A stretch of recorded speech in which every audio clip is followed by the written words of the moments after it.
that call that Okay. made mention of some hearsay. All right, thank you.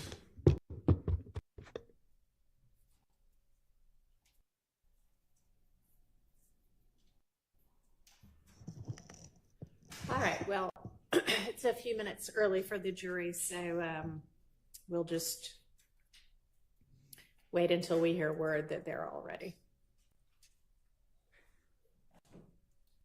So we can just recess in place.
Your Honor, I just want to see if the court would give me time to do a proffer with Mr. Copeland.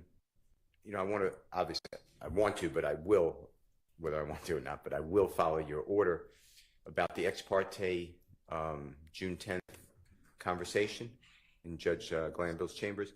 And you told me that there's some off limits, and I look at my notes and I'm not sure. I think the state opened the door to it. They asked a direct about that meeting, but I don't want to come close to your order in violation. So what I'd like to do is ask Mr. Copeland about the whole thing.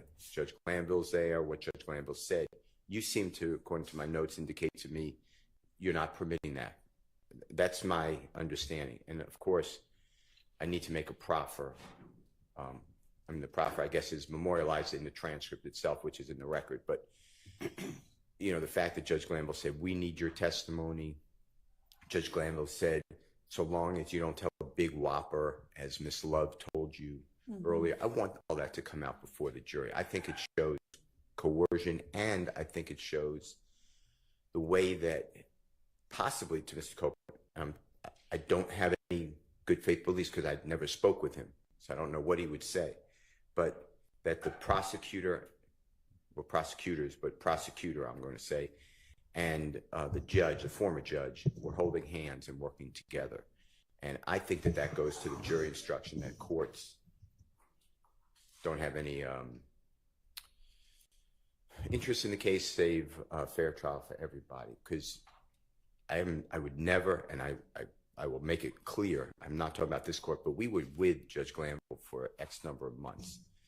And the jurors saw him act a certain way. So I would like to get into that. In addition to that, I plan on, and this I don't believe hurts your order. And if I just interrupted you, were you Go ahead. about to say something? No, go ahead. Okay. I thought you were finished. I plan on going into the fact that Mr. Copeland did say, it's on the transcript, everything, I did all these crimes. That's not a quote, but it's somewhere in that transcript, and I could get the quote. I'd like to get into that and ask him what he meant by that. You can ask him that. Okay. I'd like to ask him about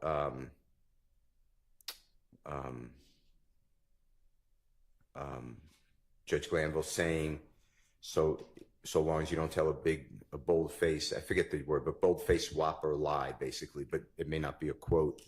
They won't prosecute you. I'd like to get into that and what that meant to him. And I think I'd like to get into the fact that he said, I've been telling everyone I am a liar. The most truthful thing I ever said is what I just said by calling myself a liar. You can ask him that as well. I thought I could. I'm just want to make sure that I'm not violating.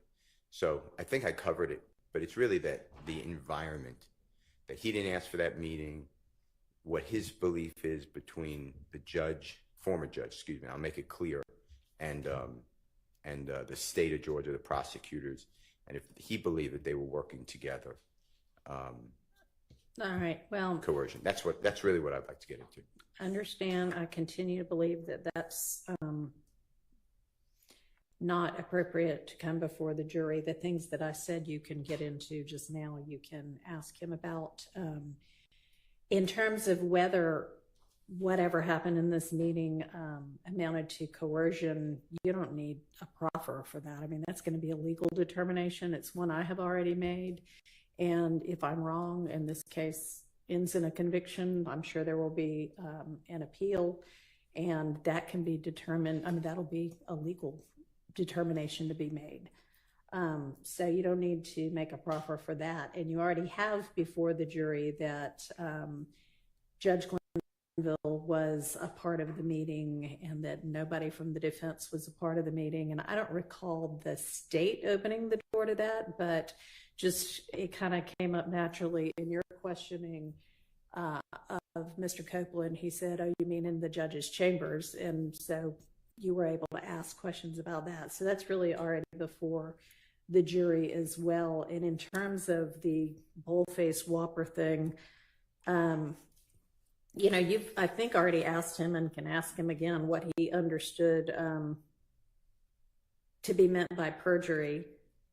And I just think that that's enough. I don't think we need to spend time on that otherwise. So, can I just make one record?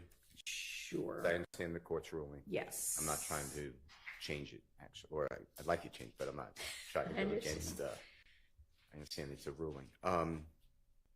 I believe that coercion is actually a jury question. I think that the jurors get to take each witness and determine their motive, their interest, and their bias. And I think that this goes into Mr. Copeland's makeup for a trial in this case. So I would like to ask him. Okay, but the thing with that is that we have instructed the jury to disregard all of that, and we've properly instructed him and let him ask questions if he wanted to, and gotten him counsel, and anything that might have come from that we've redone anyway. To a certain extent, but doesn't it carry the witness? When I say the witness, Mr. Copeland, I mean, he's the one that the jurors are judging credibility. The state is saying, it's interesting, witness, because the state is saying he's a truthful man, basically, in 2015. He's untruthful in 2024. I am saying I am diametrically opposed.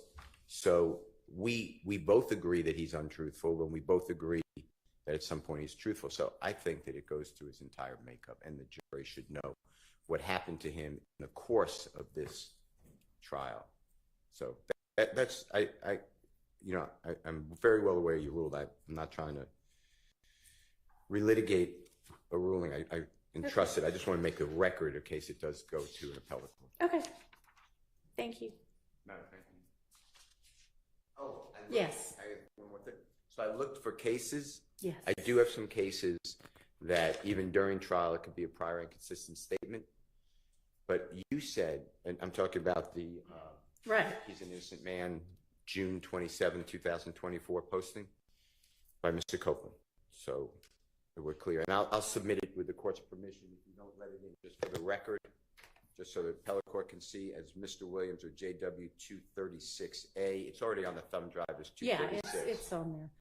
But just so that an appellate court, if God forbid it goes up, needs to look at it. But I believe what this court said is, yes, it has to be prior to the statement, but I have case law that says no, it's just prior. It could be during trial. You know, the witness walks out of courtroom and says, oh, I'm so glad they didn't ask me about this because I told them A, but the truth is B. That's a prior and consistent statement you could recall.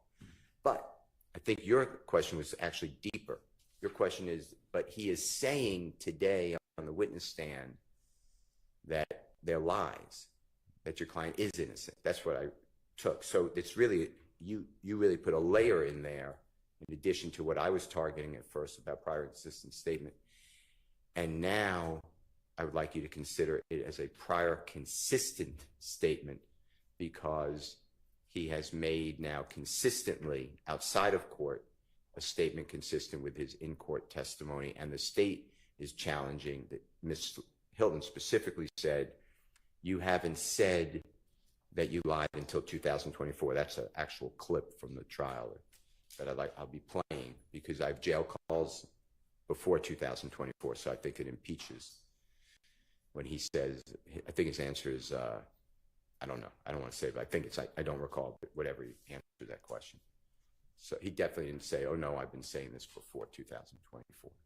So I think that it should come in for that reason, either as an inconsistent or consistent statement. But either way, I think it's inconsistent, and I still get to impeach him with all of his statements about innocence, that Mr. Williams or others are innocent, versus what the state put in the 2015 statements and jail calls. And if that doesn't carry the day, then I think it's a consistent statement. Okay, so on the consistent statement part, you're saying that the state in its examination has suggested that Mr. Copeland's trial testimony is fabricated. They definitely said that. I And believe, yes. so you want to offer this post he made in June of this 22nd. year, Correct. after he had already been testifying, That's all true. as a prior consistent statement. But in order for a prior consistent statement to come in, it has to have been made before the alleged recent fabrication. And it's made either contemporaneously with or after the assertion by the state that essentially his trial testimony is not the truth. So it wouldn't come in as under that kind of evidentiary rule either. So I don't remember the case. I sit here. I can get it, or if somebody has it. Thank you. But that's been challenged now. I don't know why, because that makes sense to me before the recent fabrication, the motivation to lie. Right, because then it's, Otherwise, just a statement. oh, here's a reason we should be able to give credence to this. Okay. I understand. I still would like to put it in, but I will obviously. Okay, well, it's in for the record. Okay. So don't use it. Use what you tell me. That is what I'm telling you. I'm being told, and if this is true, and I don't particularly remember this, so please check the record or let someone else say that this. I was handed a note that the prosecution has intimated, or it says said, that Mr. Copeland is just saying that they or Jeffrey's innocent because Mr. Williams is here in court and he wasn't there on the tweet. So if I adopt that argument, if that was said, I can't tell you that was said, but if that was said, I adopt that argument in full. Okay. And just I know it was suggested in motions hearings. my strong recollection is the state in cross-examining Mr. Copeland Well, or in direct example, right. hostile witnesses, Mr. Copeland, has said that Mr. Williams is here today. These gentlemen are here today, and this is the first time you are saying that what you said in 2015 is a lie. And the reality is these social media posts, what tweets or whatever an Instagram thing is, they are statements by Mr. Copeland outside the presence of Mr. Williams and the other gentlemen here today. And so that directly contradicts what the state's theory behind Mr. Copeland changing his story, that's the state's argument, is. So if they're going to argue that the only reason he's saying this now is because these gentlemen are sitting here looking at him, I believe that his social media post is fair game because clearly they weren't sitting there looking at him when he's making the social media post. Okay, I understand your argument. My ruling stays the same. Jury's ready? Okay, let's get Mr. Copeland, please, and then we'll get the jurors.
Good morning.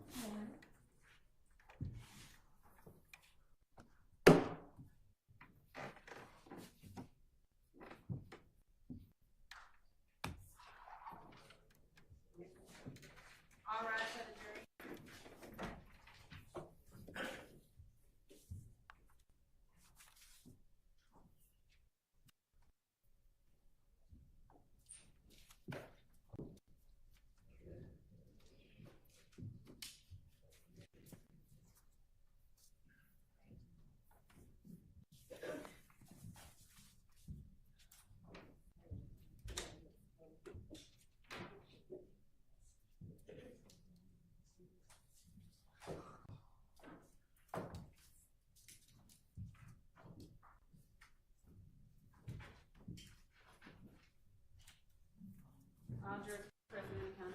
Thank you. Good morning, ladies and gentlemen.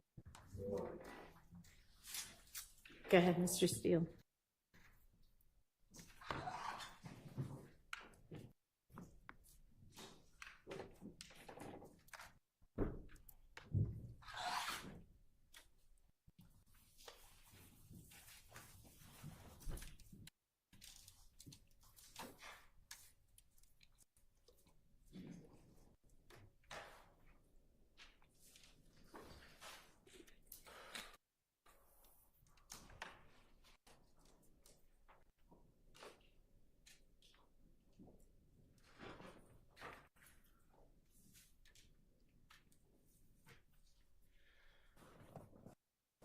On, if you remember, on August 12th of this year, today would be the 28th, so I'm talking about 2 weeks ago plus, Prosecutor Hilton said to you that, and it's only now in 2024 that you are saying that everything you said in 2015 is a lie. Is that correct? Do you remember that question by any chance? Yes. I would like to introduce through you some jail calls.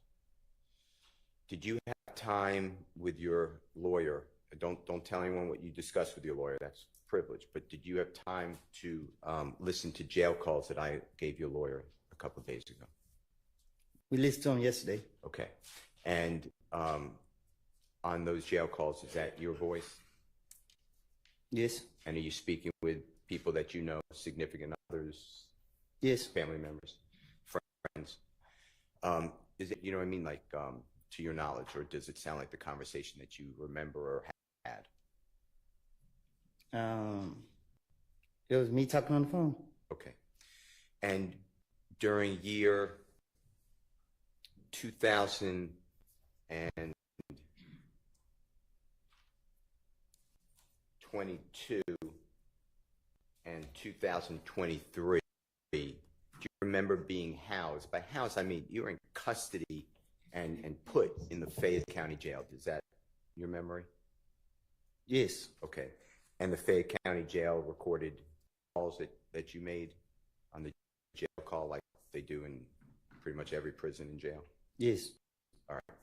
Your Honor, I would like to move for admission Mr. Williams, exhibit number 250. And Your Honor, A is cumulative, so it's going to be 250B as in Barry, C as in Colette, D as in David, and E as in Aaron. And this is the same thumb drive I gave to Honorable Court. The parties stated in October, and Mr. Copeland's lawyer. All right, and these are from 2022, all of them? They're from, and I'll announce the date and time, Your Honor, but Okay. December 2022 through February 2023. There's Okay. four different calls. They're admitted. Okay, thank you.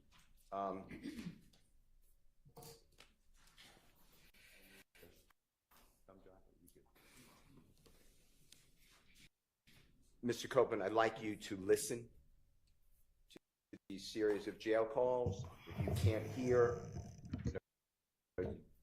you may need your headphone there.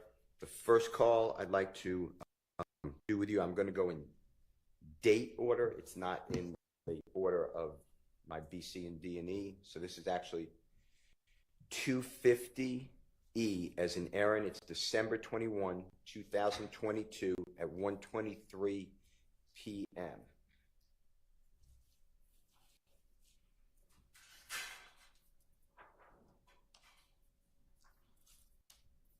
And if you listen to it, I'm going to then ask you some questions.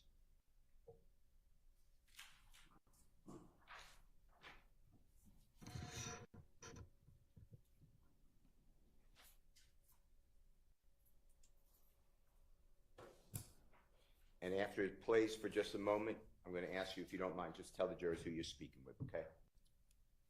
It'll play just for a little bit, and then just tell the jurors who you're speaking with, if you don't mind. An incarcerated individual at Fayette County Jail. This call is not private. It will be recorded and may be monitored. If you believe this should be a private call, please hang up and follow facility instructions to register this number as a private number. To accept charges and consent to this recorded call, press 1. To refuse charges, press 2. If you would like to, thank you for using Securus. You may start the conversation now. Hello. Yeah. Anyway. Everybody's talking, but these folks got something. They got something about their sleeve. They damn sure do. Man, listen, man. I be listening to them when they be like, all right, when I first got locked up for this case right here, where I'm locked up for now, they came here, they be like, if I cooperate, they give me a year with no probation. If I give my testimony. So I was like, I was listening to him. I was like, I don't want to have nothing to do with this case. I don't got anything to say. I'm not a witness or whatever. So I was like, man, I just asked it. I mean, y'all not putting me a part of it. So the DA man was like, oh, it's okay. We don't need you. Like, we have so many people telling on young thugs. I was like, well, you know what I mean? I just asked it. Y'all don't try to drag me in it. You know what I mean? So. Hey, yeah, they ain't saying no other name. Yeah. Where they got. They gonna wait till the last minute. Mm-hmm, no. Get up to them, what happened to church? Oh. He like, y'all did this to me. Y'all locked me up, put me in the feds, gave me 5 years. I got out of jail. Y'all still targeting me. But motherfuckers showing at my family, killed Kenny, and y'all blame everything on me. And then y'all find out I don't have nothing to do with it. And now, instead of y'all just leave me alone, just let me be at peace. Y'all try to drag me into this shit here. It's just shit that really be bothering me. I be like, man. But they don't get no damn. Well, no, they don't.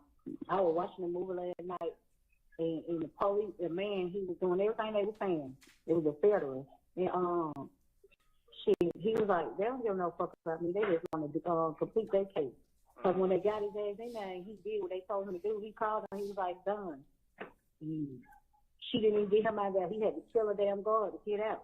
Watch it, but these motherfuckers, last time they try to come out here and try to admit that shit, right? I told him, I said, let me tell you. The lady said one thing. She said, first she like, if something happened to me, she gonna do everything in her power to investigate. I was like, damn, you already got in your mind. That's all she gonna do. Yeah. I said, you already got in your mind something gonna happen to me. So, but I said it to myself. I said, let me tell y'all something. I said, y'all dragging me in this, trying to make me apart. I make it seem like, oh, I'm cooperating. My whole thing is, I'm trying to prove my innocence. Y'all trying to pin a murder charge on me. Man, listen, I ain't got nothing to do with no murder. Everybody saying I did it.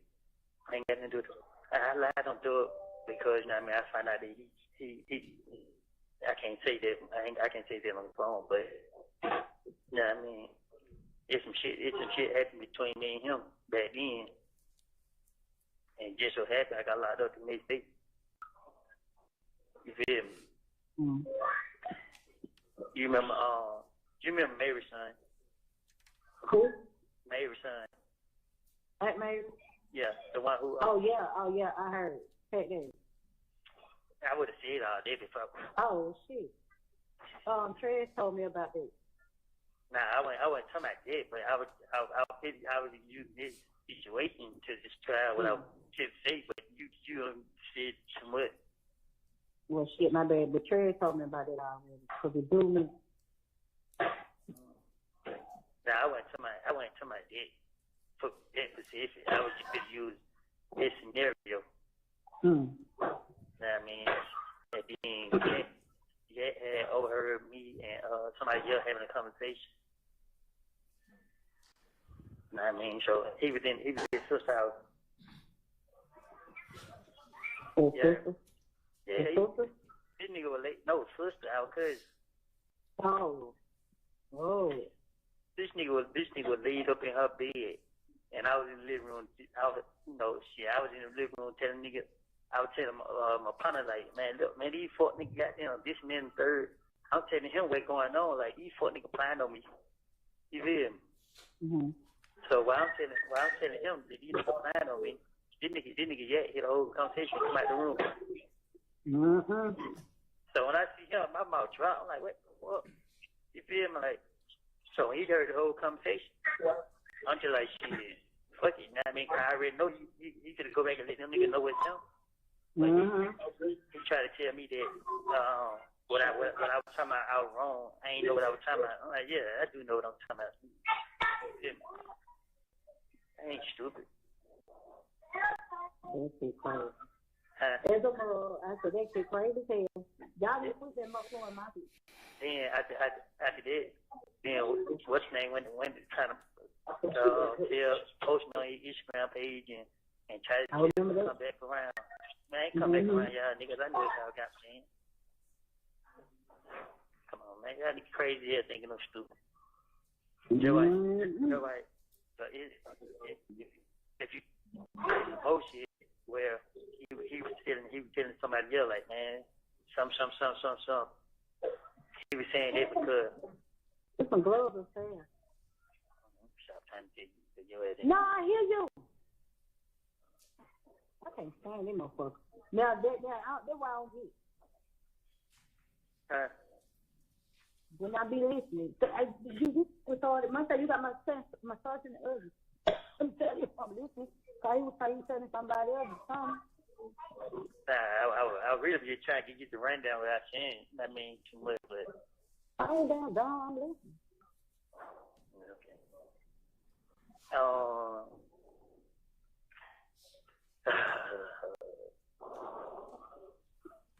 Red said everything else. I forgot that concerned about him, man. I think Red might be sick.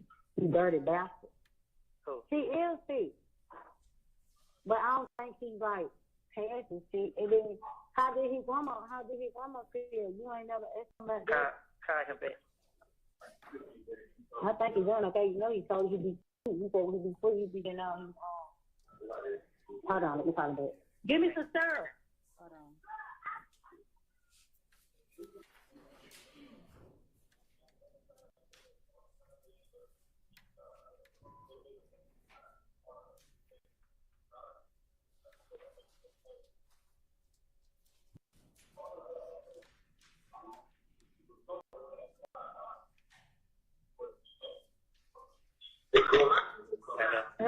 Yeah, he ain't answered. Yeah, okay. How much?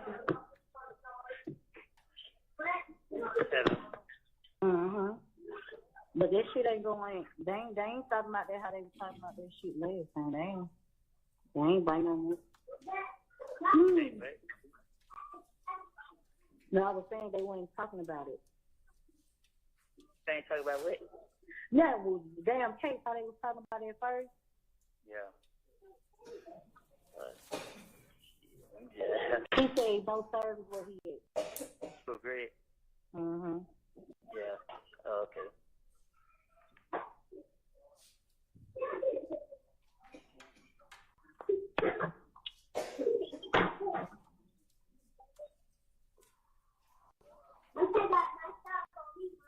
What?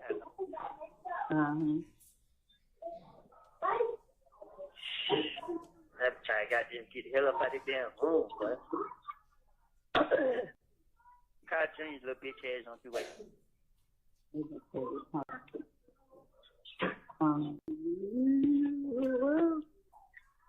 I need to give me Kent number so I can tell Kent send me some goddamn money. Hold on. Hold on.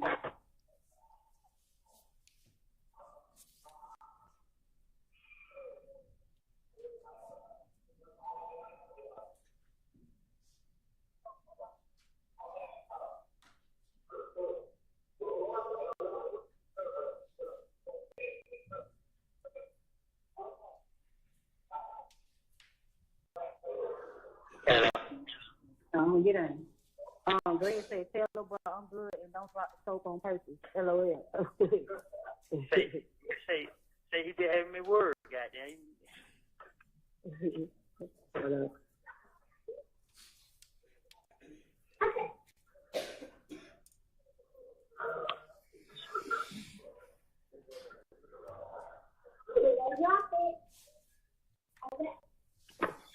He'll be good as long as he done lost that weight he's supposed to lose. As long as he takes your medicine, keep that shit up. Ain't no telling why he lost that weight. That nigga got, He probably had to. You ain't hear what I don't know how big he was.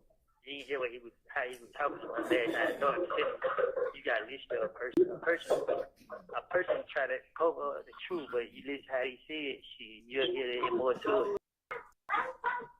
He said, tell him I'm good. He said, tell him I'm good. But he just said it again. Huh? He just sent it again. Yeah, right now. Yeah. So he said, all right.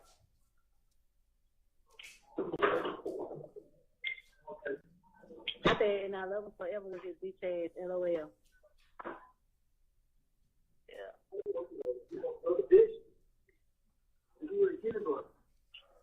He just started rubbing me the wrong way just now.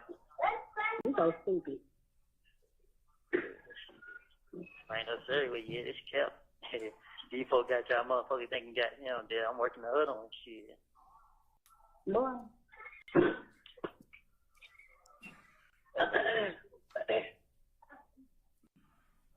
I got cold since you opened that door. You say what? Her. I got cold.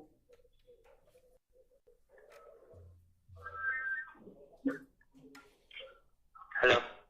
Mm-hmm. Little stink ass. She must be high. No. Maybe How many minutes? maybe got a gun on her side. 12. Yeah.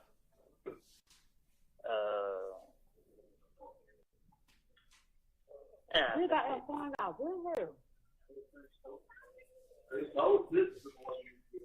Duh.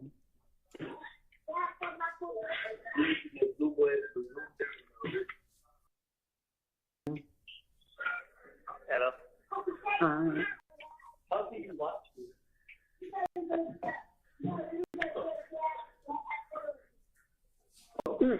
Pass quick. Ooh, what's your phone call, huh? Shit, you ain't coming. You just hold me. She told me woke the kids up. No telling her if you leave.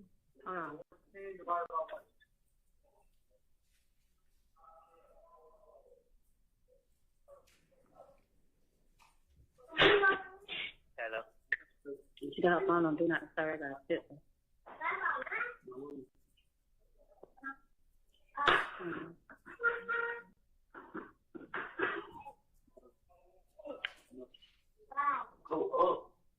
Hands on you. Get off the table.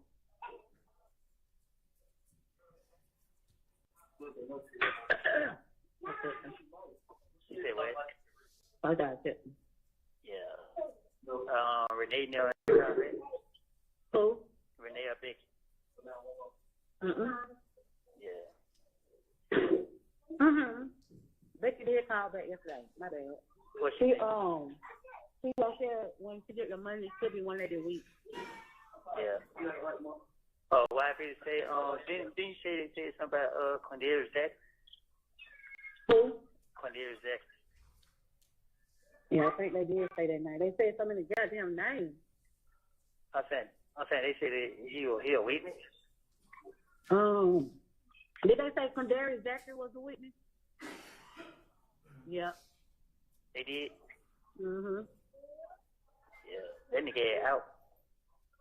He out? Yeah, they let Diva Cleave. They who? Let Diva Cleave. Oh. Yeah. That's what I'm saying. Like, shit. You motherfucker let me pick and choose who they gonna let out. Hell. They hell themselves. So they trying to make it seem like they got a case by still keeping you locked up and shit. They making it seem like, oh, we still got their main witness. They don't know. They ain't got shit. Shit, they do. I tell them, these people not stupid. They won't be going out of the way. Well, I mean, something that they see. But they can't make you testify. If we don't want to, they can't. Oh, no, it ain't me. It's somebody else. I don't know who it is. I'm just saying, it ain't me. Then they made me there trying to call that lady to the stand, and they done said she was dead several times, because she was a witness too. Cool, Lala. Yeah, I remember her because she was a made on friend. That's crazy. How the heck could she be a witness? And then the judge even asked how she died, so they was like a brain aneurysm. I said, oh, that scared me. A brain what? Aneurysm. Yeah.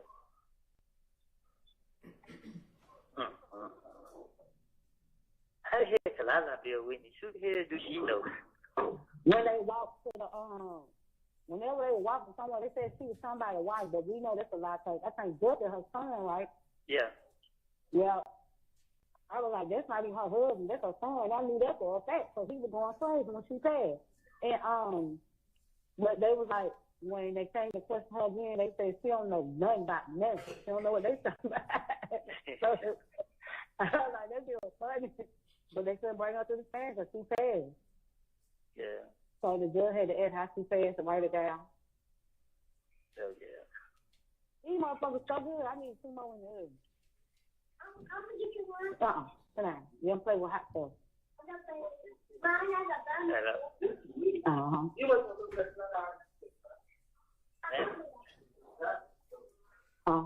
I said they just bought some more books in here. I got some books to read. Shit.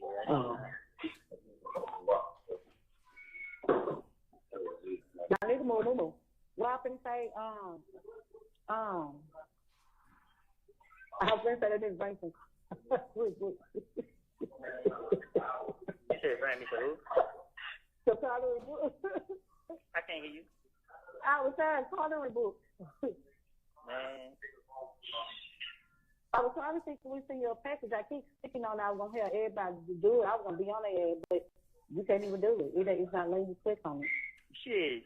You do get the motherfuckers send money, shit. I know, and then I had pieces. No, it was saying we could select a package, but you can't. Yeah. Because these folks, man, they don't sell no tater chips on the store. They don't sell no soups on the store. They only sell pies and candy. Exactly. Trying to make y'all some damn diabetes. But see, me, one pack of cookies, it might take me 2-3 days to eat one pack of cookies. That's me. I got to want the cookies when I want them. Once they put me some more in the oven. Hello.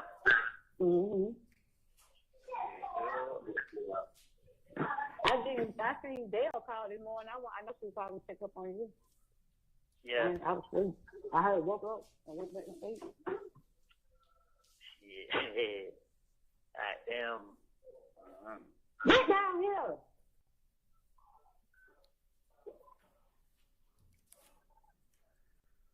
You wet, Moody? She called early. Yeah, she called like 10 something. Yeah. Yeah, I already done got the tea. Sit down.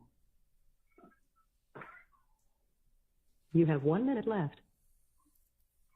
Hello. Uh-huh. Yeah, but shit, I don't know. I ain't got shit to talk about. Shit, your ass. Why you worried about this shit? Stop worrying. Nah, I ain't worried. I just thinking like shit. Anybody else sit down phone? Shit. Oh. What? You bitch don't want to talk to me or something? Yeah. No, I don't say that shit quiet. I don't know what's going on. I don't know. It make no sense, baby. Yeah. So I said, shit, me, yeah, I don't get no fuck. You know what I mean? Exactly. At the end of the day, I ain't letting it to me. It's just shit. I know you started talking to me when you got shit to talk about. You know, I understand you want to call your whole system. Your ass and you saying, nigga, know what you How the hell I be knowing what you be saying? I can go in and out. Because if you out, you down, so when you tell me no sense, I don't see what you want. All right. Don't. All right. I'll be called back. All right. Thank you. The caller has hung up. Thank you for using Securus. Good. Mr. Copeland, would you mind telling the jury, the person you're speaking with, who that is in relation to you? My sister. Okay. And did you hear, and I'm going to ask the court, I'm going to replay it, but did you hear their December 21, 2022, during this conversation with your sister that you mentioned that you lied on Thug? Did you hear that in there? Yes. Can you play Mr. Kokomo at 3:21? And I'll tell you when to stop, and then you announce the time, okay?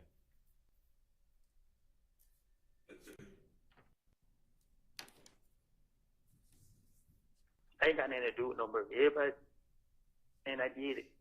I ain't got nothing to do with it. I lied on Thug because, you know what I mean, I found out that he I can't say that, I can't say that on the phone, but, you know what I mean, it's some shit happened between me and him back then. And just so happened I got locked up the next day. You feel me? Mm. You remember Mary's son? What number did it stop at? Time stopped at 3 minutes and 46 seconds. Ms. Winfrey, did you get that? 3 minutes and 46 seconds. 3 minutes and 43 seconds. 3 minutes and 46 seconds. You were right. Mr. Copeland, were you arrested in April, if you remember, April 2015 by law enforcement? What year? 2015. 2015? Yes, sir. I don't know. Do you remember the song Halftime that the jurors have heard about? Yes. That being released. I'm not saying created, but released in and around April 2015. It was released when I was in jail. Okay. All right. And the timing of that release was not good for you. The police used the lyrics of Mr. Williams as against you, that Woody would, whatever the words are, punch someone in the noggin or shoot someone in the noggin, whatever the words are, right? Yes. That was not good for you at that time. Right. At the time, okay. All right, I'd like to play with you, if you don't mind. Your Honor, this is Jeffrey Williams 250C, as in Colette. This is February 19th, 2023. It's at 3:52 p.m.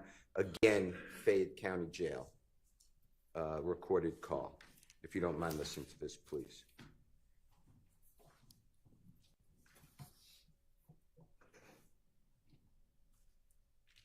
Hello, this is a prepaid collect call from an incarcerated individual. Fayette County Jail. This call is not private. It will be recorded and may be monitored. If you believe this should be a private call, please hang up and follow facility instructions to register this number as a private number to accept charges and Thank you for using Securus. You may start the conversation now. Hello. Hello. Yeah. Yeah, I'm trying to tell you, the phone, the damn phone gonna hang up. No, I thought you hung up. Nah. Push that thing back up on the door. Hello. What been going on? Shit, the same shit. Yeah. Same shit. Anybody call? Baby called. That girl called and I said, you hoes don't want no information. Girl called about your business. And what she say? She told me, hold on, she text at 3 o'clock in the morning again. She got one more time to text at 3 o'clock. I'm bust her ass. She's like, can you tell him to call me? I don't have money on my phone, but if y'all do tell him to call me, you are the other sister. Thank you. Yeah. But he said,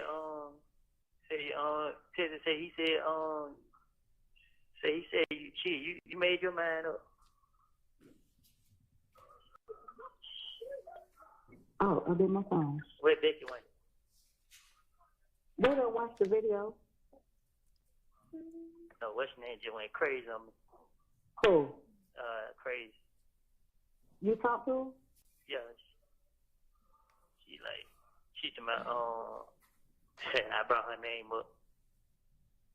No, you did not. Now why she lying? She I don't know.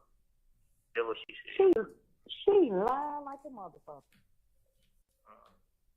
All you said was she ain't had nothing to do with that, and you went and put that in her car. And then Rab little faggot, I was about this close ass until that little bitch ass nigga. What happened? He always got to be the main one. I don't know nobody else, but he just still. He's laughing. I want to say, look, you little dick in the booty, bitch. Don't just delete this shit. You take the number? Yeah, I say so, yeah. Yeah. Yeah, I come out at 3 o'clock now. Oh. Yeah, okay, soon I take the phone down. I change room. I change room, so I mean, when I come out, I can call y'all. Yeah. Text your number real quick. Hey, Dion, I might have a text because you're gonna hang up if I call. Hello. Yeah. You say what now? Hey, if they play the number, can you not put it on there? Yes, sir. I'm sure it's been called today. It should not be there. You said you said the whole thing on where? It should YouTube? not be there. Okay, I'll just make sure. They don't put it. When I say you everywhere, they Your Honor, is that okay if the phone number is played for privacy? It will be stopped. I don't believe it's played, though. Okay, we can redact that part from the record. But I guess given that this whole thing's being live streamed, we can just skip that part. Okay. Can we just skip over that part? I don't think it's in there, but in case I'm wrong. It is? Okay. You'll do it? Thank you. Thank you. shade room, every damn well. Yeah.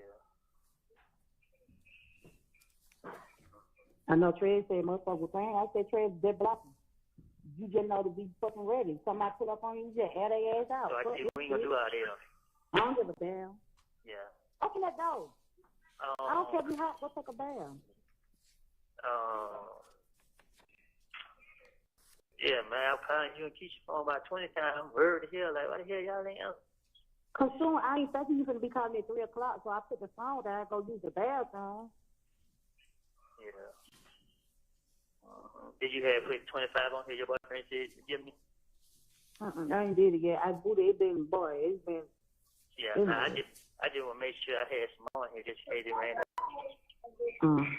Keep your number block when you get a chance. Tell her to take the number. I forgot to say that bitch, that girl. I'm gonna die, tell her. Wait, what happened? She still know she coming or going. Huh? What? I said she don't know if she's coming or going. Oh, excuse me. Yeah. You should have told her 650 number start in case you had no damn 3 in the morning.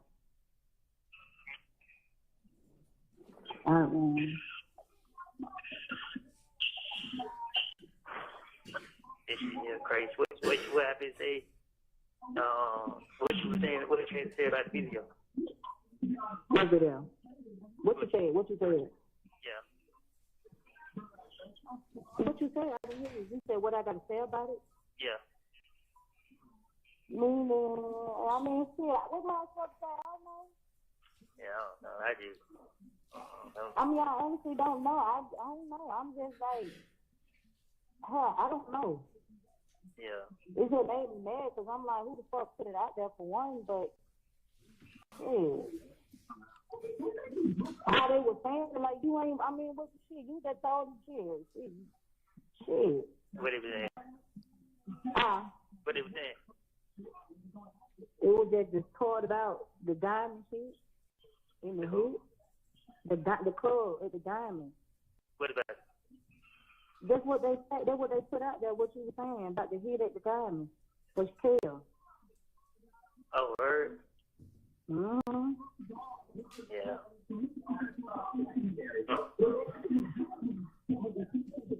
Yeah. Ain't nobody said that. Can't say that to you. Nope. Crazy. I know Trey called me yesterday, and fuck this shit. I'm about to get roast rail. Fuck this shit. What happened? He's my the boy for real poor that Johnny Brasco. I said you a real fuck boy. Yeah, man, I ain't saying real. Trey called you yesterday and said what? He said they kept on coming in his DM. Yeah. Damn,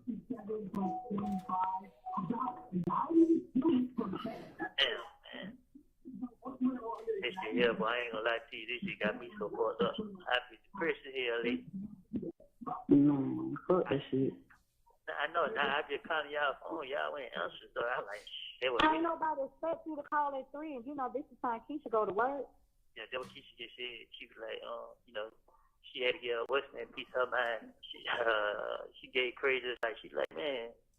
She told why she's on the phone like, man, fuck hell, like, that man. Like, she was just like, she gonna put some money on my foot and give you some money to put on the phone. I like shit, alright. I like man, they put all the money on the phone. Like at the end of the day, shit, y'all motherfuckers ain't answer shit. My motherfucker goddamn, I'll rip to my Keisha because I know she be saying my call. Yeah, I don't know what the fuck she on. Yeah, I can't call Keisha because Keisha got the what's her name blocked. I try to call Deshaun and she ain't got the money on the phone. I try to call Trey. She answered? Nah, you know, I'm calling them for them to pay for the call. But they ain't answered. Oh. What else would have been doing? Huh? What else would have been doing? You ain't tell, I don't know. Huh? I don't know. They number said that? Because they ain't go be. They ain't go to? Why is it cold? Huh? You gotta cook the sauce. Hello. Yeah. You say you ain't go through? I said it went through, she ain't said that. Yeah. Man. It ain't one thing, it's another one. That's why you gotta keep that faith, keep praying. Fuck with these motherfuckers saying it is what it is. So fuck them.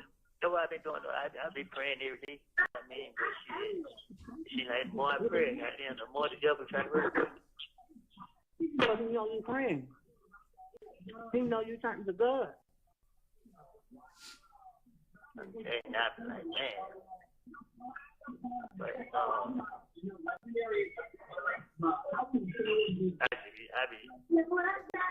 should have said, when you get a chance, prosecute, tell her ugly ass, she got the jail number blocked.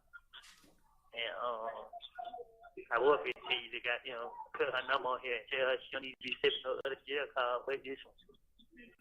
Tequila. Yeah. Because when you ain't keeping no answer phone, I don't have nobody else no more here to call. I'm gonna put her number back on there. Don't put her number back on here. It's until she take it out. Yeah, she take it out. Try to put I just try to kind of squeeze collect too. I thought he was gonna answer. It take it so long for him to pick up. I thought she quit the number on there, so it shouldn't be collect. Man, she quit on the answer. Like he just quiet out of the way too. So I be like, I don't be knowing. Yeah. I'm trying to see if she if they deliver, she ain't saying anything. I would say, them motherfuckers, what the little girls that you be calling? They said all that on there, and she really mad because the lady said, why you want to be with their son? And he was like, because she got 3 children. So she was like, oh, you don't need to be with the other girl. She ain't supposed to. That's why she really mad. Oh, yeah. Mm-hmm. Go get up. All you worrying about is the money. You just trying to come and get the money. The money. Who? The girl. What girl? Crazy. You said what now? That's all she worrying about, come and get the money. What, are they playing the jail card? No. They played everything that was in the thing. They played it's not even 3 hours long. That was a lie. This shit was like 20 minutes long. And half of the time you just in there. It wasn't 3 hours long. It was like 20 minutes. What did she say about the money? No, she was saying all she wanted was the money. That was her main concern. Aaliyah money, about the money. And you didn't really say her name. You just said that was your girl. And then they asked you when you was somewhere, you was like, I was at the girl house somewhere. Yeah. Oh, it's not before I got locked up. I was at the girl house. Yeah. Mm-hmm. And they was like, where's your address? He was like, we ain't together no more. She went through my phone. Then the other officer was like, shit, my girl goes to my phone. I'll be homeless too. Yeah. Oh, shit. Yeah. I'm not doing stuff. The motherfucker out there to myself. Let me tell you something. I went through the same thing. It was different. I'm talking about my situation. It was like the more I prayed, the more the shit was coming at me. I got on my knees and cried to God. Once I got on my knees and prayed and I cried, got all that off my chest, I was relieved. And then things started turning around for me. Man, for real, like you, the way this shit going, like, man. She said, tell him that when I asked him to tell me what was going on, he had every chance to. I shouldn't have to learn about shit from other people when I talk to him down there every day. But he want to be, bitch, fuck you, hoe. Fuck you talking about, bitch. Keep reading. What? Keep reading. I read what she said. Oh. She said, tell him that when I asked him to tell me what was going on, he had every chance to. I shouldn't have to learn about shit from other people when I talk to him down there every day. But if he want to be like that, then cool. Say shit, I ain't been no way. She say, call it real quick. I ain't got time for this shit.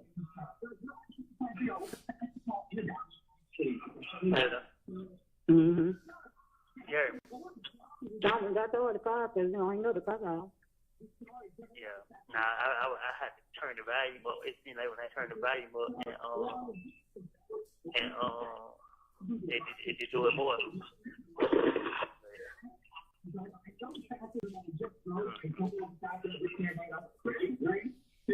That motherfucker that got issues. Bitch. I'm not. No what? Yeah. What the hell you be going out there for? Because I'm waiting on Red to say something to me. Bitch, I'm ready for your faggot ass. Oh, you did? And I'm ready for baby. Hell yeah. And I his ass in the state. I said, fuck, boy, I'm sick of your pussy ass. He said, nigga, I ain't scared of none of y'all motherfuckers. Man, Who? you ain't got it. I'm just tired of rap. You don't know. Like, shut your faggot ass up. Bitch, he dressed you and fed your thirsty, dry ass, crusty lip, bitch.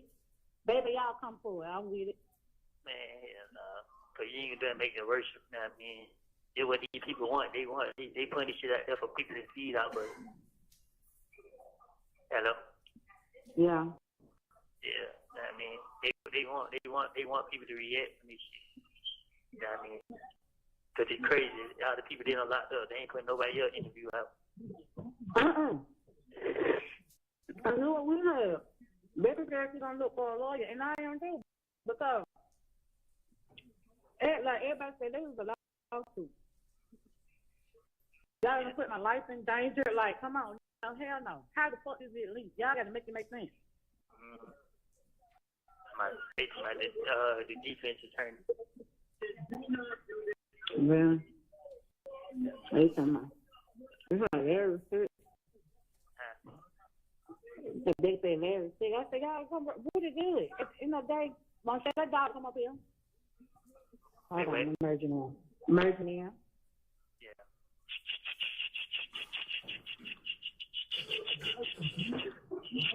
Hello. You talking about what? What you talking about me? Bro, you sitting here goddamn going off on me like it's my fault and shit. Like, come on, bro. Because when I be asking you stuff, I be asking you for a reason. I shouldn't have to find out stuff from other people. Man, I told you in that postcard I sent you that. I mean, no, you didn't tell me nothing. No, that's not what you told me. All right, I ain't trying to argue with you. Know what I mean? I wasn't trying to argue with you. That's why I tell you called me. That's why I didn't talk to you the other day. I didn't want you to feel like. I ain't saying you did. I wasn't trying to talk to you. I just didn't want to argue. Like, what? I ain't saying you did or anything. I just said that shit, I ain't mad at you. Know what I mean? I can't shit, you ain't did nothing to me. Shit, I blame myself, thinking I got all the sense. Nah, this year backfired on me. Hello? Yeah. I don't care. So you people doing this shit intentionally, it still ain't gonna make me touch you, bro. I mean, I know that though, but my thing is, when I be asking you stuff, when I asked you last time, bro, why you just don't tell me everything? Why you be? We can't talk about this on the phone, right? Shit. But you could tell me that. To be honest with you, I didn't even know nothing about it. You know what I mean? Like, to be honest with you, I ask people what the hell, like they had to tell me what the video say because I don't even remember what the video said. How you don't know? You said it. And then why? Because I just told you, man, when I got locked up, man, I was trying to say whatever got them to get these people to let me go. And shit, that's why I said backfired on me. At the end of the day, shit, they know it ain't nothing but some bullshit. That's why they putting it out there like that. Know what I mean? Shit. I guess. You say what? I guess. Shit. I just trying to get you to like. I don't really care about it. They don't have anything to do with me. I don't care about that. But I don't want to have to hear shit from other people or see shit from other people or be blindsided when I be on the phone all the time. So why you just don't be telling me stuff? If I knew anything about it, I wouldn't even. How you don't know it? What? What you talking about, the video?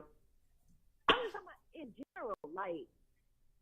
Yeah. Well, after the first time it happened, right? And I was like, I don't know if it's too much going on, that's too much.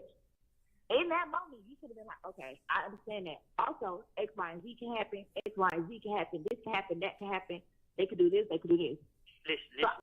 What I told you, what me and you talked about was we can't talk about this on the phone. This what me and you talked about. So what I told you was, what I told you was, I said that these people been coming at me, trying everything to get me to say, okay, I know that.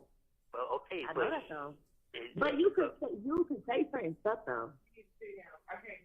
Yeah, I ain't gonna lie to you. I've been explaining to everybody. I've been explaining to everybody all morning. Like I keep myself on the air. Like, you know what I mean? Like for real. Like it's all bullshit. But I can't blame nobody. Like that shit, it got me so frustrated that these people trying everything, but I don't care. It still ain't gonna make me testify. You know what I mean? They're my whole mind. They only doing this shit, but I come out at 3 o'clock now. I gotta go in right now. Okay. The caller has hung up. Hello, this is Mr. Copeland, can you tell the jurors who, in relation to you, were you speaking with on that call? My sister and a friend. Okay. And during that call, did you hear your voice, yourself, explain that you blame yourself for thinking that you have all the sense, but it backfired on you, that they are doing it intentionally, but it still won't make you testify, and you say you can't talk on the phone, but you don't remember what was in the video. You said when you got locked up, you were saying anything to get them to let you go. It backfired on you, and it's nothing but BS. You say the word, and that's what they're putting out there. Did you hear all that? Yes. I want to play with that focus from 16 minutes to 17:23 with the court's permission, the same exhibit number.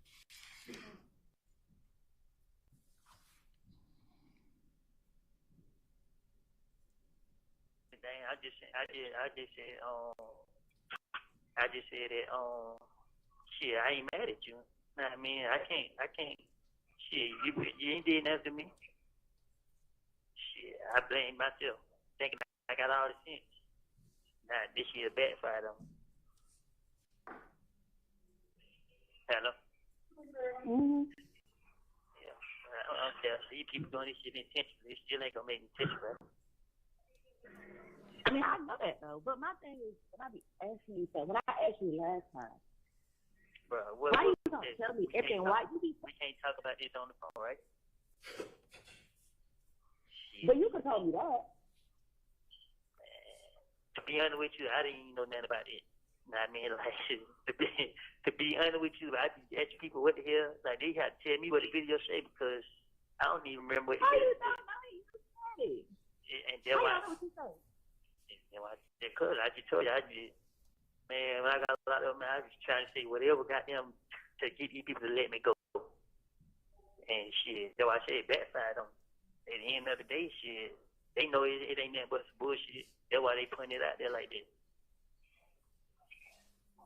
Nah, I mean, shit. Mr. Copeland, I'd also like to ask you whether you heard on this same exhibit recording that you said that that they, and you can explain who they is to the jurors if you don't mind, are coming at you to get you to say some stuff, and you explain that you say that you've been explaining to people all morning that you've kicked yourself in the backside or ASS, and you say that it's all BS. You can't blame anybody. Did you hear that? Yes. Okay, I'd like to play 1825 to the end. You're on.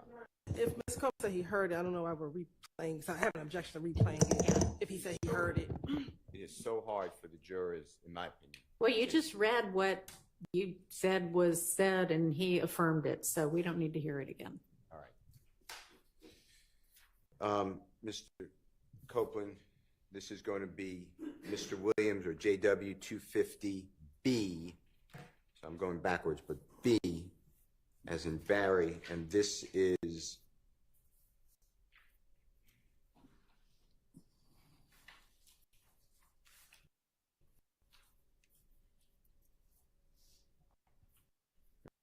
going to be February 19th, so the same day, 2023, about a few minutes later. It's at begins at 4:20 p.m.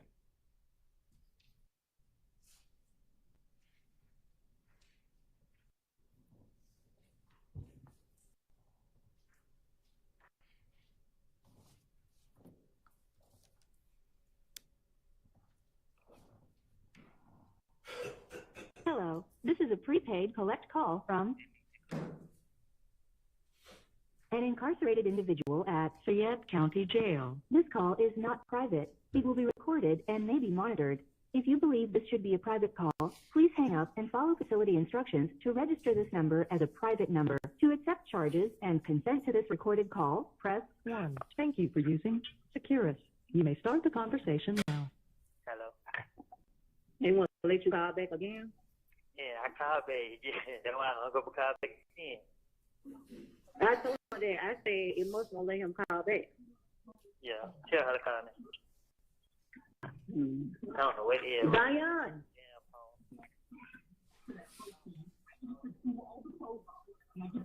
Hey. I'm going to eat. Your car's going to be going through. They going through. Hello. Mm-hmm. That's straight. Anyway. I wonder why fuck y'all don't hit my phone. Y'all hit my motherfucking phone. Oh shit. I ain't man, I don't even know nothing about this on this video. Yeah. Oh, hold on, y'all. Put it over I there. don't know nothing about the video. What you mean? Like the interview. Put it right there. What you mean you don't know nothing about it? Like shit. I just was like shit when you shit y'all telling me, yeah. Like y'all gotta refresh my memory. Oh, hold on, she's on that woman.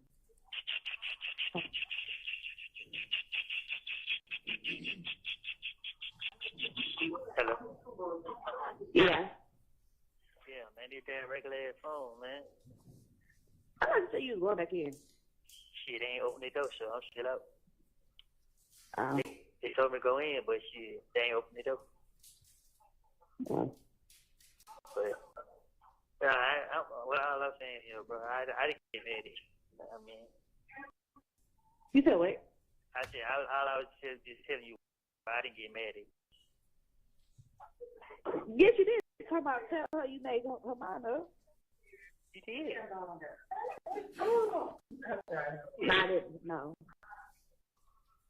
Yeah, because I was gonna tell her to say, you don't have to explain yourself, but I just like shit. You just don't. Okay. I can't explain myself. Yeah, basically, you said the same thing twice. I'm like, No, I did say. Also, you didn't understand what I was saying the first time, so I reiterated what I said. and I understood what you said the first time. You know what I mean, I just like shit. Like I told her, shit, man. That what happened when I think I got all the sense. I ain't really think this shit was gonna go that far. You know what I mean? Because shit, they knew I was bullshitting.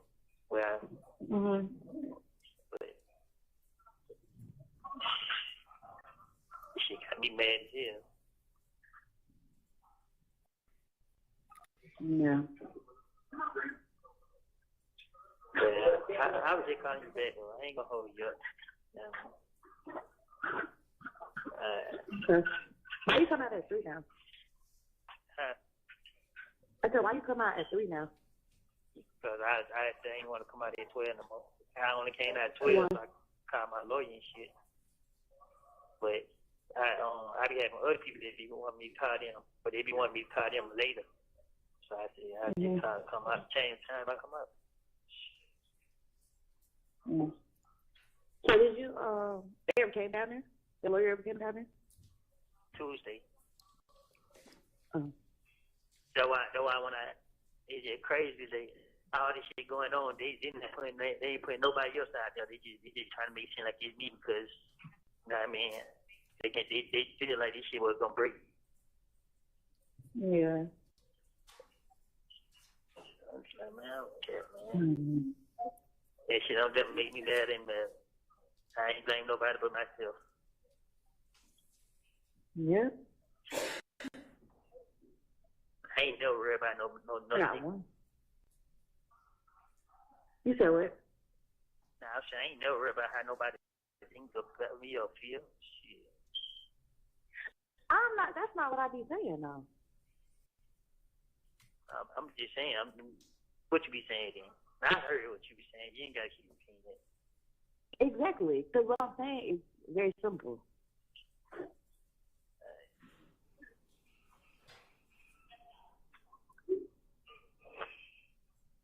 I don't know what you be speaking music.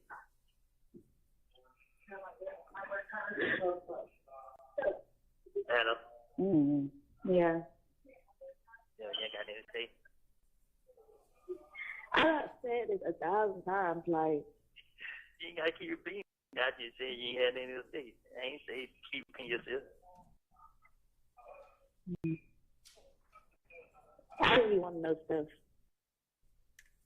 like that I'm supposed to know. That's all. That you supposed to know. Yeah. And how the hell I know what you supposed to know? Then tell me everything if you don't know what I'm supposed to know then. Don't that sound like common sense? Who talking to like this? Yeah, bro, you laughing, bro. This shit here, man. This shit got me so mad myself, man. You be acting like you don't be remembering stuff or remember what you be doing. Like, how you been? You be Remember thinking that? I be playing. You think I be playing? I be dead ass serious. So you don't remember you? Good. Dang, Let me tell you something about me, bro. When they motherfuckers locked me up, bro, and they got me. If I wanted to get anybody locked up or say anything, I could have started out by saying who the gun belongs to.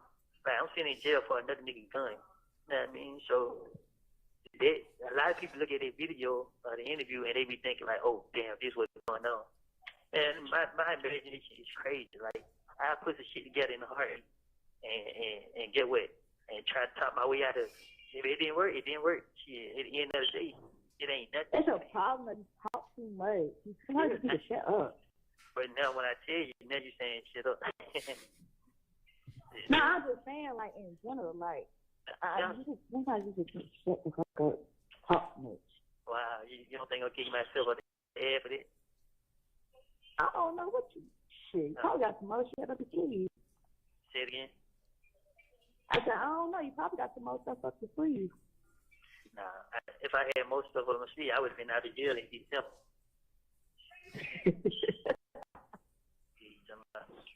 I ain't sitting in jail because I'm scared to get out or whatever. I'm sitting in jail because it's only one reason they want to it's only one reason they saying they'll let me go.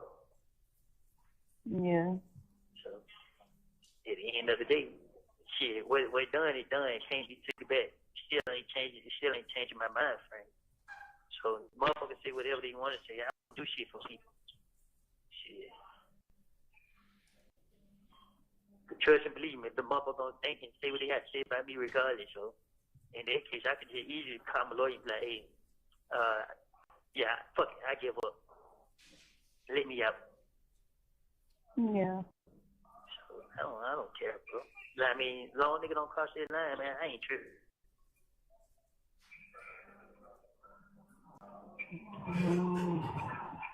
Thank you. Yes. Hello? Crazy girl. Yeah. Tell me about it. It's not funny. I'm not laughing, bro. I'm just... It's not funny. Trust, I know it. You ain't gotta tell me it ain't you. Yeah, I could just be sitting somewhere minding my business. Baby, I could be minding my business. I'm like, huh? They said what? Nobody You know. know, look at this. Go ahead. Nobody know you be talking to me. So what you talking about? I'm saying I be sitting somewhere minding my business and sitting somewhere like doing something, and I can overhear a conversation. I'm like, huh? What they said? Then I gotta go look this shit up for myself to see what's going on. Guess what? If I don't call nobody on the phone, I don't even know. If I called my sister, she told me, I'm like, what? Yeah, I called somebody else, and he was telling me, I'm like, wow. I mean, like, shit. These people desperate, you know what I mean? Like I like to tell him is, just pay attention to this shit. Look at what they doing. Everybody who went to court and agreed to say whatever they said, they ain't putting none of their interviews out. They ain't putting none of their statements out. They ain't putting nobody out there but me. Because they trying to make this shit to seem like me and him. When they came up here and see me, they try to talk to me, we want to know about, hey man, listen, I just want to know why I ain't going to court, why I ain't getting out. I don't know nothing about nobody. I made all this shit up, trying to finish my way out of jail, and they ain't do nothing, make it hard on myself. And you know what the motherfucker did? They ended the interview and left, because it ain't what they wanted to hear. Yeah. So I just like, all right, I go through this shit, you know what I mean? This shit in life, you know what I mean? But before I sit there and be the reason of what somebody else down for, this ain't me.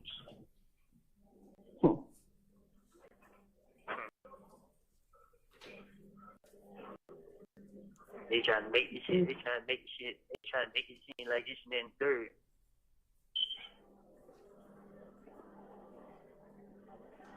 You're not making no. You didn't make it no better. I didn't. I didn't even. For real, bro. I didn't even. Man, it's just not like I said. I thought I had all the sense, thought this shit, but they'll believe what I say and let me go. Mhm. This shit didn't work.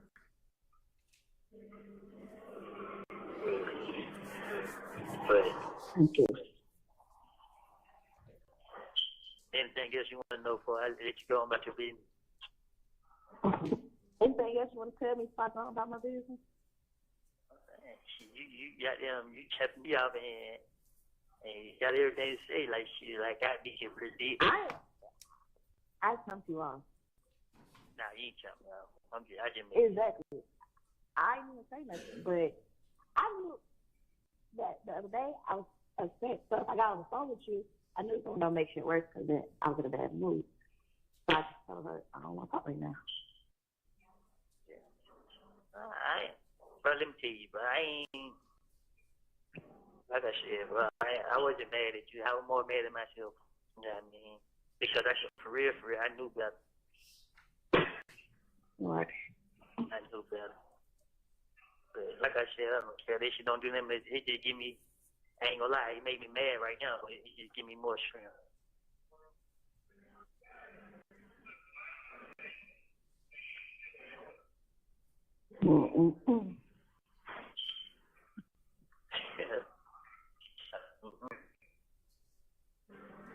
So, now I do got most stuff to ask you, but I can't ask you.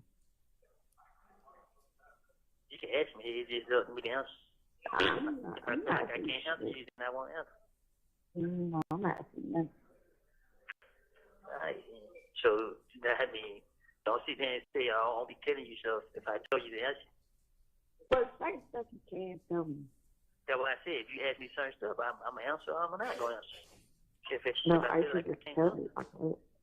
Say it again. No.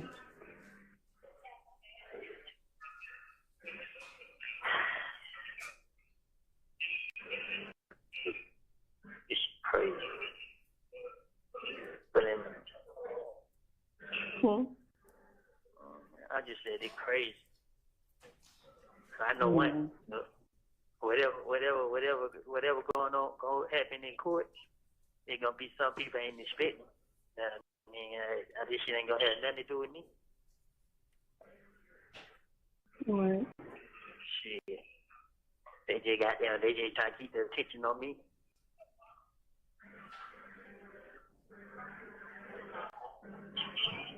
Could you put yourself in it again? Only if you knew. I know a lot, actually. I know you. I been knew you knew more than you couldn't know. Well, no, you really don't. A lot of people don't know what's really going on. Yes, I do know. There you go, tell me. Because You don't know what's going on. I don't. I ain't when it comes to certain stuff, yeah, but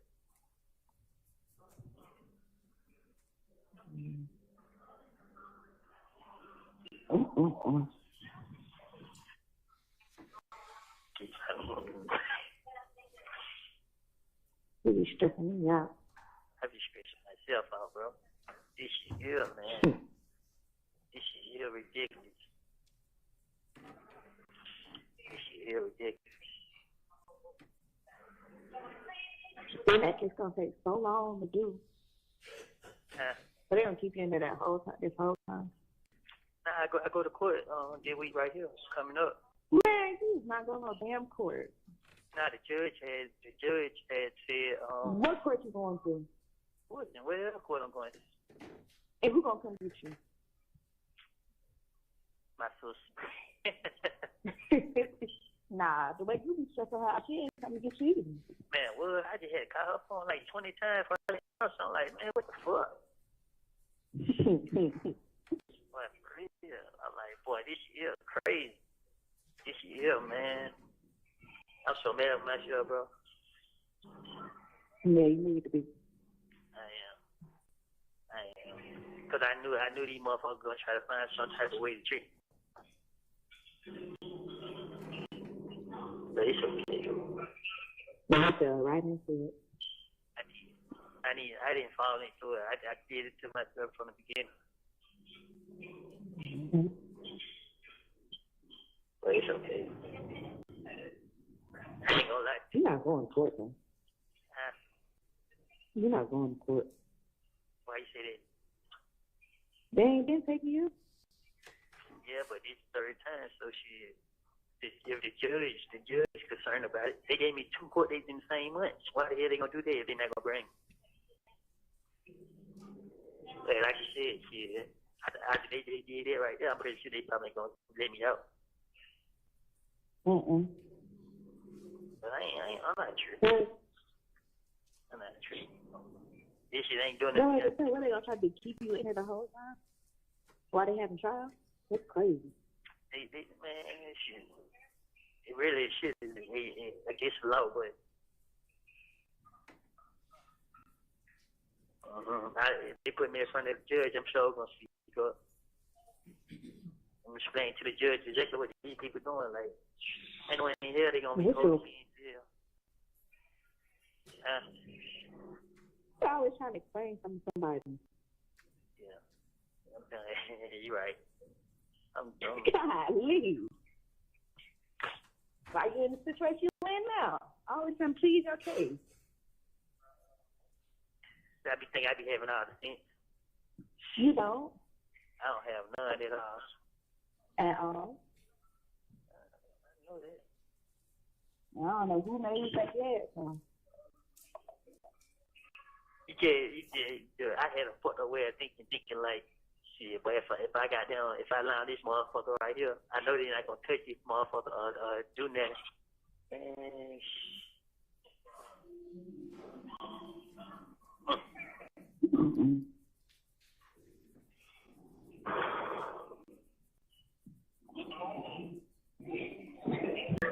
oh, hell no.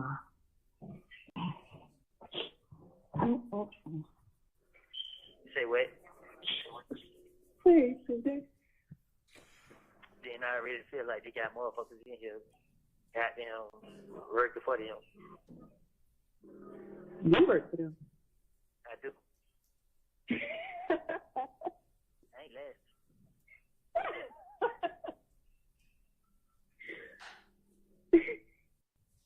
You have 1 minute left. Oh my God. I can't laugh now. Cause you really made me goddamn. You know what I mean? You. I made you wait. Nah, I just like shit. It is what it is, bro. You know what I mean? I ain't gonna let these people goddamn. I don't work nobody. Let these motherfuckers get me. Huh? Nah, I just say I ain't letting these motherfuckers get to me. But I ain't gonna keep holding you up, bro. You know what I mean? Cause I ain't trying to hear that shit you talking about. You trying to get inside you. I'm just joking. I know you ain't. You been saying laughing at you. All right. I was just joking. Yeah, all right, then. Well, kid, I'm gonna call you. Okay, good. The caller has hung up. Mr. Copeland, and Jeffrey Williams 250B as in Barry, did you hear, and it's at the 410 mark starting, you said that you didn't think that this SHI, I'm just not saying the word, blank, was going to go that far, and that they, meaning the prosecution, the police, knew that you were BSing. Did you hear you say that? Yes. I want to ask you also, did you hear in this February 19, 2023 recorded call, and by the way, tell the jurors who you're speaking with in relation to you. A friend.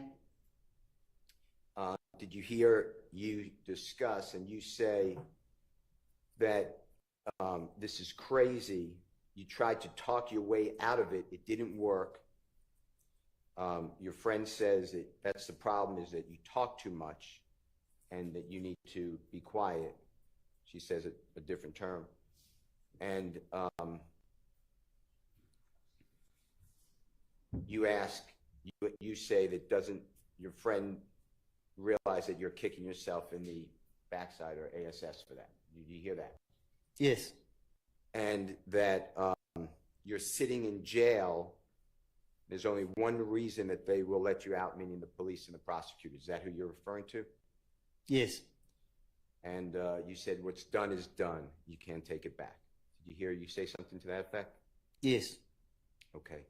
Did you hear on this recorded call that you said that they didn't put anybody else out there but you? They are trying to make it seem like it's you and Thug. You said that when they came to see you, they asked about it. You just wanted to know why you weren't going to court. You don't know anything about anybody else. You said you told the police and the prosecutors you made all of this SHI blank up to try to finesse your way out of jail. Did you hear something to that effect? Yes. And who is the person, when you said when they came to see you, who are you referring to? Them two right there. And when you say them two, the two prosecutors sitting at the front table before the Honorable Judge Whitaker? Yes. Ms. Hilton? Huh? Ms. Hilton? And Ms. Love. Okay. And did you tell them back in 2023 that what you said previously was to finesse your way out of jail and it's untrue? Yes. Did you make that clear? Yes. Did they come visit you at the Fayette County Jail? Yes. Did you hear on this recording, you then said that they ended the interview and left because you weren't doing what they wanted to hear. Did you hear that? Yes. And you're talking same two prosecutors that sit before the jury every day? Yes. Did you hear yourself say that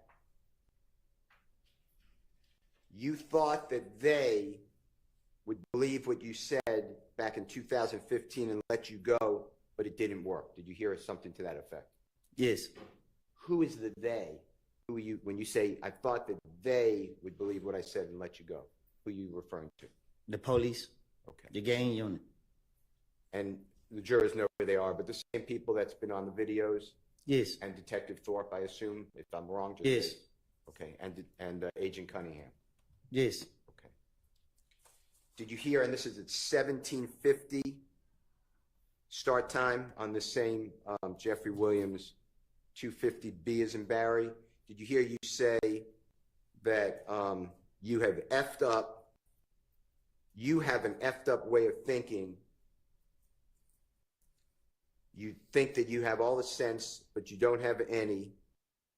Your friend agrees. You say you had an effed up way of thinking. You thought that if you lied on that MF, I'm not saying the word, but MF, they wouldn't touch him or do anything. Do you remember hearing that? Yes. Who is the MF you're referring to? If you lied on the MF, who are you pointing at? Thug. Thug. Okay. And you made that clear to these prosecutors and the police?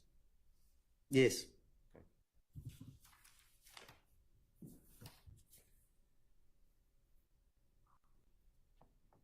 You mentioned in the last recording that the jurors heard, as well as this recording, there was a lot of talk about a video.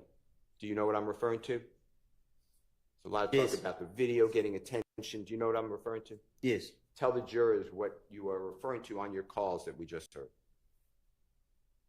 Interrogation footage, video. And was it one of the ones that we saw or the jurors saw in this courtroom before the Honorable Judge Whitaker? Yes. And when you say, when you're talking and your friend is saying, you know, people are talking about it, you heard all those conversations, right? On the Yes. recording? Do you know who put that video on the internet during this, before this trial started? I don't know who did it. Do you have a belief who did it? Yes. And who are you referring to who did that? Objection. Relevance, who he believes. Goes to his state of And mind. speculation. Goes to his state of mind on the conversations that he's referring to. It puts it in context. I'll allow it.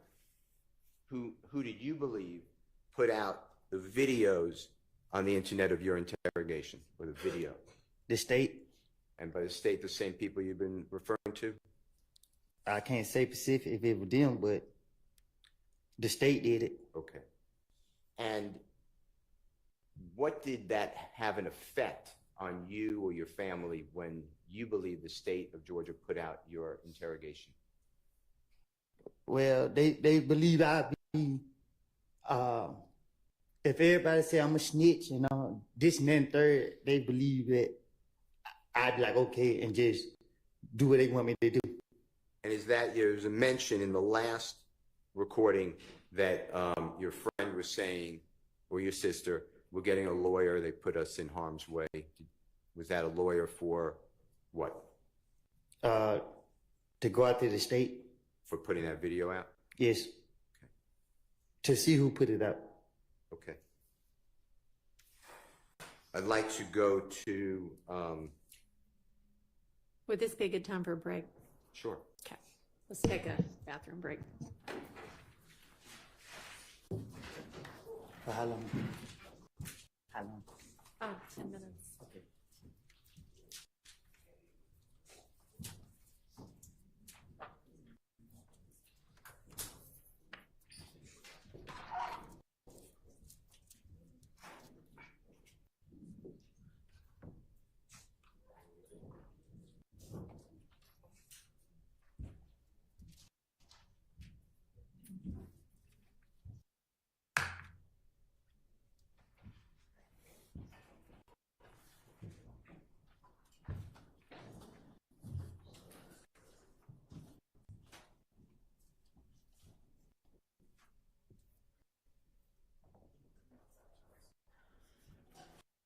All right, we'll take about 10 minutes.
Your Honor, I'd like to, Honorable Court's permission, play Jeffrey Williams or JW 250. Your Honor, this is D as in David. It's February 21, 2023 at 8:01 p.m. Fayette County Jail call. Okay.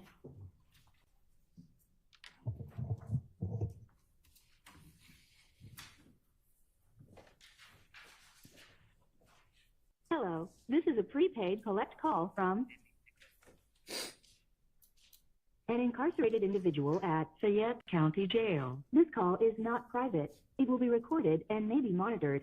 If you believe this should be a private call, please hang up and follow facility instructions to register this number as a private number. To accept charges and consent to the Thank you for using Securus. You may start the conversation now. Hello. Yeah. My boy didn't call? Yeah, he was calling. He was on the phone with Trey. Call him real quick. I'm sure he can call now. Huh? I told him he can call now. Yeah. Now I don't feel like going to see no damn serious. But I ain't know gonna I'm lie. finna fall asleep. My head just started hurting bad as hell. Shit just made me feel better though. I be feeling like I be getting. Because you worry about what the street say for the street. Ain't lie. We're gonna fuck with you, because of you. Everybody else fuck them. Fuck that hoe. It's a court situation, man. You know what I mean? Like, it's just like. Let me tell you something. God gonna let you out in the right time. Hold on, he calling. You just gotta trust that shit and believe it. Have faith. When you pray about everything. Click him in while you Cry that shit out the dog. Yeah, you can say that while you click him in, crazy girl. Yeah, you can. Hello? I'm saying before y'all start talking. You rude, that's why I can't stand talking to you. But I'm done. Nah, I'll tell you to click him in and say that when you click him in. I did. Shut up. Yo. I was telling her to finish saying what she was saying. When she kicked you in, she taking over being so rude. What's up, man? No shit, what's going on, boy? Man, these folks doing, they trying everything in their power to try to goddamn break a nigga, man. Yeah, they got all kind of shit going on the internet, boy. Yeah, my sister was telling me, I was like, man, they don't put me on the goddamn some type of lockdown where I come out hey this time now. So, yeah. All people come out is like the 1 to 13. They got like they call themselves wiper here. They bring out, but they let me come out. They ain't in here. What the hell? They chop that shit up or something? Like, I'm trying to see like what the hell, you know what I mean? They got a part, man, on that motherfucker.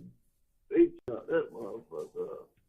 What you say? What you talking about? Tell me. To my with the they saying that shit to my y'all let me go right now. And he said I go right to him. He said I go right to him with this shit. Yeah. To my kids situation. Man. To my yeah. When they're like, what are you saying? Ain't gonna say no name, but y'all, you know, whatever part that shit, man. Yeah. They did try whatever, man. So I was like, shh. I just had to face it. You know what I mean? Yeah. I got trouble lawyer. Oh, man. You said you talked to the lawyer? Man, I got court in the morning. This nigga did text my sister and tell her that they still trying to get you to they still trying to get you to go to court on that shit. You know, I go to my arraignment. Hold on. We even think about that. My people that came into the office, yeah.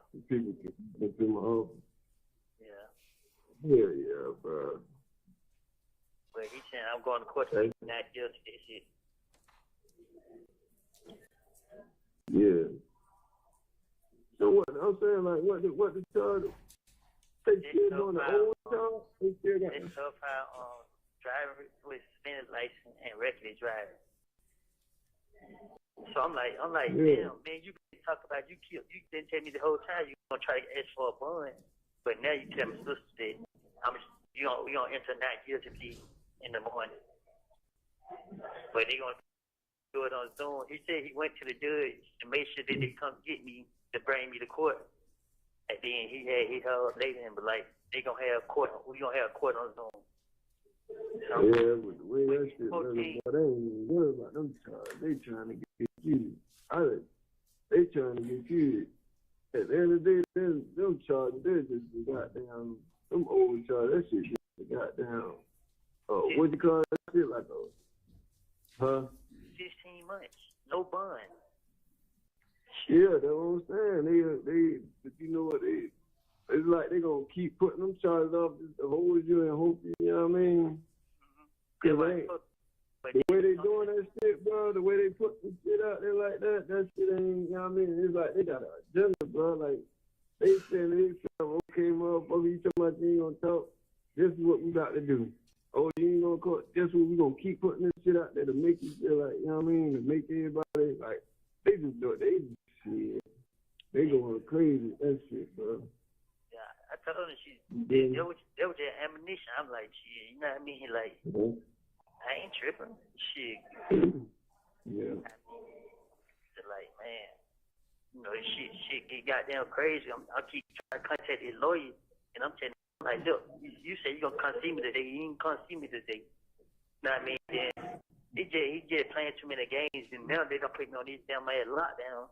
And I ain't even gonna be able to get in touch with this nigga. Like, I ain't gonna be able to talk to him unless he comes to the phone after 7 o'clock. So, like, yeah. So, like, man, and my sister, did you call? I had to tell her to goddamn let you know, goddamn, I be out there anytime 'cause I know you be at work. So, yeah. I ain't know if you can answer. Yeah. Cause I hit up and I was like, hey, you know, I always want to know how you doing. And I especially when I be seeing shit, I be feeling like, damn, I ain't want them to be on this in this stress and shit like that. You feel me? Man, stress ain't the word. I'm like, I know, man. Made me angry, like. Huh? I said she just made me angry. Yeah. Hey, man, that shit there. They got that shit. They got that shit. And then they just play like 2 minutes, 3 minutes. That shit, you feel me? Like, I don't want to lose, bro. That shit on me. Yeah, but that shit's so crazy. Motherfuckers all jump on. I don't even know how the fuck they even find them pictures on my page. They all under that motherfucker going crazy. I ain't even commented back on that. Like, oh, you was his mentor. So you ain't told him something? I'm like, I just seen this shit today. They must have did that a couple of days ago or something. I'm like, how the fuck these folks found my shit? What the hell? I don't even, who the hell is y'all? Man, crazy thing about Bill, but she, I know they mad because, I mean, they feel like, like, you know how you got a dog, that motherfucker see his tail, that motherfucker be shaking his tail. Yeah. They feel like they what I did. I made them chase their tail. So now they trying to show a motherfucker like, oh, okay, you wanna play a game with it? Cause listen, bro, they came to me when I first got locked up. They offered me 1 year in jail, no probation, no papers, no nothing. I turned that shit down. I turned them down every time they came to me. I turned them down. Tell my lawyer, no, turn them down. Now my lawyer said him. He finally tell them, look, they cannot contact me at all. And we don't want to talk to them, do no negotiating with them or nothing. Now all of a sudden this shit just pop up. Yeah. The other number you were saying, the other supposed to come holler at you? Yeah. Here, they ain't never come? Nah, I told my lawyer like when this shit I told him like, oh man, I don't want to talk to nobody. You know what I mean? Like, Yeah. At the end of the day. Feel like everybody trying to trap you right now. Yeah, that's why I just like at the end of the day, I don't want to talk to nobody. I'm not gonna put myself in a worse situation. I'm just gonna face these choices I'm locked up for, and just, you know what I mean, deal with it, with whatever comes. If they drag me to court, I got my Fifth Amendment rights. I'm gonna take the fifth, and then I'm gonna go from there. You know what I mean? I don't want to talk to nobody. Yeah. You know what I mean? I was trying to think around you. You know, I was trying to think of all kind of shit myself. I ain't even gonna lie. Yeah, I be so careful, Lord. Shit, I just like, man, I don't know what is what, who's who. Like, yeah. Everything right here. Motherfucker feel to realize that if you look at anything that was said, ain't nothing that was said, motherfucker was charged. So if motherfucker, if we paid attention to it, you see, I was saying anything, but the main thing I kept saying was let me go. Shit, they let me go then. I was out of there. But I mean, it wasn't up for that.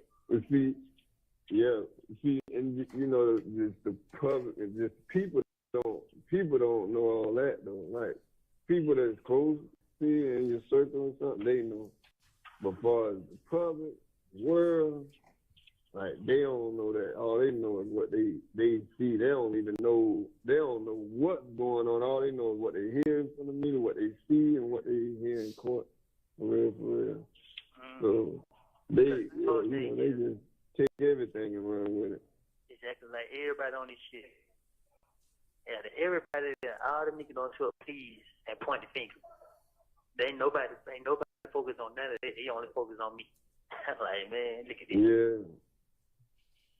And it's because of how they putting that shit out there like that. Like they putting pieces of the video out there, and they chop and get just the worst part of that motherfucker. Yeah.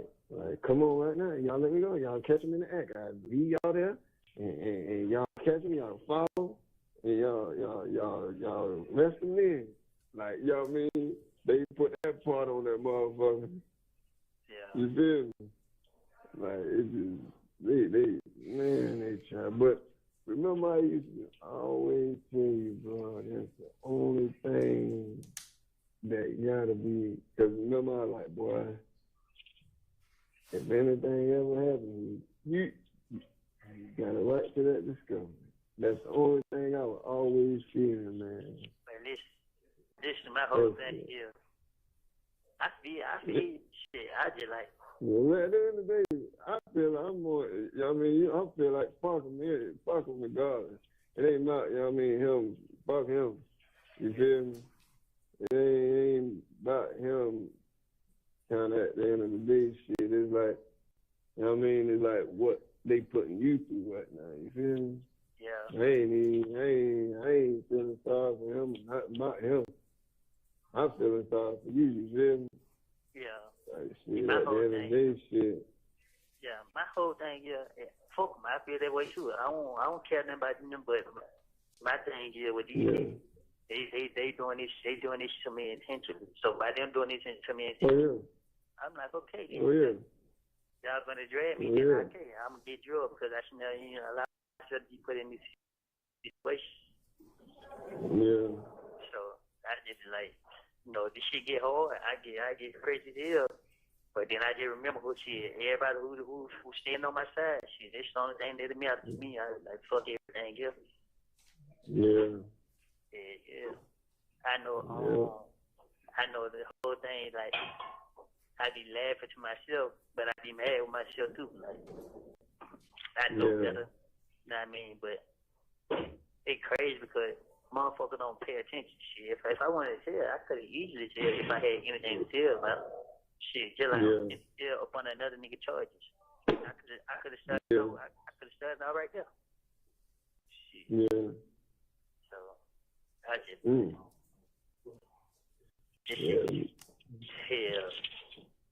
Just try not to stress yourself, bro. Try not to. It just only thing that begins to me the court. The court part, they be got scratching me, but everything else. You say you go to court tomorrow? Yeah, the nigga saying, I want to go on the court to plead not guilty. I'm like, bro, listen. At this point, man, ask for a no-low plea, bro. Let the judge. Let's see what the judge try to give me. The judge might say time served. You know what I mean? Whatever, man. I'm just ready to get the hell up out of the way. Send this motherfucker waiting on these people, man. This shit should just. So what time you go to court tomorrow? Man, the crazy thing about it is, man, I don't even know.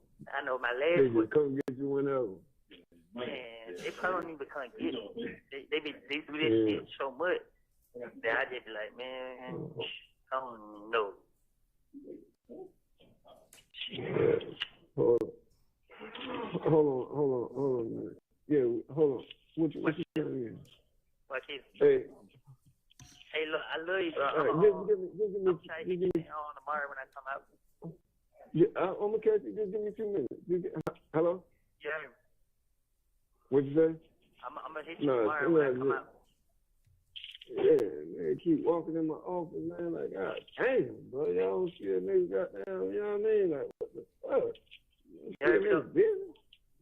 Yeah. I'm gonna hit you tomorrow. Yeah, what you got? You gotta go. You about to go in? Yeah, my time up. All right. I got like 2 minutes. I got 2 minutes. So I could try to tell you. Yeah, hell yeah, you know my head up, nigga. You know what I mean? You do the same too. Yeah, I am, boy. I'm just waiting on much. Some shit to fall through, you know what I mean? Motherfuckers have you waiting forever, boy. You motherfuckers will wait you, boy. Yeah. Oh, I really be hard. I just be like, shit. Yeah. I be in the motherfuckers so goddamn spook. I be thinking, goddamn, they be goddamn. They have goddamn. Motherfuckers. You already. It ain't no thinking. Shit, boy. It seems like how they motherfuckers. Boy, shit, ain't no thinking. I would be thinking. I would be knowing that shit. Somebody in this motherfucker. Yeah, you know. Ain't no way. I just ain't trying to say it like that. Yeah. Hey, that motherfucker trying hardball, boy. Yeah, well, I tell you, like, and it's so crazy because they not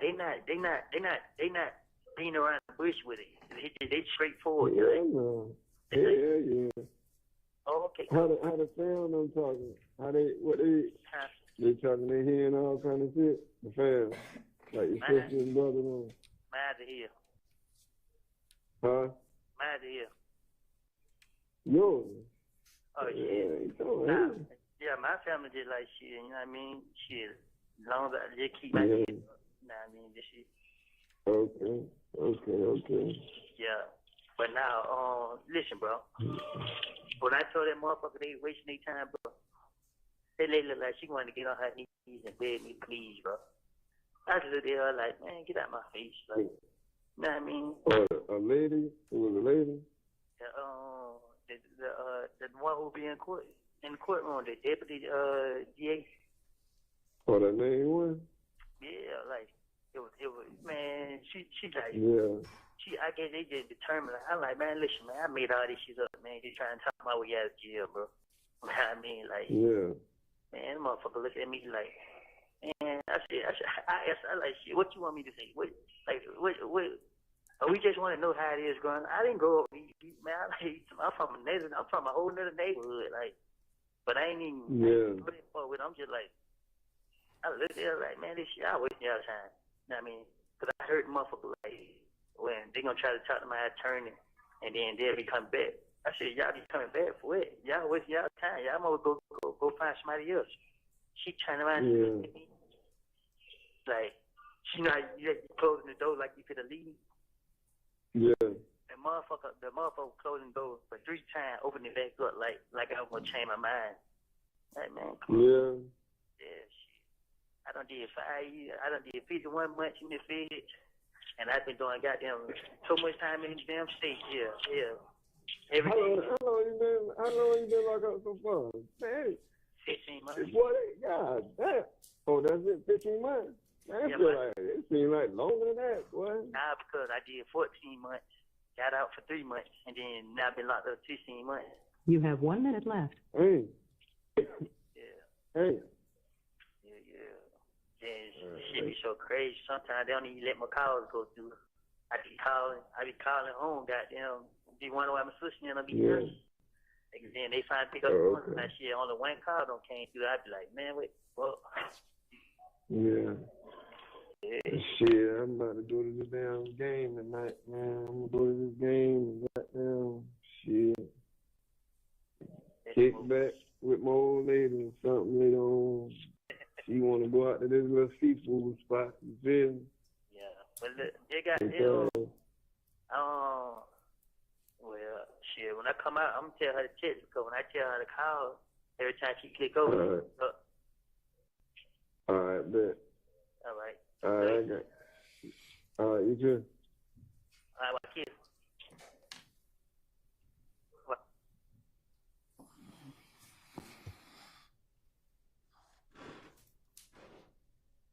Mr. Copeland, can you tell the jurors, just orient them, what relation was the people that we heard besides your voice on the recording? My sister and a friend. Okay. And the friend this time is a man. Sound like a man's voice. Is that accurate? Yes. Did you hear you explain that you've made people mad and that they feel like you feel like you made them shake their tail? When you first got locked up, they offered you a year in jail. You turned them down, and now your lawyer has told them not to contact you at all. And then all of a sudden, the video of the interrogation pops up. Do you remember hearing that? I said, chase their tail. Chase their tail. Okay. And who are the they that you're talking about when you say you think you made them mad? Say that again. Who is the they? Who is they when you say you think that you made them mad or chase their tail? Who are the you police. talking? And then at 10:05 on JW 250D, as in David, did you hear yourself say that people failed to realize that if you look up at what was said, nobody was charged with what you said? Do you remember hearing that? Yes. What were you referring to on that? The 2015 interrogation. And it's now February 21, 2023. This year? No, when this call was made, February 21, 2023, so a year and a half ago, maybe. Is that what you're referring to? The length of time? Yes. Okay. And then do you remember hearing the same statement at the 10:05 that you would say anything? Your main thing was you were saying thug and was trying to let you go, trying to get them to let you go. And you said that if you would let go, you were out of there, but they weren't going for it. Do you remember hearing that?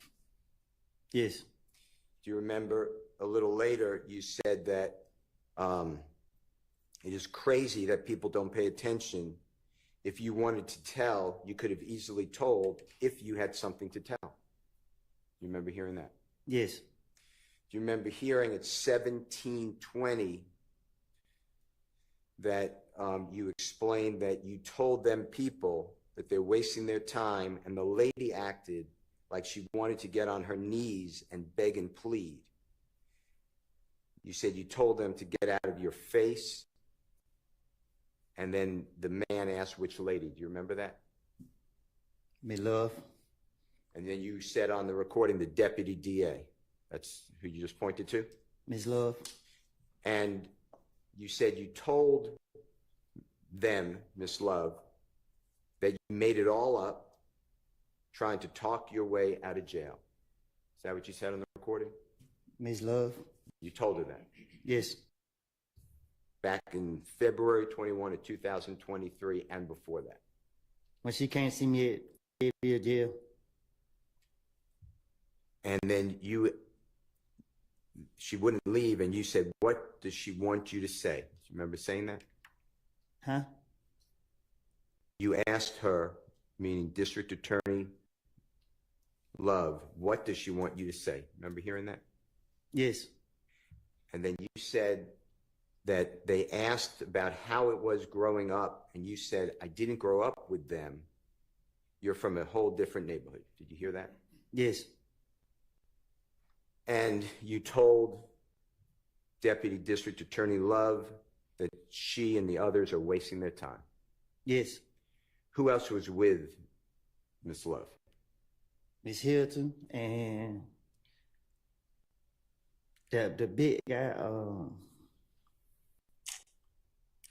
the big investigator. I can't think of his name right now. Long. Investigator Long with the District Attorney's Office? Yeah, I think that might be his name. Okay. But the big police, DA, whatever he is. Okay. And you told Miss Love, Miss Hilton, and who you believe is investigator or police officer Long to go find someone else that they're wasting their time. Did you hear that on the recording? Yes. And that did happen? Yes. And you said that the door, that she opened the door 3 times like you were going to change your mind. Who are you referring to? Miss Love. And when you say open the door, just tell the jurors, like, what kind of room are you in? A little small room. Were you allowed to go in and out of the room on your own? I was in jail. So who was going in and out of the room like 3 times, opening the door? Who? No, she wasn't going in and out. They were leaving. I was complaining about my court. Every time I had to go to court, they weren't coming to get me to take me to court. So they kept holding me in jail, and I would miss my court, and they'd give me another court date, another month, like a month away. So she would ask me who my lawyer was, that she gonna reach out to my lawyer and try to get them to get me in court. So if they were to help me get in court, would I cooperate? I said, get me in court and we'll see. You wanted to get out of jail? Yes.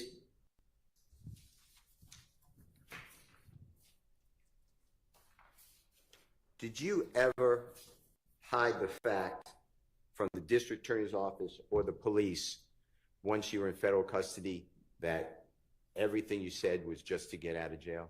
It was not true, it was a lie? I don't understand it. Okay. Once, I think you said, and tell me if I'm wrong, but I think you said once June 10, 2015, the interrogation that we've watched with the jurors, after that date, yes, you go over to federal custody at Lovejoy Detention Center. You get charged with murder of Donovan Thomas in October 2015. Yes. You then go before Judge Totenberg, federal Judge Totenberg, in yes, the Northern District, Georgia, received 60 months in custody. Well, actually, I fought my case for 40 months because the lawyers who I had represent me over there kept telling me that the prosecutor wanted to talk to me, and they wouldn't fight for me, so I had to write letters to the judge asking for new lawyers. So I had to fire 2 lawyers because I kept telling them I didn't want to talk to them. I made it up. And then I didn't trust them. So it took me 2 years to file one. And then they gave me a 3rd lawyer. And when I got her, I just told her I wanted to plead guilty at this point because I've been in there for so long. And when you said you wrote to the judge, you're talking about the Honorable Judge Totenberg? Yes. And you had what's called appointed lawyers. Some people say public defenders. Is that true? They call them federal defenders. Yes, sir. And they don't cost anything. They're great lawyers who don't cost anything, but they're assigned to people who can't afford a lawyer. Is that your understanding? Yes, they're free. Did Jeffrey Williams ever pay in any of your court, you have a lot of court appearances. Did he ever pay for any of your lawyers? No.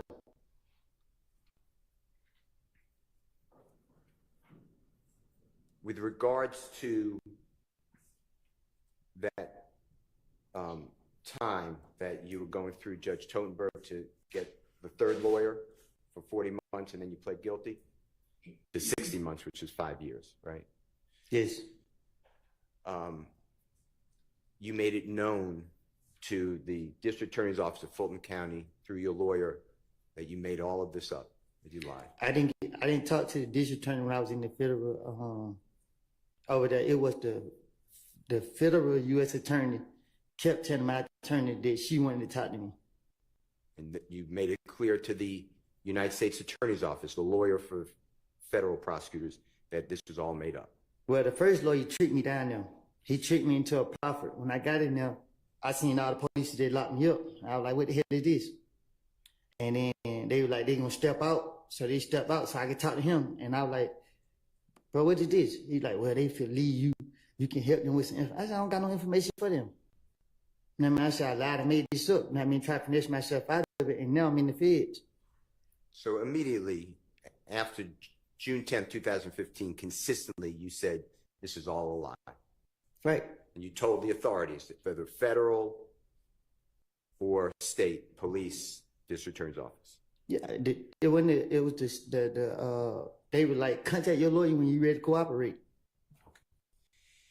And this case in Fayette County that you were being held on, that's a Fulton County case, correct? Yes.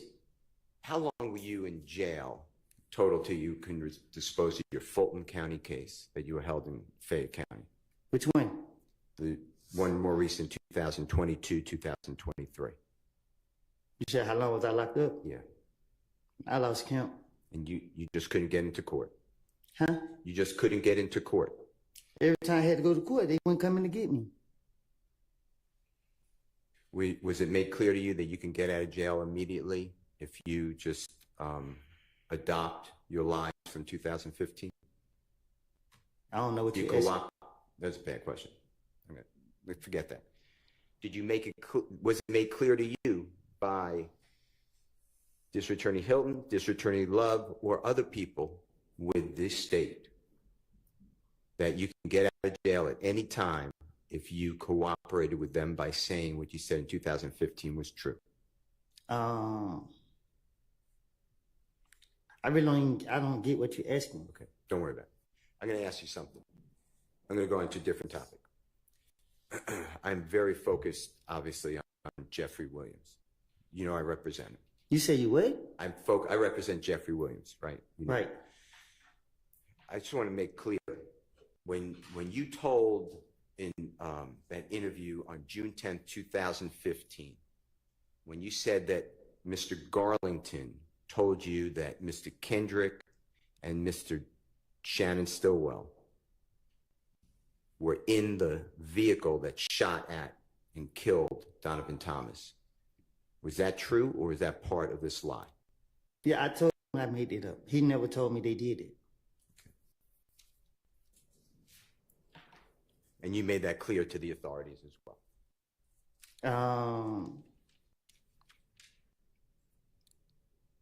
I can't recall if I told them that, but I can't forward to them I made it up. Okay. All right. I'd like to go through a jail call that the state played for you. Ms. Hilton played for you earlier this week. It's, Your Honor, it's already in evidence. It's State's Exhibit number 295Y. And specifically, Your Honor, it starts at 128. And just to orient the jurors, this should be the 13th day of June of 2015. So 13th day of June 2015. And I believe you said that you're on the phone, and there's other people on the phone too, but Jeffrey's sister, you identified her, or she'd been identified as Max, and then Jeffrey in the background, maybe his voice on the phone, is on the call. I'd like to just play that short snippet, okay?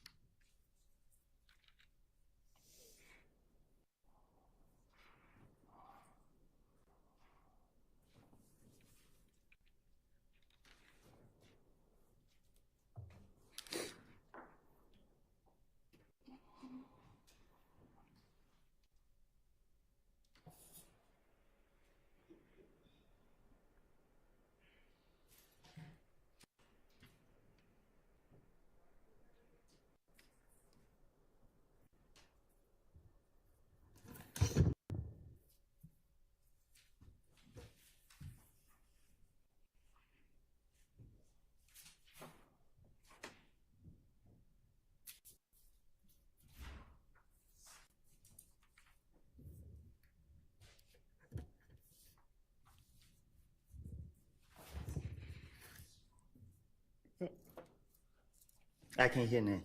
I don't think it's playing.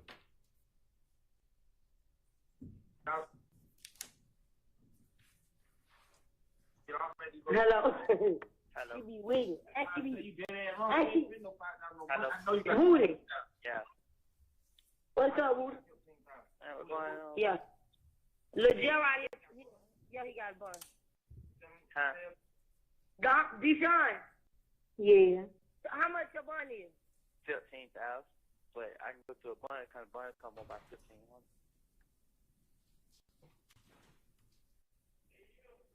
You found the bun company?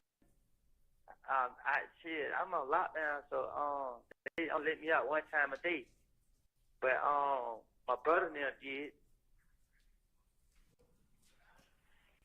Deshaun, when he hang up, click on call his brother, and I'm meet his brother so he can get his money. If your brother go, no, I'm saying call your brother gonna sign it. Yeah, Deshaun, where you at? I mean, You don't got no ride. I could get your brother to bring me. Meet me on University.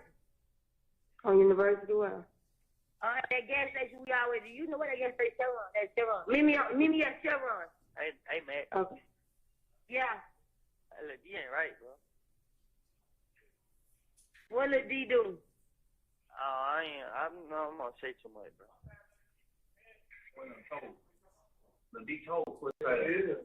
You talking about rock through D? Yeah. I told you. He told on Roscoe too. You think I'm fucking playing, but he told on Roscoe. He told on Roscoe just how he Roscoe ain't no fucking blood. He don't give a fuck. Roscoe ain't free. Hey, Deshaun come meet you so you can get their money.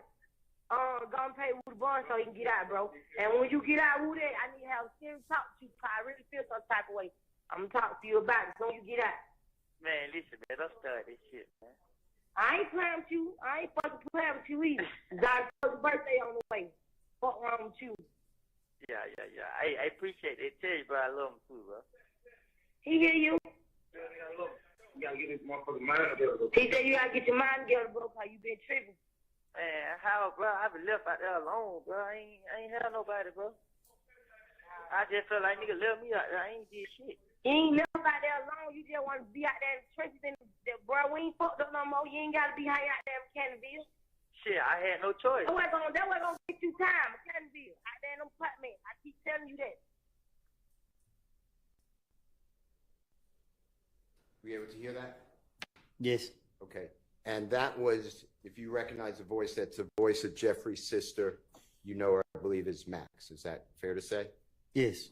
And she said that she asked about a bond, and you had a $15,000 bond through a bonding company. Yes. And that she would meet Mr. Sean Quarterman at the Chevron on University. Yes. To help you, I guess, your family, you, to secure money for a bond. Is that fair to say? Yes. And when you go through a bonding company, if you're familiar, do you know how much percentage, if you know, if you don't know, just say I don't know. 10%. So $1,500? Yes. Do you know how much money was actually given, if you know? I heard it say 700. Okay, so about half. Yes. Half the money needed for bond. All right. And then did you hear Jeffrey's sister say you have a birthday coming up and she has to have a serious talk with you? My little girl birthday was coming up. I'm sorry. Okay. Did you hear that? Yes. And then did you hear Jeffrey say, and it was faint, but you said that tell Jeffrey you love him. He said, I love you too. You got to get your mind together. You are tripping. Did you hear that? Yes. And then you hear Max, the sister, say, we're not effed up no more. You got to get out of the streets. Did you hear all that? Yes. Okay. I'd like to go with you the Infinity. Also on that jail call, you heard let me just go back to that jail call in State's Exhibit 295Y. Did you hear you say that little D is tripping? Did you hear something like that? Yes. And then Max said something like, he told on, I know him as Mr. Winfrey, but Roscoe, I think, is the name used. If I'm wrong, just correct me. I heard it. Okay. Did Jeffrey say anything about that? I didn't hear him say nothing. Okay. Now, I want to go back to the infinity. You made it clear when being questioned by Miss Hilton that infinity that you asked Jeffrey to rent it for you. Do you remember saying that? I didn't hear you. You didn't hear me? No. When Miss Hilton was asking you questions, you made it clear that infinity, the infinity vehicle, was rented. You asked Jeffrey to rent it for you. Do you remember testifying that way? Like this time? Yeah. I don't get what. Just ask me what you're asking. I don't. Do you remember explaining, and I'm just asking for the truth, but do you remember explaining when questioned like when Miss Hilton was standing here asking you questions, do you remember explaining that the infinity, that you asked Jeffrey to rent the infinity for you? Do you remember saying that? If you don't, that's fine. Yes. And do you remember explaining that infinity was yours, that was for you, that Jeffrey did a favor? Do you remember explaining that? I said, we just get in anytime we want it. Okay. I'm going to show you what I've marked as Jeffrey Williams number 253, because you gave, I thought, I may be wrong, but when I asked you about the infinity, I thought you told me something different. So I just want to see if this is true, okay? This is just the counsel testifying about what he thought saw. I apologize, I won't do that. Prior inconsistent statement, but okay. This is Jeffrey Williams 2, that's wrong. No, Jeffrey Williams 253, Your Honor, and this is from August 12th, 2024, questioning by Miss Hilton of Mr. Copeland, and it's from the live feed, Your Honor. It's a short clip. And just listen to this, and if it's wrong, just correct it. I was only protecting him.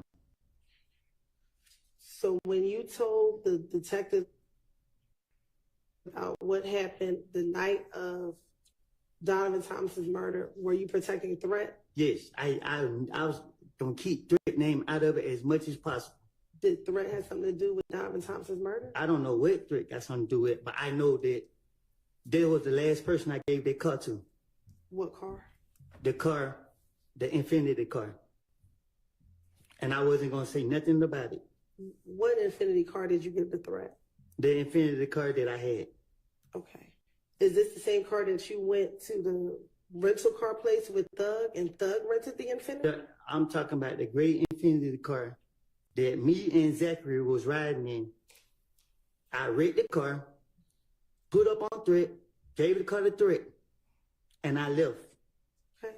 Is this the same Infinity that you told police that you went to the Hertz rental car place with Thug when he rented the Infinity?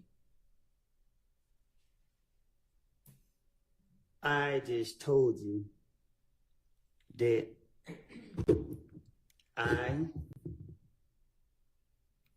gave Threat that car. Ms. Copeland, that's not what she asked. So listen to what she asked and then answer that as best you can. You're saying you gave Threat that Infinity. Is that what you're saying? Hold on a second. Y'all just confused me. What you say, Yana? Well, I wanted Ms. Hilton to ask the question clearly and you listen to it and answer it. So ask the question you asked him a minute ago if that's what you want the answer to. The Infinity that you're talking about, is that the Infinity that you went to the Atlanta airport with Thug when he rented the Infinity? What you asking? You're talking about an infinity that you gave the threat, correct? Right. The infinity that you're referring to, is that the infinity that you went to the Atlanta airport with Thug when he rented the infinity? Yes. Okay. And that was the car that Thug rented, correct? I asked him to rent me a car, and I read the car, and I gave the car the threat. When did you give the car the threat? The same night I read it. The night before that happened. Before what happened? The same night it happened. I can't remember. I gave the car the threat, and I left. Where did you give the car the threat at?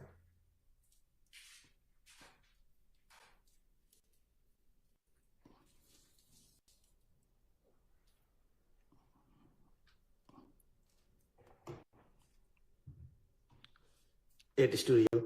What studio? I pulled up and gave it to him and pulled right off. What studio?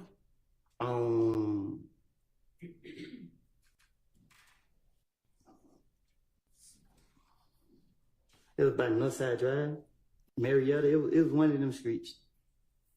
Was there anyone else at the studio when you gave the car? I didn't go in the studio.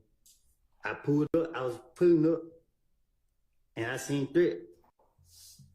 I gave threat the car, jumped out of the car, it got in my charge.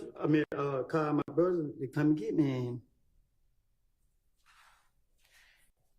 And was this the date Donovan Thomas died? Was this a few days before? In relation to when Donovan Thomas died, when did you get threat this vehicle? I gave threat the car. I read the car, gave it a threat. So when you wrecked the car, why would you give threat a wrecked vehicle?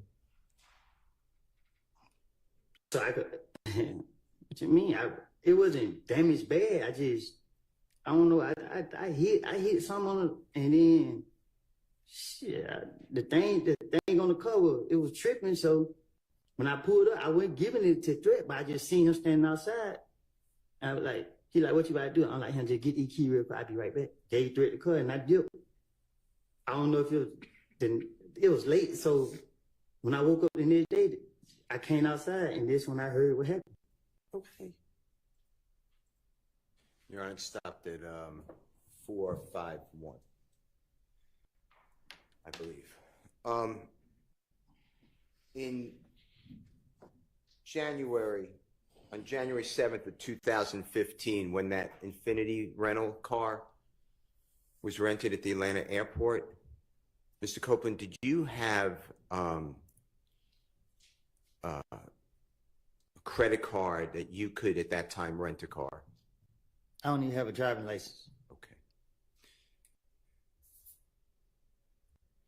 Now, can you tell the jurors, and if you can't do it, just say I'm not good at distance. What is the driving distance, if you can do it, from where Donovan Thomas was shot to the Green store? Can you give the jurors an idea of how close or how far that is?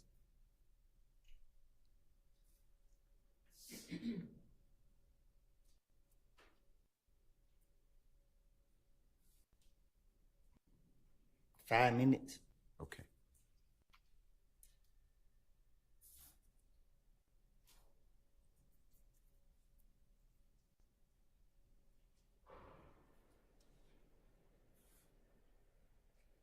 Now, I want to talk with you about the night of Donovan Thomas's shooting. Eventually that evening, is it true that you're at Jeffrey Williams' home? I didn't hear you. Were you at Jeffrey Williams' home at all after Donovan Thomas's shooting later that night or early the next morning, before you went to the police department? I was all over the place. Okay.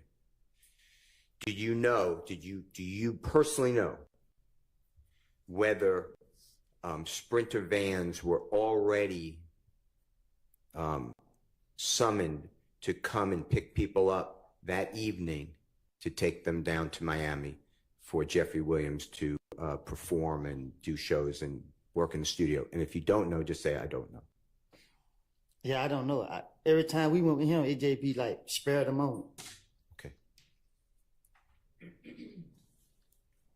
When you went to Miami, not the night of Donovan Thomas's killing, not the next day, but the next day, and if you don't remember or I'm wrong, just correct me. You went with Miss Quarterman, Deshaun Quarterman, and your child. Is that true? To my when I went to Miami? Yes, sir. After Donovan Thomas's shooting, a couple of days later. Yes. It was just me, my baby mama, and my little girl. And do you remember if you flew to Miami or you drove? We had to drive because I don't think I ever caught a plane with her. Okay. And do you know how you got there? Meaning, did somebody drive you like in a Sprinter van or another vehicle, or did you have a car access to you, or do you know?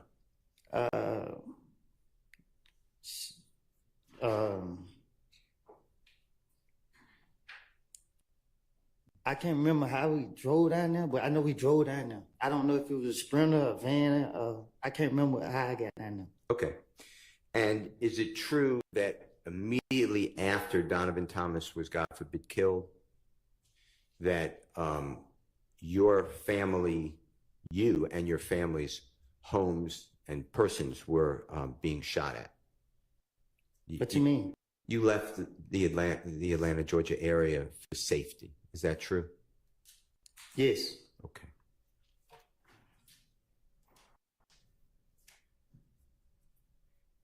And the detective told me to leave.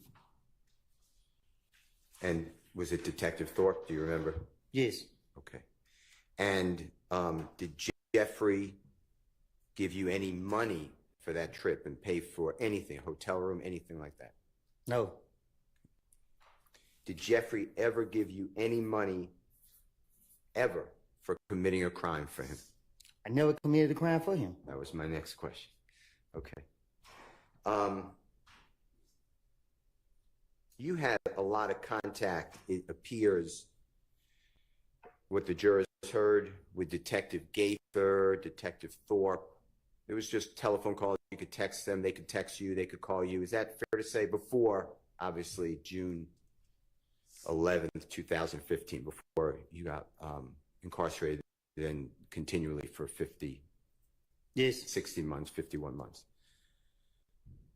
Have the prosecutor and the police ever showed you any recordings of any of those calls that you had with them, besides the interrogations that we had? My first time ever seeing these two was during this trial right here. I never talked to nobody outside of these two right here. Okay, and when these two, you mean Miss Hilton, Miss Love? Yes.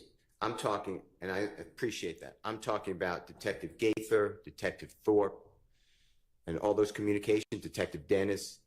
Did anyone ever show you, let you listen to any of the recordings that you had with every time that you met with them? Did you ever have that outside of these video, audio?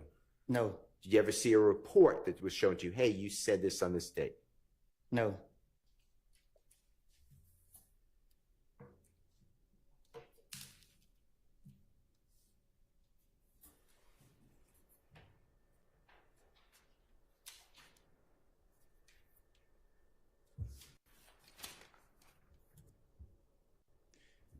Your Honor, may I have just a minute? May.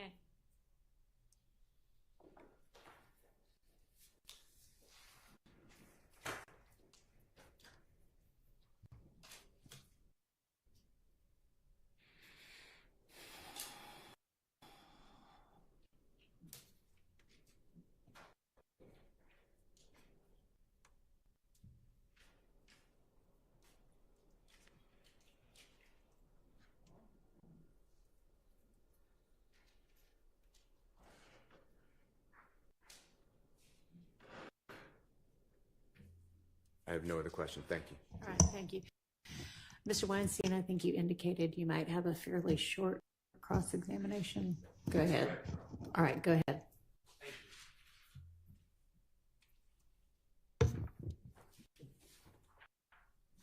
Good morning, Mr. Copeland. Good morning. My name's Doug Weinstein. I'm Diamante Kendrick's attorney. I think you know him as Yak, right? Yes. Okay. So when I refer to him, I'll just call him Yak.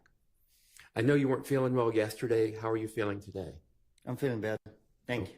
Okay, good. I'm glad to hear that. I'm not going to ask you a lot of questions about years ago because it's been about 9 years. I can't remember what I had for lunch yesterday. But I will ask you a few. So let's talk about 9 years ago. You've stated repeatedly that you would tell the police anything to stay out of jail, right? Yes. You said yesterday, tell me if you remember this, you said yesterday, quote, Rice Street is not prisoner jail. I don't know what that place is. It's the worst place in the world. Do you remember saying that? It is. Why do you say that? Because it's the worst place in the world. Okay. That I done been to. Okay. So let's talk about finessing the police. Okay?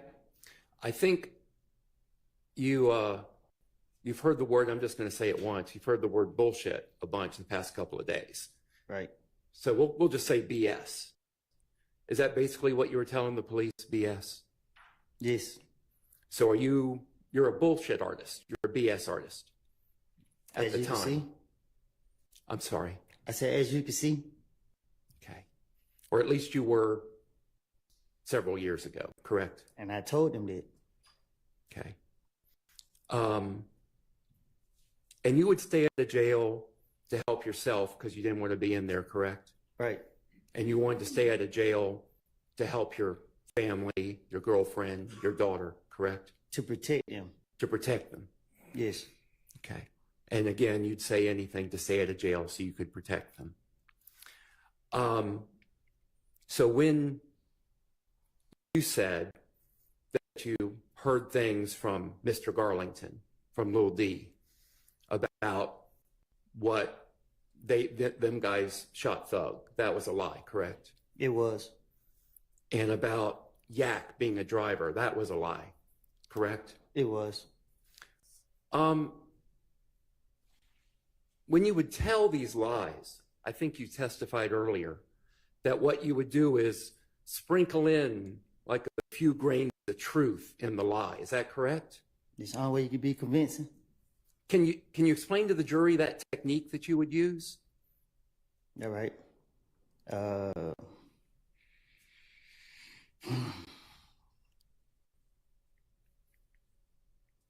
You hear stuff, you know what's true, and you know what's not true.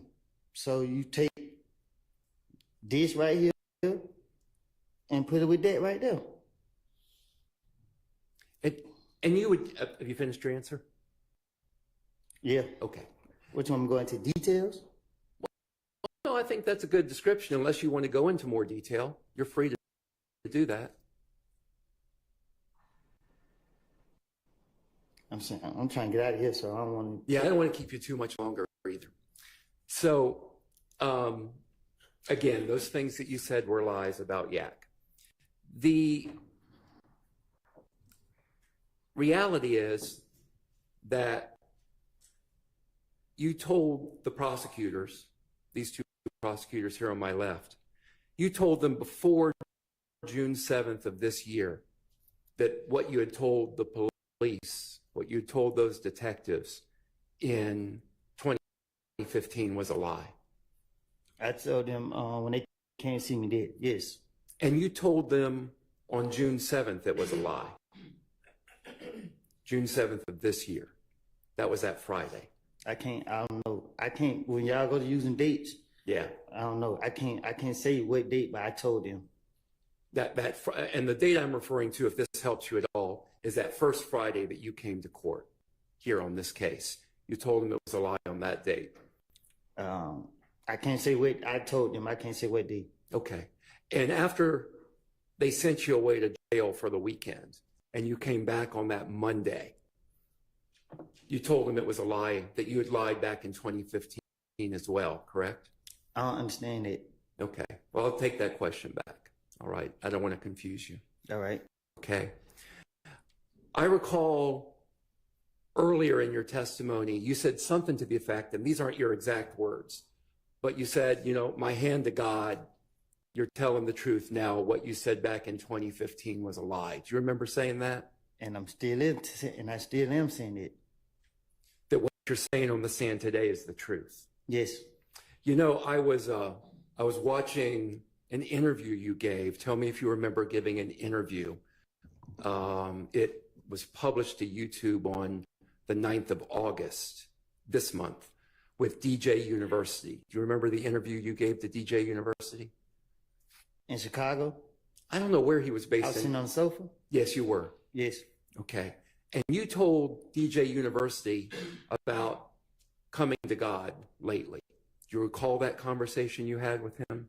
Yes. Would you relate that conversation to the jury, please? Objection on irrelevance.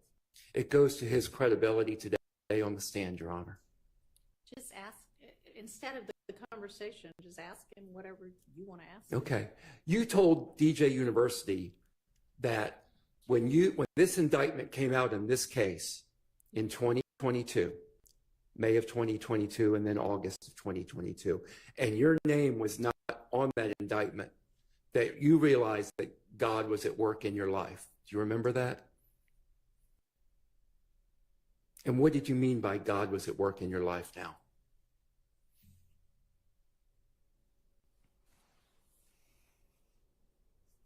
Say it again. Yeah. When you told DJ University,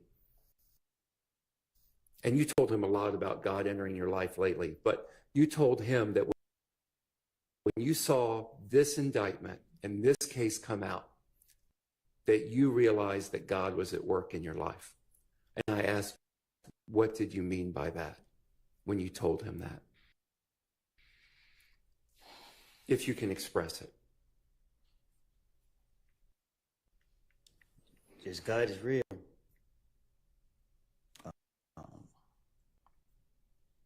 God is real. And you have that in your mind when you said on the stand that you put your hand to God, and what you're saying on the stand is the truth right now. That's with you knowing that God is real. Is that correct? Say that again. Yeah.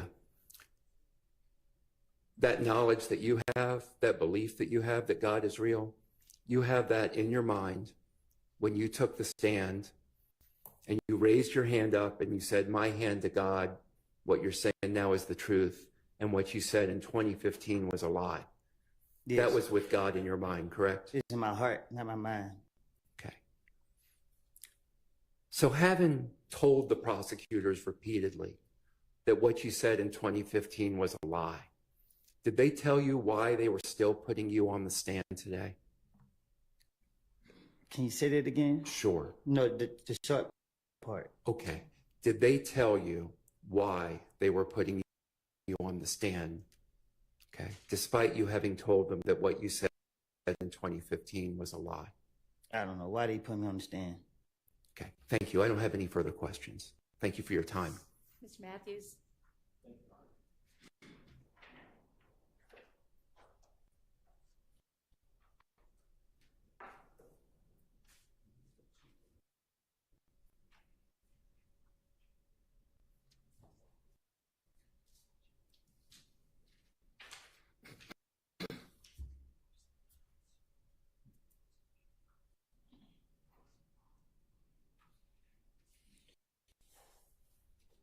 Good morning, Mr. Copeland.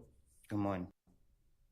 My name is Carrington Matthews, and I represent Mr. Marquavius Huey over there. We're about to look at a certain exhibit, a certain picture that the state showed you a few days ago when you were on the witness stand.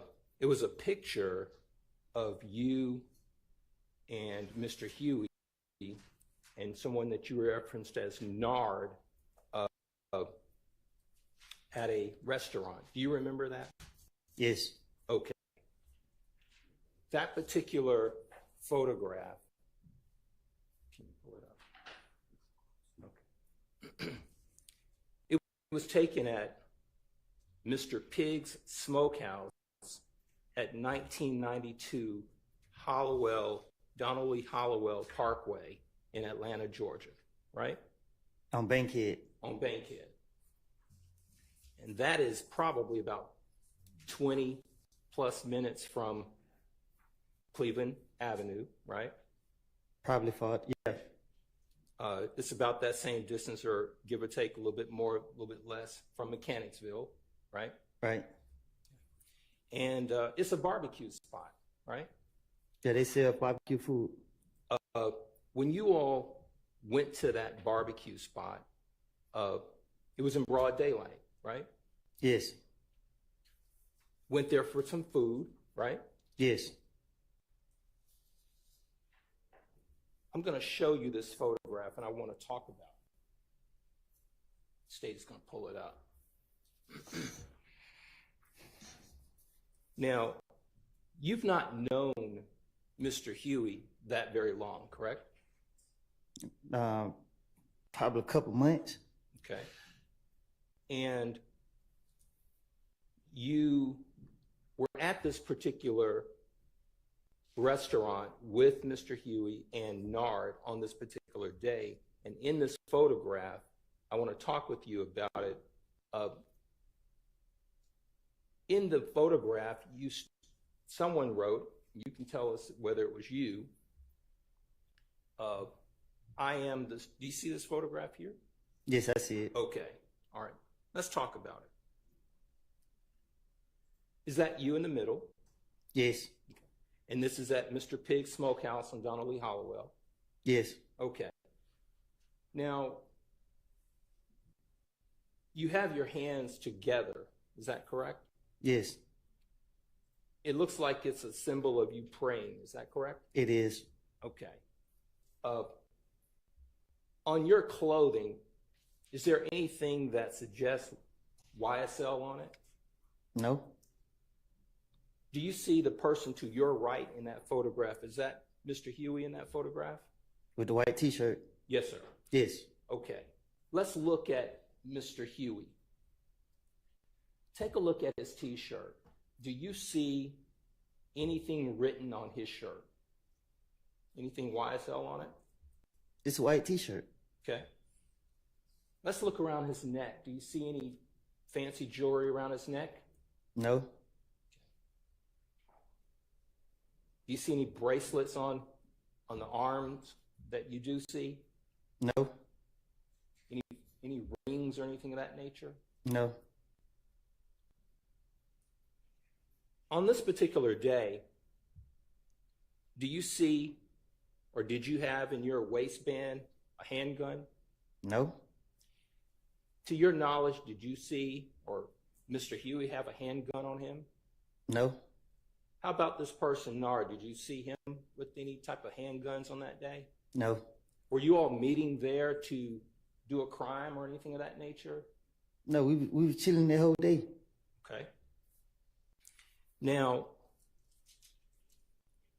any AKs, any rifles or anything in the background in this photograph? Huh? Any picture, any weapons? No. On this particular building, do you see any signs or symbols, any graffiti with YSL or anything of that nature? No. Now, you said y'all are just chilling that day. Were you, nothing about this photograph is suggesting that you all are asking anyone to participate in any type of YSL gang or anything of that nature, is there? YSL ain't the game. Okay.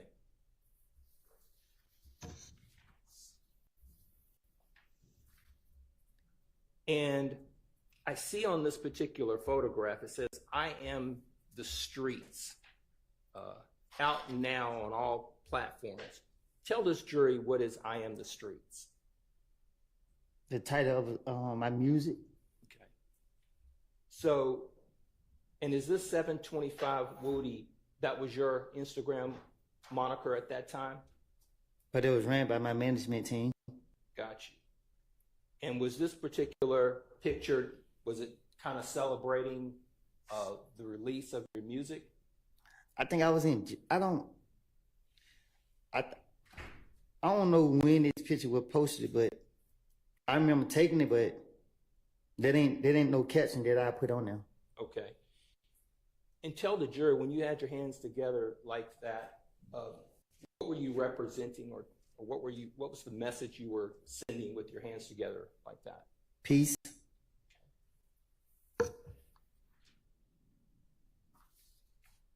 Now, on this document that we're looking at, on this photograph, at the bottom it says "Free the Guys."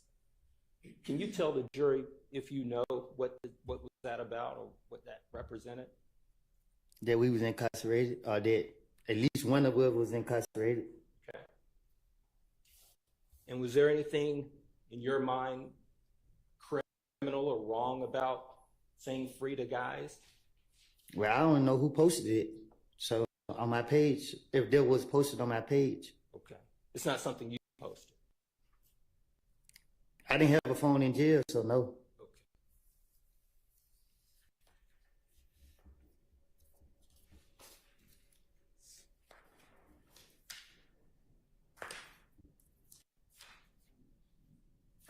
And to the best of your knowledge, on this particular day that you all met, sounds like I'm hearing you to say is that y'all weren't doing anything but chilling. Right. Nothing more, nothing less. That's all we do. Not meeting up to commit any crimes. Never. I was doing the music, focus on the music. That was it. The clothing that you're wearing there, I notice here these particular jeans, and there's red on the jeans there. Is that the way those jeans are made? Yes. Does it represent anything to do with any type of gang or anything of that nature? No, that's how I bought them. It's a broken heart. A broken heart. On my pants lid, yeah. Gotcha. I actually still got the pants. Okay. And is it fair to say that you guys are relatively neatly dressed urban gear? I thought I was. Kind of fresh, right? That's what I thought. Okay.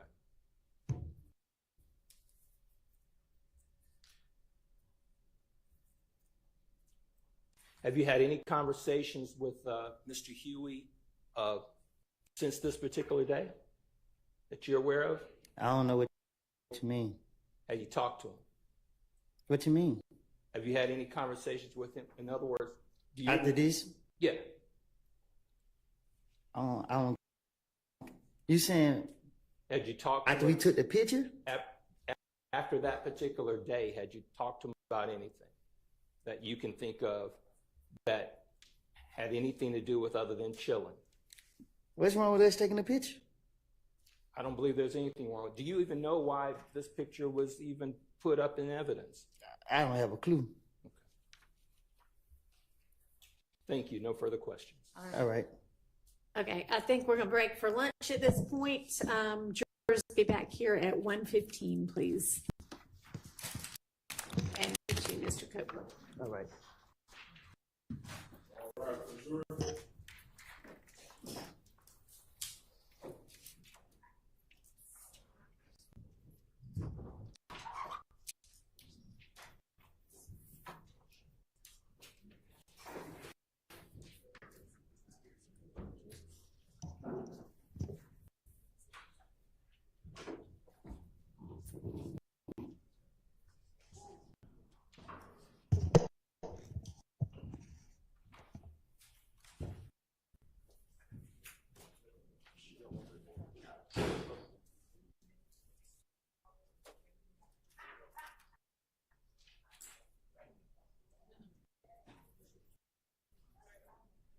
All right, y'all can have a seat. So I have an answer back from the juror with the potential job. September 25th is when they would want that juror to start. Out there in Arkansas. So I guess I need to hear what y'all's position is at this point. Can I just ask one Thank you for that information. Is the juror not getting paid through her current employer? Does that seem to be accurate? Her current employer, as far as I understand, she is. She just wants a different It sounded like there had maybe been some hiccups at some point about that it sounded like she acknowledged weren't really because of jury duty, they were about other things, but that she is currently being paid. That was what I understood from our conversation with her. Understood. Okay, as far as You we wanna- have to talk about with Mr. Williams. All right, let me know maybe when we get back from lunch, okay? Anybody else, or just want to check back in after lunch? All right, I'll see y'all at 1:15.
About your position on the juror. Your Honor, in regards to, and on behalf of Mr. Williams, we've had a chance to consider everything that's been presented to the court in regards to this juror, and we've spoken with other counsel. We're not of one accord, and so I'll let everyone speak for themselves. Right. But on behalf of Mr. Williams, we would oppose the juror being removed from this jury. Would ask that she remain. We do not think that there's been enough put forward to substantiate her being removed, and that's our position. Well, we're not removing her. We would be letting her go. Oh, that's what I mean. All right. Mr. Kendrick is not opposed to the court letting this juror go. Okay.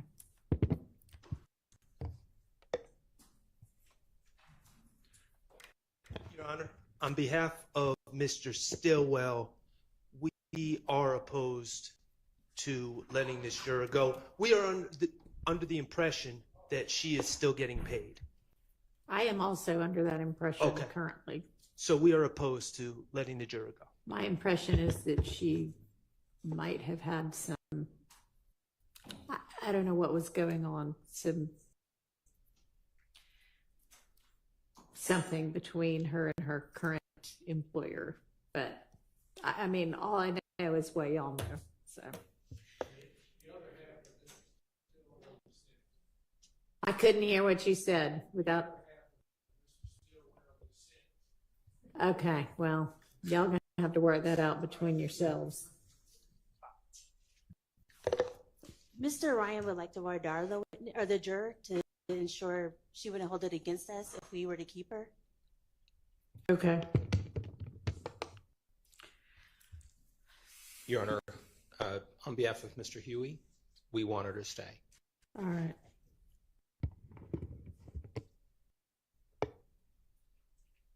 Your Honor, on behalf of Mr. Nichols, we are not opposed to letting the juror go. All right. Thank you.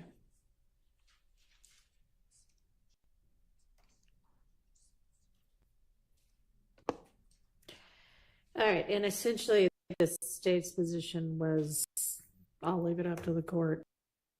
Do you have a position one way or another, or? It was essentially that we'd ask that the court just make an inquiry whether or not she's experiencing any kind of hardship that, you know, makes her more inclined to take the job. That's the thing that we were trying to discern, if she's experiencing a hardship that makes it, in her mind, necessary that she take the job because of the 2 months pay that she didn't get from the current position. Right. I don't know that she voiced said not getting 2 months pay. I thought she said that she got paid late, that there were some issues with payment a few times late from her employer. I may have misunderstood that. I thought that she said that she didn't get paid once last year and then another month earlier this year. Yeah, but I thought that that was, and we can find out more, but I had thought that that was an issue with not getting paid when she thought she was going to get paid, but ultimately it getting paid. And then we'd ask that if the court could get clarification on whether she is or is not currently getting paid, those two things. Okay, well, I was pretty clear that she is currently getting paid. I think she just wants another job because she's not happy with this job or something. I don't know, but okay. All right. Well, we'll take it up later. All right. Anything else before we get the jury back in? Who's going to be up next for cross-examination? Is Mr. Nichols going to have any cross-examination? Okay. All right. Let's get Mr. Copeland and. Honor, we do have. Oh, okay. Hang on. Your Honor, we Mr. Shard over the lunch break, and we thank him provided the exhibits that he's intending to potentially use. Okay. And so the state does have some objections to a few of his exhibits. And I don't know if the court received a copy of his exhibits. I don't have a copy. Did you send a copy to Ms. Percifield? Okay. Can somebody so that or pull them up or something? It's on a flash drive. Do you have another? Some easy way for me to be able to look at them.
Are these like audios or videos or something, Miss Hilton?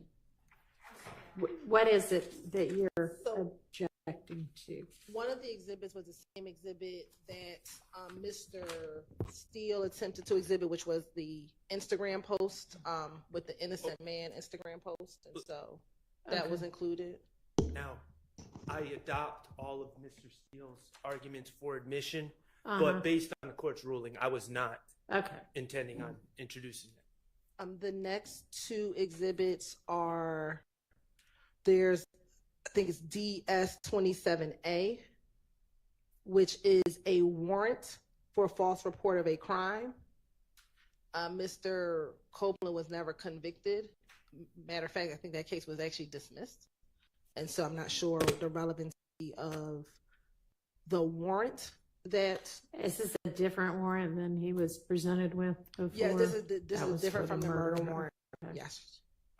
Your Honor, I can hand up to the court my copy. Okay. And there's two warrants actually, one for false report of a crime and then one for false statements, both which were dismissed by the state. So, Your Honor, this warrant was from 2021. It was pending in the DA's office until earlier this year. It's been pending while this trial is going on. The DA's office, I believe it says January 18th of 2024, no prost, or they said declined to prosecute. I believe that's the third document. Yeah. I'll point out a couple things. First of all, the reason for the decline to prosecute is prosecutorial discretion, not a hole in the evidence. Also, that decline to prosecute says that this case can be, it says at this time, the state declines to prosecute, meaning it can be brought up in the future. And quite simply, Your Honor, the state cannot, it's clear under the law that pending cases against a witness are bias and motive. The state cannot evade the reality of pending cases by just simply dismissing cases against their witnesses before they testify. So this case was pending during this trial. I believe Mr. Copeland, I wasn't planning on introducing evidence, but Mr. Copeland gave a interview to the Danza Project where he seems to be under the impression that the case is still pending as of that interview. So I don't even know if he's aware about the declination of prosecution. Okay. When was that interview?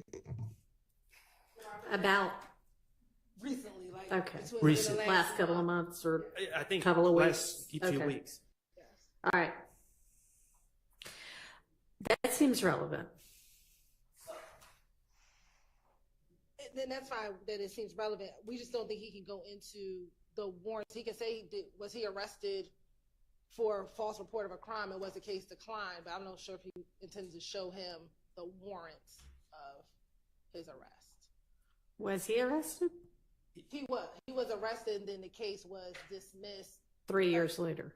Well, just to be clear, When was he was in arrested? jail. The false report of a crime is he accused a jail guard of using OC spray on him, and the jail reviewed the tape, and the jail guard didn't even have OC spray.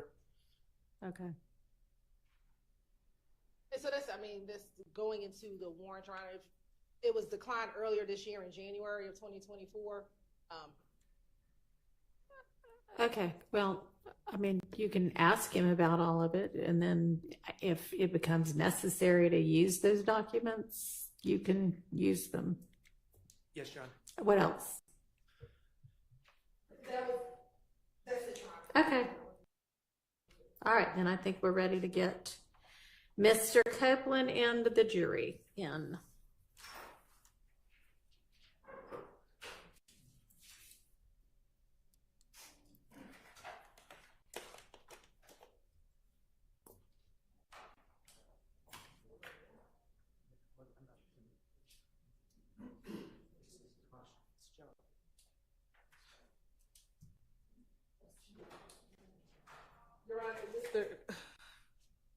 we just had one other thing Mr. Shard just brought to our attention that he intends on introducing.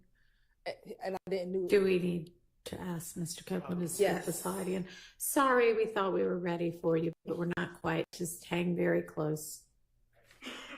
I'm going to have y'all come back from lunch 15 minutes earlier than the jury so that we can do these kind of things. All right. Yes. Your Honor, it appears that Mr. Shar intends on showing him as a demonstrative a jail outfit. And I don't know the relevance of Why? showing him the jail outfit. Because a theme in this case has been the Fulton County Blues. In particular, on June 10th, 2015. He came in wearing that, right?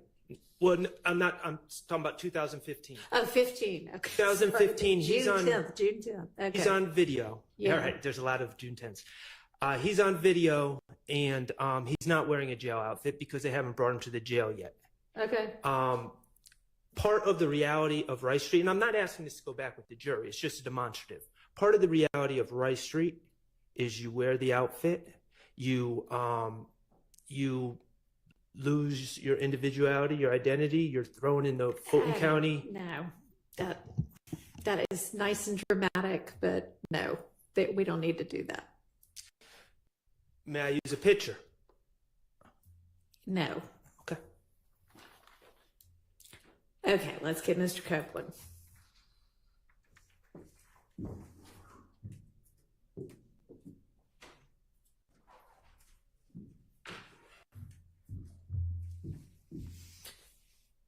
And the jury. All right, Mr. Copeland, come on, have a seat with us.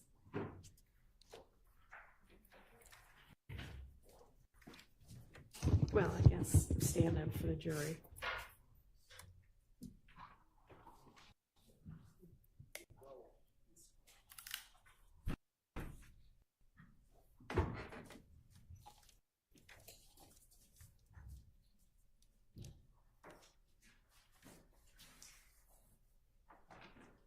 Go.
Thank you. Hope y'all had a pleasant lunch. We good? Yes. All right. All right, Mr. Shart, you can proceed with your cross. Thank you, Your Honor. May it please the court. Good afternoon, everyone. Good afternoon, Mr. Copeland. Good afternoon. Okay, Mr. Copeland, we have never met before. Isn't that correct? No. Okay. We've seen each other in the hallway. No, we never met before. Yeah, we never met before. My name is Max Shard, and I'm the attorney that represents Shannon Stillwell, okay? All right. All right. And I know you've been asked a lot of questions, and I'm going to try not to repeat questions that you've been already asked. I'm going to do my best. All right. All right, great. You do not want to be here today. At all. Okay. And the reason you don't want to be here today is not because you're scared, correct? You know that. Okay. It is because what you said in 2015 was lies. You said it again? What you said in 2015 were lies. Right. Okay. And specifically, when you said that Demekion Garlington told you something at that McDonald's about Mr. Stillwell That was a lie. Right. You lied to get out of trouble. Right. You lied as part of your finesse to the police. Right. You've testified that if the police mentioned anyone, you were going to come up with a story about them to get yourself out of trouble. As y'all seen. And the police mentioned Jeffrey Williams. Right. They called him a big fish. Right. And you lied on Jeffrey Williams. Right. Okay. Mr. Copeland, I'm going to ask you, do you still have that listening device? Huh? Do you still have the listening device? What's that? The Earbuds. Oh, they right here. Yes. Okay. I'm going to play a clip for you, okay? Mr. Kokomo, could you play what has been marked DS230? And for the record, this is a clip from State's Exhibit 378 Yankee Echo, which is the June 10th, 2015 interview, and it's from 9:53:35 to 9:54:10.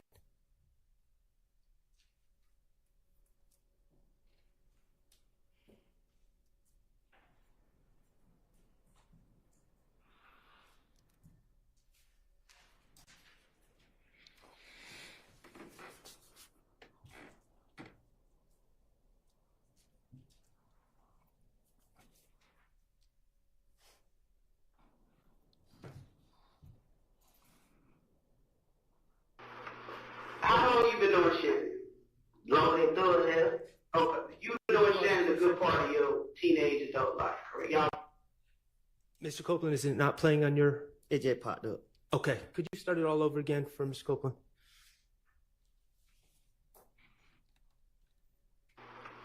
How long you been doing Shannon? Longer than thug hell? Okay. You've been doing Shannon a good part of your teenage adult life, correct? Y'all basically grew up together, right? Went to school together. Y'all like brother. You, Demikion, and Shannon. That's from what I know. Yeah. So I can pretty much assume that if it's something like that that they did, even if you weren't involved in it, you know about it. Because I'm telling you, everything kind of keeps coming back to you. You understand? Because Shannon's been out there on the streets now. Okay. In that clip, Investigator Gaither is asking you about Shannon, correct? This sound like it. Okay. I can't barely hear it. That's why I took the headphones out. Are they not working? No, it's just like the way the way I can hear, it's not clear enough for me. That's why I had to listen like out loud. Okay, I understand. All right, well, we're going to do our best to work through that, okay? All right. So, regardless, in that clip, I'm going to ask you about that clip, and you can, if you didn't hear it, you didn't hear it. Investigator Gaither tells you that while you're in the interview room with her, Shannon is out on the street. Isn't that correct? I just heard it. Okay. Investigator Gaither says to you, if Shannon's involved in something, you know about it, correct? I didn't hear that. Only thing I heard was just the last part where she said he on the street. Okay. You now realize that the police were saying some things, such as Jeffrey's on a European tour, or Shannon's on the street and you're in here with us, to try to get you to tell on other people, correct? Objection, speculation. Sustained. Is that how you took those statements at the time? I don't get what you're saying. Did you take those statements when Investigator Dennis told you that Jeffrey's on a European tour while you're sitting in the investigator's room, or Shannon's on the street while you're in the interview room? Did you take those statements as invitations to give information on other people? Yeah, that's what they were doing the whole time. He got these big houses and cars, and that's what I think that was Dennis kept saying it all the time. Okay. And these conversations and Investigator Gaither talking about Shannon then. That's not the only time law enforcement talked about Shannon in your interviews, is it?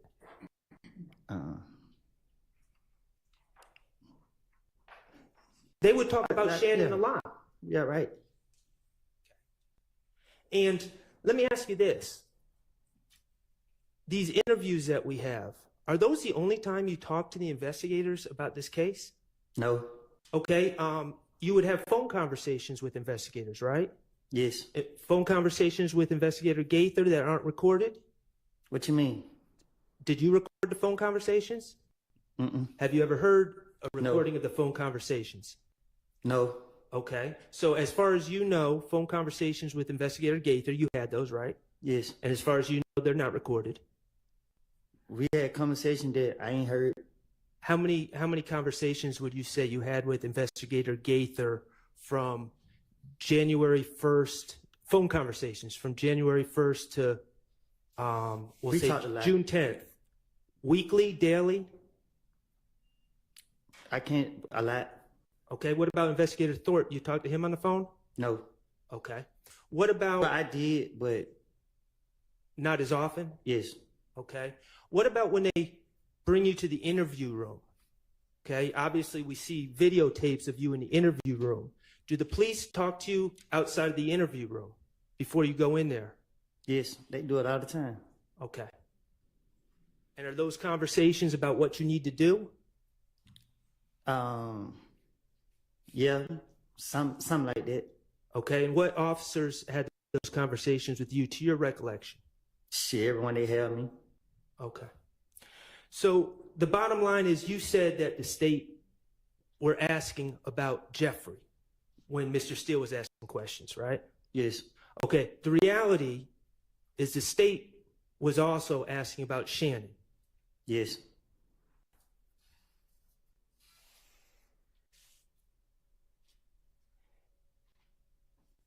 And the reality is you didn't only lie on Jeffrey, but you also lied on Shannon. Yes. And you also lied on Mr. Kendrick, correct? Yes.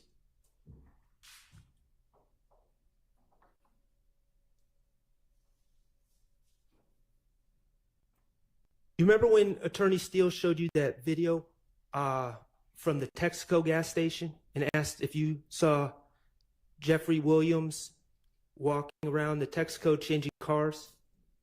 Yes. Okay. I'm not going to play that video again. Thank God. Yeah. I don't think you're the only one that's saying that. But when you watched it, you didn't see Shannon changing cars at that Texaco either, did you? No.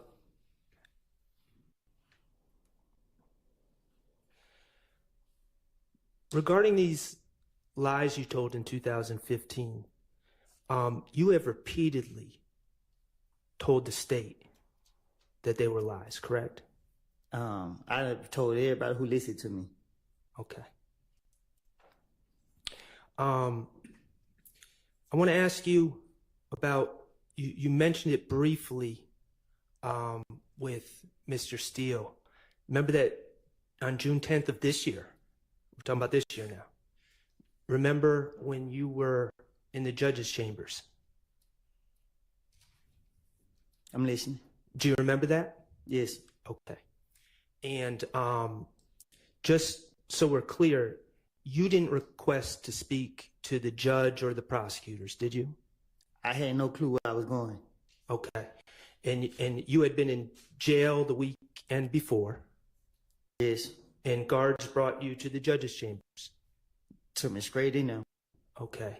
And when you were brought to the chambers, Miss Hilton was there, correct? Yes. Okay. And the SWAT team. And security, whatever they were. You saying the SWAT team. I was not there. No, I didn't see you. Okay. Mr. Stillwell wasn't there. Who? My client, Mr. Stillwell. Shannon. No. Okay. And none of the other defense attorneys were there? No. Okay.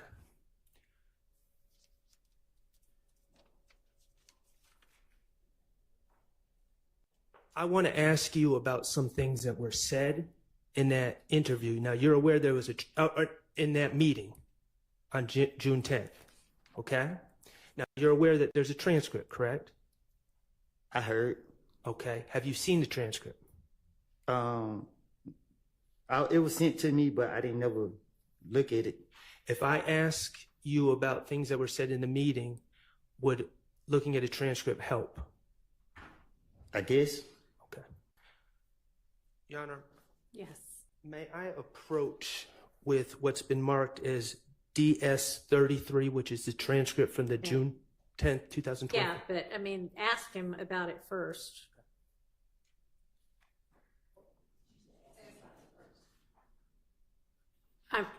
Ask him about it, Oh, and okay. then if he needs to see it, then you can give it. Okay. You can hand it to him, but Thank you. Don't look at this unless you need to, okay? All right. there you go.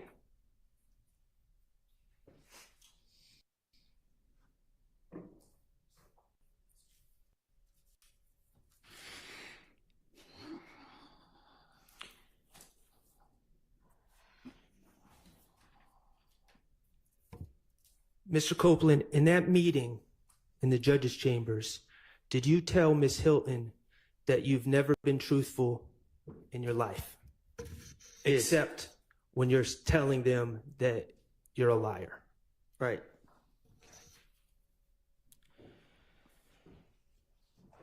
In that meeting, did you tell Ms. Hilton that, I won't get the quote,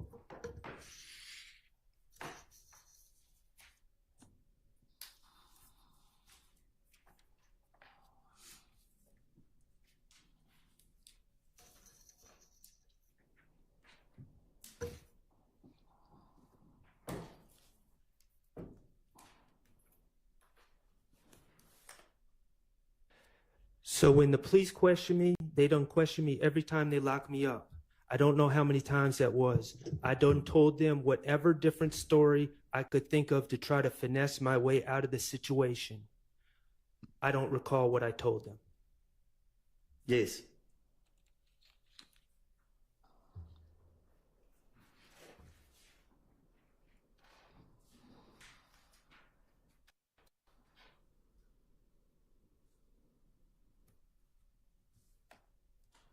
Did Miss Hilton tell you when talking about lying? But if I know that you are lying about that, I do not intend to do that. If I know that right now he's lying, I know he's lying, I'm not going to charge you because I don't know your reason for doing that. Did she tell me that? Yes. Yes.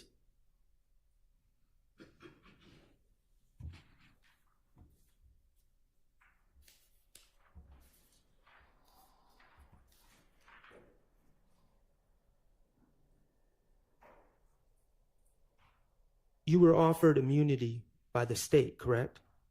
Well, not offered. I say that you didn't want immunity, but they gave you immunity. Yes, they forced it. Okay. To Miss Hilton, did you tell her I did these crimes? Yes.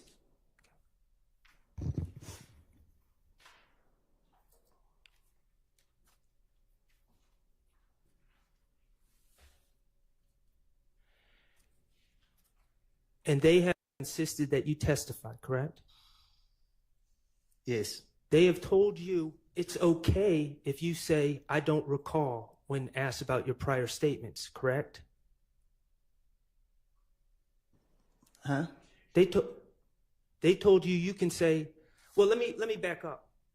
In preparation, the state's met with you several times in June of 2024, right?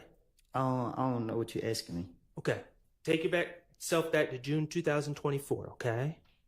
That was before. What year this is? This is 24, so a couple of months ago is what he means. A couple months ago, right? Before you testified at all. You remember the week before you testified? Mm-hmm. Okay.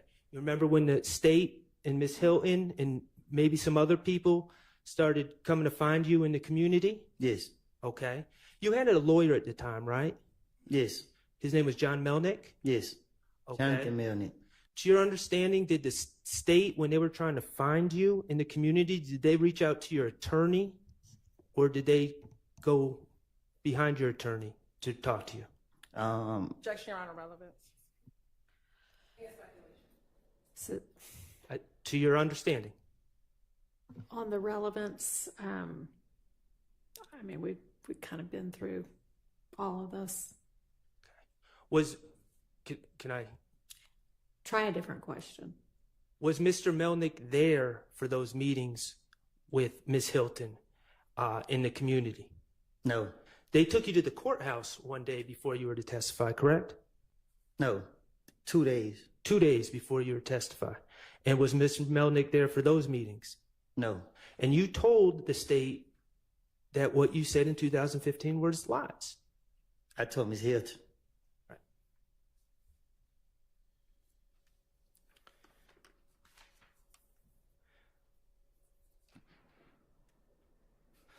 Okay. I'm going to change subjects, okay? Now, I'm not going to ask anything too personal, but I'm going to ask a little bit about your life, okay? Is that okay with you? No. All right. Let me ask you this. At some point in your life, you lived in Mechanicsville. Mm-hmm. Yes. Okay. And as I understand it,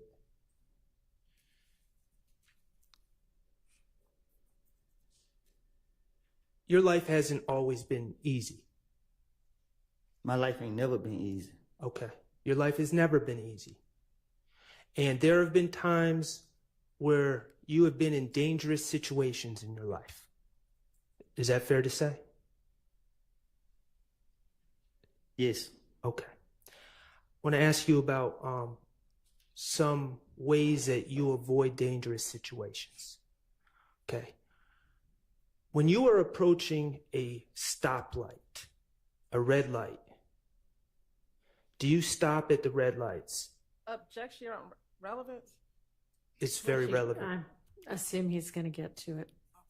Do you stop at the red lights? Hell no. Okay, you said hell no. Yeah. Okay. Why don't you stop at red lights? Because I want to live. Okay, and when you say because you want to live, what are you afraid of at red lights? What is your concern? Somebody pulling up on the side of my car. Someone pulling up on the side of the car and shooting you, correct? Yes. Okay. And so when you pull up to red lights, you might stop briefly, but then you... I'm not stopping at all. Okay, so you just keep going. Right through it. Okay. I appreciate you telling us that information. And is that during the day and night? It's doing any red light. Okay. If the police right there, I turn off. And you've actually told the police this in a prior interview in 2021. You told them that you don't stop at red lights, correct? You told Investigator Flores that. Prior did. Right. Okay, what about tinted windows? Do you prefer to drive cars with tinted windows? This must. That's a must. Why is that a must? So people don't know I'm in that car. Why don't you want people to know you're in that car? Because they like to shoot at cars. Okay. So is that a form of self-preservation? Riding around in cars with tinted windows only? You better. Okay. And let me ask you this. With the red lights, are you the only one that does this, or are there other people in your in Mechanicsville or in other areas that do that as well, to your knowledge? Speculation and relevance. Well, he said to your knowledge. I think I'm To your going to allow knowledge. it. Most of the people I know run lights. Run lights. Okay. What about the tinted windows? Even my sister and them got tinted windows. Okay.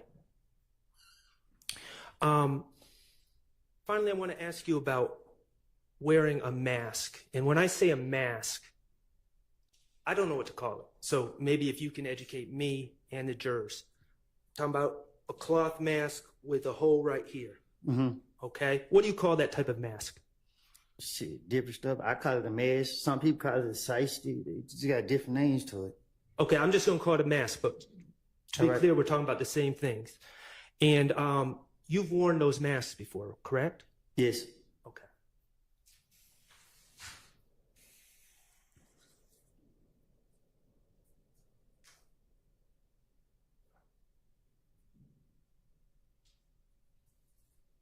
Your Honor, may I approach?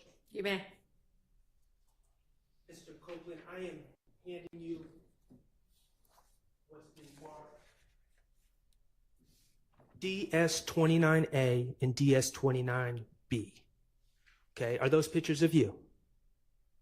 Look like it. Okay, and are those pictures of you? You're not doing anything illegal in those pictures, correct? No. Okay. I mean, correct. Correct. I'm not doing that illegal. Right. You are wearing those masks I talk about in those pictures, correct? Right. Okay. Mr. Kokomo, could you publish 29A? They're not admitted yet. Oh, I'm sorry. Your Honor, I move to admit DS 29A and 29B.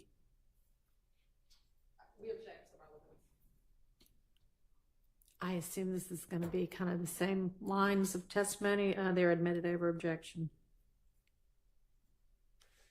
Mr. Kokomo, could you just publish one of them, 29A?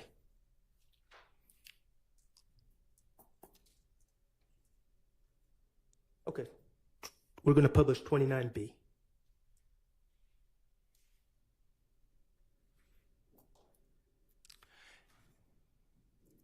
Okay, now, Mr. Copeland, on your screen, that's the type of mask we're talking about, and I just want the jurors to be able to know what we're talking about. Okay. What are those masks made of? What you mean? Like what material? I ain't make it. Are they made of cloth? I don't know. Okay. Are you the only person to wear those masks? No, everybody wearing them. Everyone wears those masks. What year did you start notice everyone wearing those masks? When COVID came. About 2020? When COVID would cause us to wear the mask. Okay. And are they...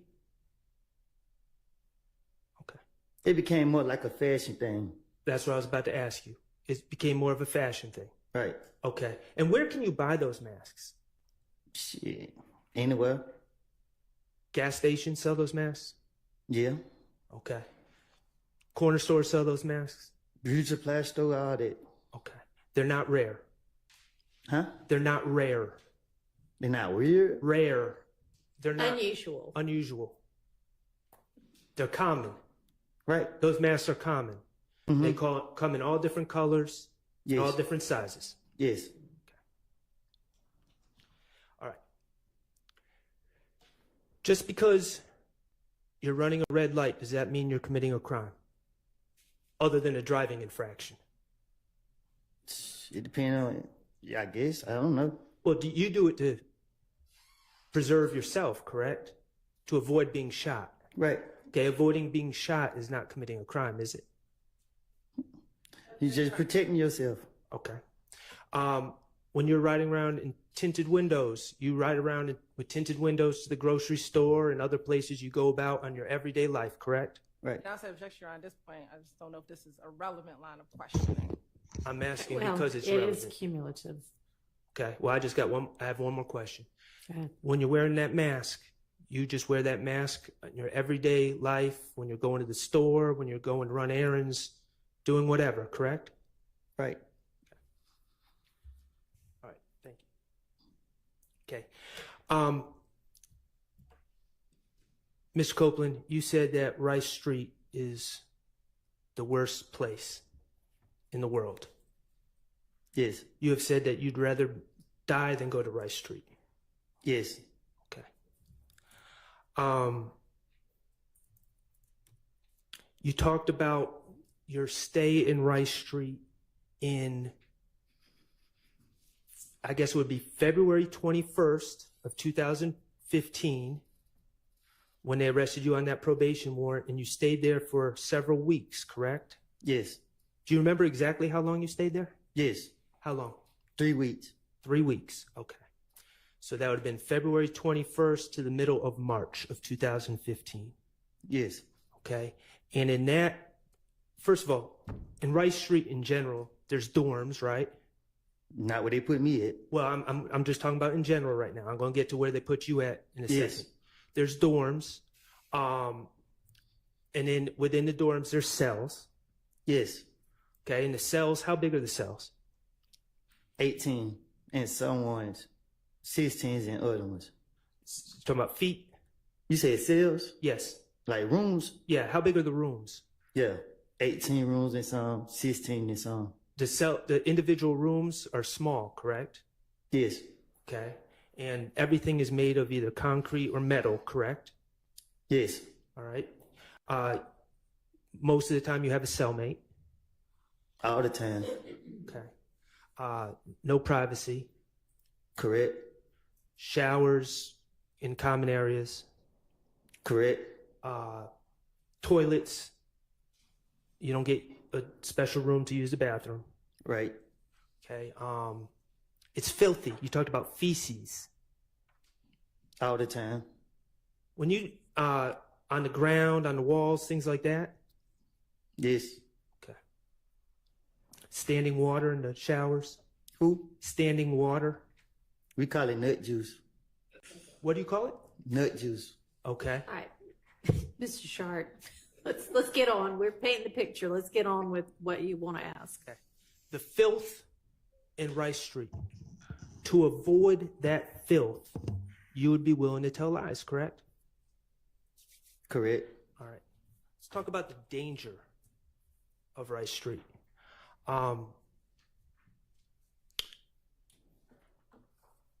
What's a shank? A knife. Okay. Knife made of just a random piece of metal, correct? Whatever you can make with. Whatever you find. Are shanks common in Rice Street? Is they who? Common. What you mean? I keep using that word. Is it unusual for people to have shanks in Rice Street? When I say people, I'm talking about the inmates. You saying, do they have them? Yes. Yes. You better have one. Okay. And is it a concern of yours that someone that doesn't like you would have a shank in Rice Street? Yes. Okay. You know jail, you know Rice Street to be a particularly dangerous place, correct? Yes. And it's a particularly dangerous place for you, correct? Yes. You would lie to avoid the dangers of Rice Street, correct? Yes. Okay. I want to talk about the isolation. Okay. In February of 2015, you were arrested, and let's be clear, you feel it was a bogus probation warrant, correct? It was. Right. You were on probation and they accused you of not completing your community service. And I didn't even have community service to do. And even if you did, you never heard of anyone getting locked up for failing to do community service on probation. I even called my probation officer and she said she didn't do it. Right. I understand. And so when they locked you up in February of 2015, they put you in isolation, correct? That's what you want to call it. Well, you said, I think the way you described it was the medical unit. There was sick people. It was disgusting. People were talking to themselves. Yes. People were doing worse stuff than that, eating their stuff. Okay.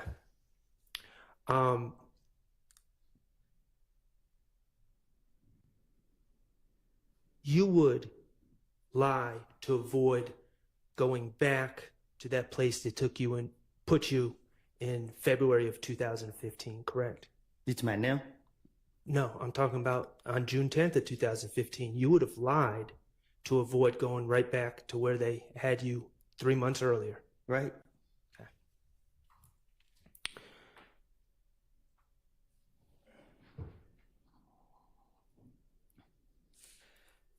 Mr. Kokomo, could you play DS23Q, which is States 378 Yankee Echo, June 10, 2015 at 4:16:13 to 4:16:36.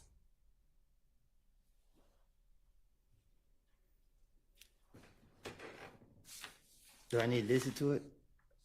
I would appreciate it if you did. Thank you.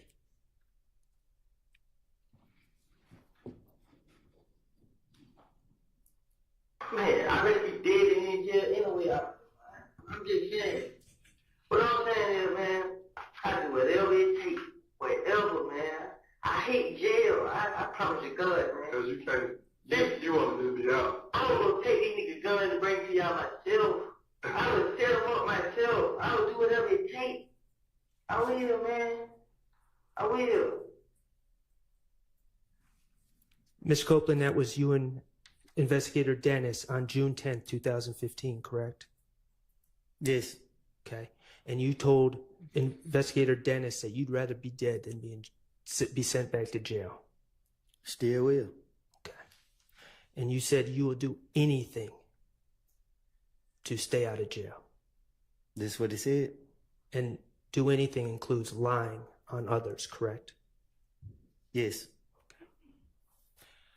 All right. Mr. Copeland, we're going to change the subject a little bit. I want to talk to you about some of these statements you made to the police, okay? In 2015. All right. And let me just ask you, you know, you said, I don't recall a lot when the police, when the Ms. Hilton asked you about things that you said in your statements in 2015, right? Yes. Okay, and that was 9 years ago? About? I guess. Okay. In these meetings that the DA's office or Ms. Hilton or whomever had with you in June of 2024, prior to you testifying, did anyone offer to play those statements to you to remind you of what you said? No. Did anyone give you a transcript of what you said in those statements so you could review them before testifying? No.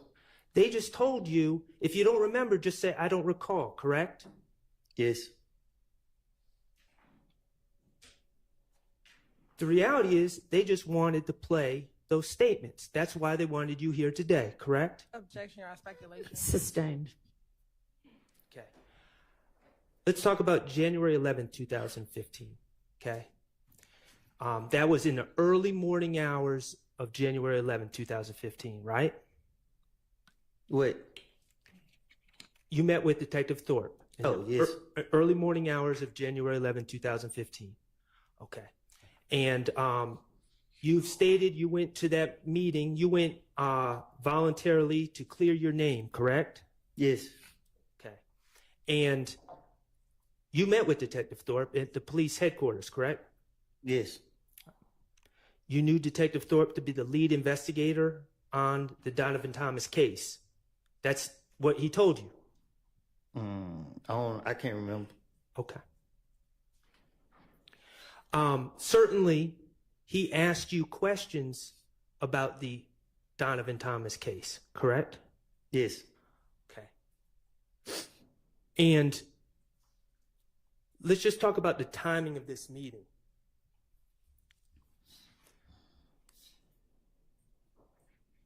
If, and I know we're saying it did not happen, I want to be clear on that. If Demekion had told you something at the McDonald's, right? Listen. This meeting with Detective Thorpe would have been hours after Demekion made that statement, correct? It would have been the same night, just after midnight. But he never told me that. I understand. I understand he never told you that, but I'm saying if he did. Are you saying that? The meeting was mere hours after. It would have been. Right, it would have been. Okay. And Detective Thorpe asked you about the Donovan Thomas shooting, correct? That's what his papers are calling me down now. And you showed up, and you went through your movements that day, correct? Yes. Your movements from January 10th, 2015. I think I did. He asked me where I been. That's what you asked me? Right. And you went into details about everything that happened that day, correct? I guess. Okay. That meeting on January 11th, 2015, you never claimed that Demekion Garlington told you that Shannon Stillwell, Diamante Kendricks, Duwop, and Nard killed Donovan Thomas, did you? You never told him that on January 11, 2015. No, I didn't. Okay. And the reason you didn't tell him that is because you hadn't made up that lie yet, correct? Right. Let's talk about January 28th, 2015. That was your second recorded statement. And I understand what you've testified to. There may have been phone calls and all sorts of other communications in between there with police. But January 28th, 2015 was your second recorded statement. Okay? You met with Investigator Dennis, Investigator Gaither, and Detective Thorpe on January 28th, 2015, correct? I don't know the date, but yes. Okay. And they certainly asked you about the Donovan Thomas shooting, correct? I don't remember what they asked me. Okay, well, I'm going to play a clip, but you would agree that January 28th, 2015 would have been 18 days after, if Demekion Garlington had told you that information, it would have been 18 days later, this statement. I guess. I don't keep up with time. Okay, 28 minus 10 is 18. So 18 days between January 10th, 2015 and January 28th, 2015. You with me? All right. All right, cool. Mr. Kokomo, could you play DS-20A, which is States 378 Yankee Beta from 722.37 to 724.40. Jeff, who you think killed that? Okay. You're prime suspect, but move yourself out there. Okay, did you hear Investigator Dennis ask you, who do you think killed Nutt? Yes. Okay, go ahead.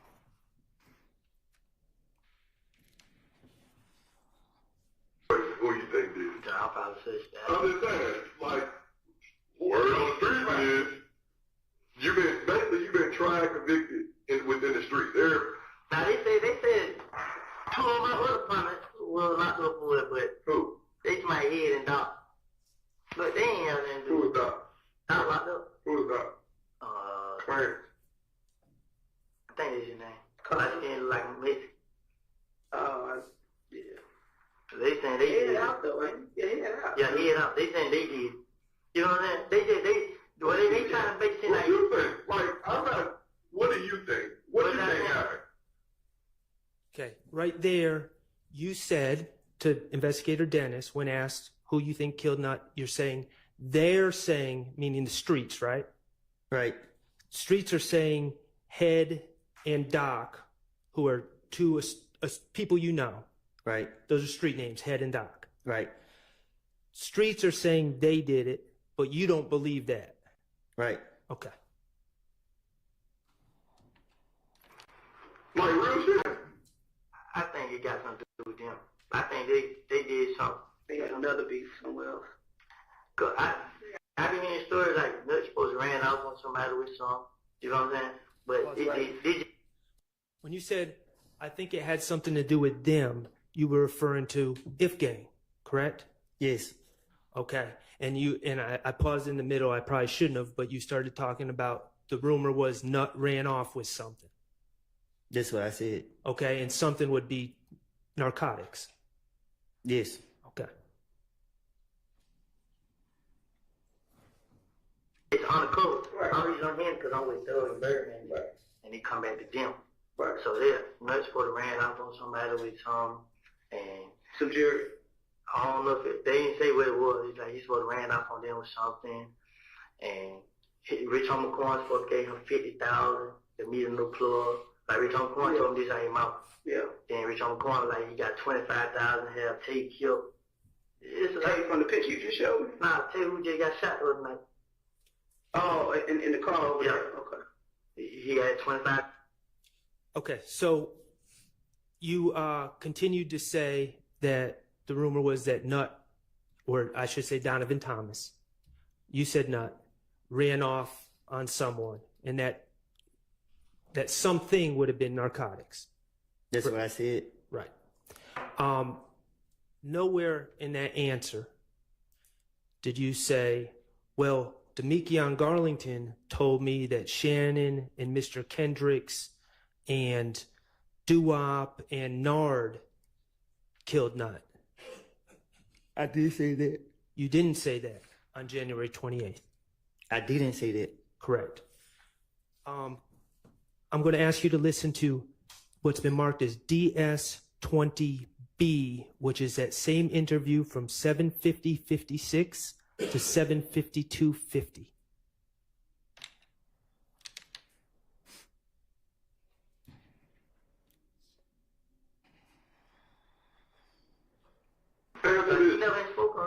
Why do people saying Birdman have something to do with all this? Because that's what they gonna do. They gonna do what they, like, I realize it. You know what I'm saying? They say they back me up. It might be, but they paying for it.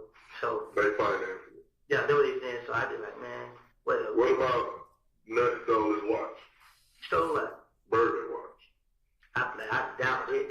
So when you go in Birdman's house, you're not gonna go in their room. That's Shannon calling right there. But like every time you're in the Birdman house, you go in the living room. Don't nobody go in his room. What about Kels and Greedy stealing the watch? Still in front of the club? Never heard anything back. What about Kel knocking off Nut? Doubt it. No. I ain't gonna say I doubt it. I ain't heard that. I'm gonna say I doubt it. I don't know. Because when him and Thug, like, he was just like, well, call Nut. I'm gonna tell Nut about this. You know, like big homie. Yeah. Like the big brother, like I'm telling like about. Yeah, like he just like I gotta tell Nut what he need to say. I was looking at him like, why you gotta tell Nut? But I ain't never seen that. Like right here. What about Thug knocking off Nut? Like I said, I really can't say, like, when it came out of Nut, I don't know. I don't know nothing about it. Who did you hear? You said that you heard just in the streets that Head and who was the other dude? They say they got locked up for it. Head got locked up with the gun. They killed Nut and all this shit here.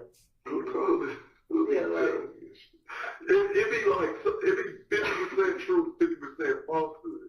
It'd be 100% lie. No, he did get locked up. Okay. So in that clip, Investigator Dennis is again asking you about your theories about who killed Donovan Thomas, correct? That's what I heard. And he floated a theory about Birdman being behind killing Donovan Thomas because Donovan Thomas stole a watch of Birdman's. Right? You heard that? Yes. And you said you don't know anything about that or you doubt it, correct? Yes. All right. And then he asked about Greedy. And Greedy is Donovan Thomas's brother, right? I guess. Okay. And you said you didn't know anything about that. Right. Okay. And then he asked about Kel. Yes. Kelvin Watts, Shell Kel, killing Donovan Thomas. And you said you never heard anything about that. Yes. And then he asked about, I think he said Thugger. We're talking about Jeffrey Williams. And you said you don't know nothing about that. Right. Correct? All right. That second time when you were asked about your theories about who killed Donovan Thomas, you never said that Demekion Garlington told you that Shannon, Mr. Kendricks, Nard, and Doo-Wop killed Donovan Thomas, did you? Because he didn't tell me that. I understand. Okay. I'm going to play DS20C, and I'm going to ask you to listen to this clip as well.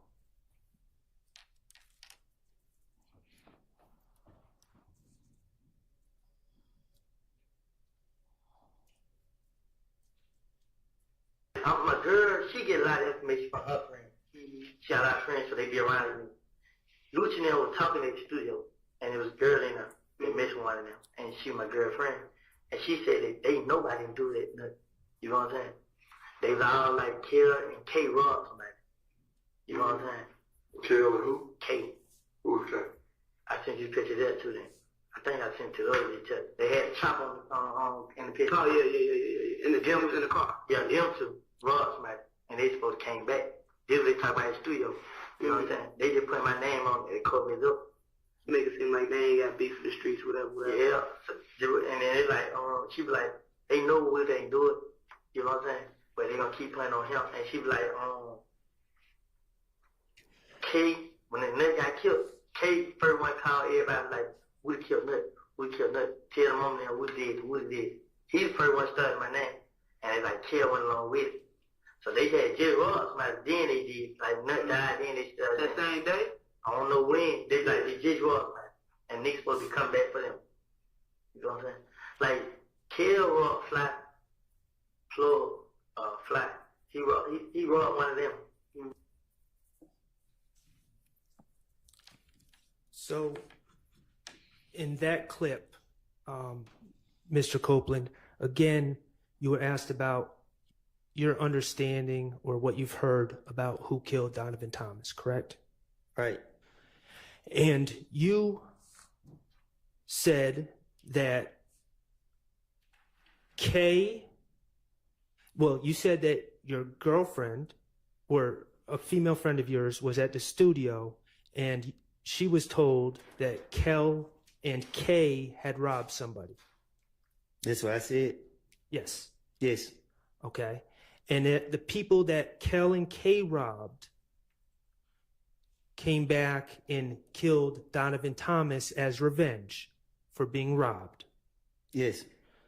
And you said that Kay then started putting it on you to cover his own tracks. Yes.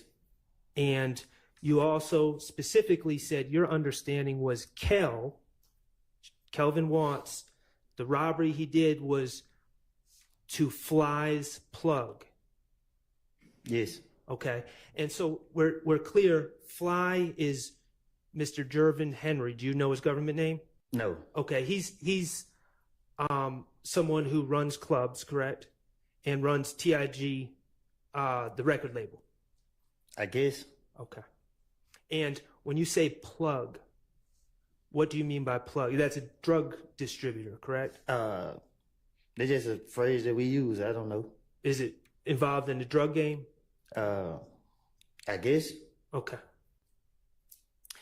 The bottom line is you gave, on that third clip, you gave some more information about things you heard, but you never said, detectives, let me tell you, Demekion Garlington told me that Shannon, Mr. Kendricks, Doo-Wop, and Nard killed Nut.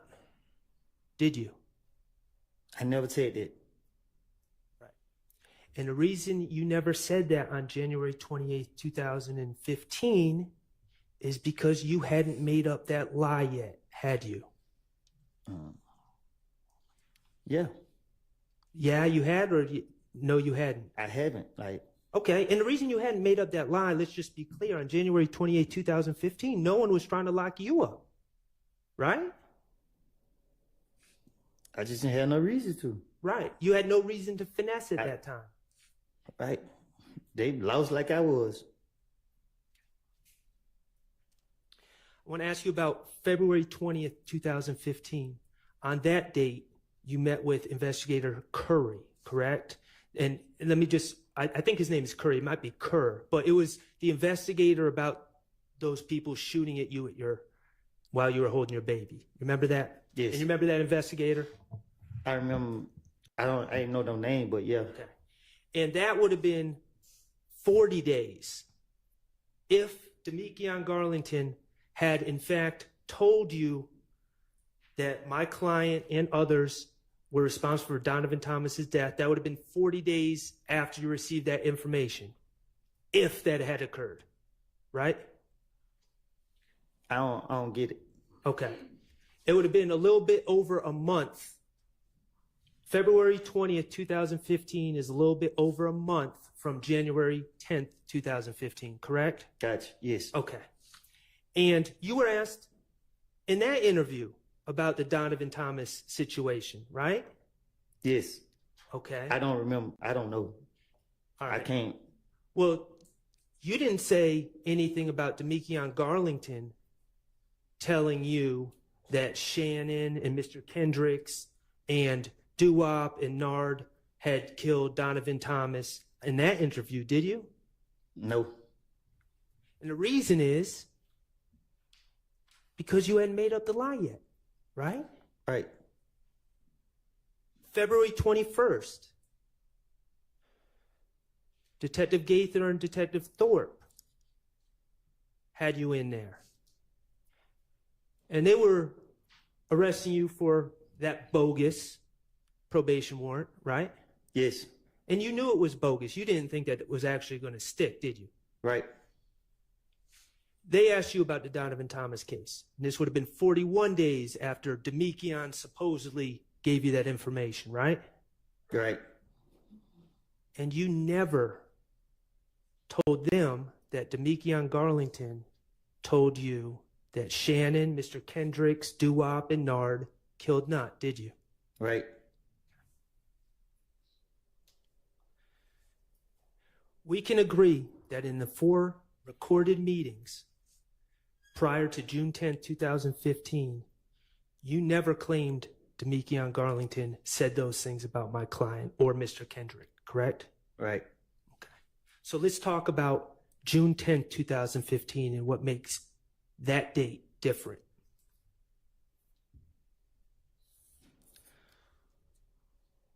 On June 10th, 2015, okay, we're going to that interview. You with me? Yes. All right, appreciate you.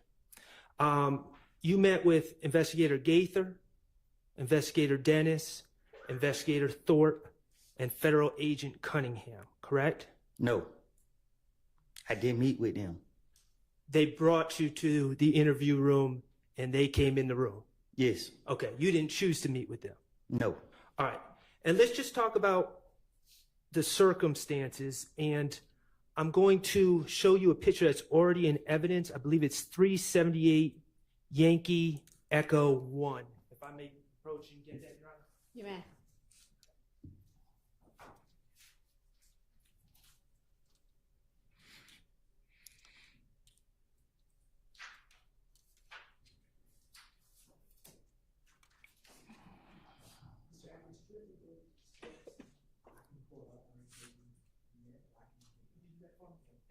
Shaq, you don't have it.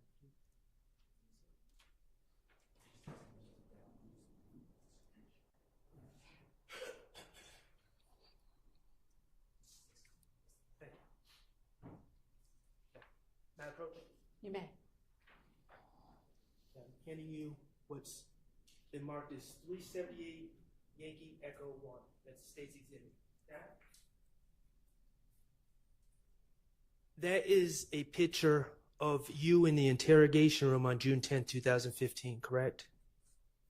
Yes. Okay. I'm going to just wait till we can display this.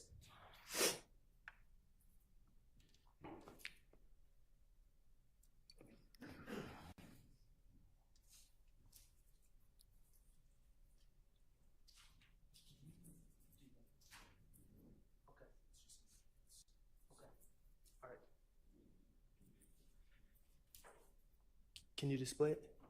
Oh, actually, don't.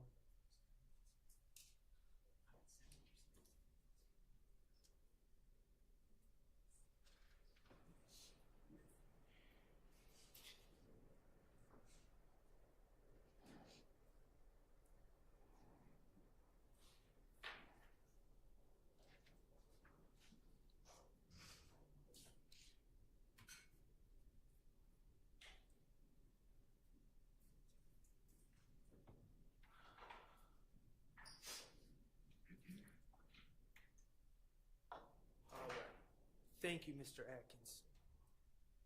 All right. Mr. Copeland, when you go to jail,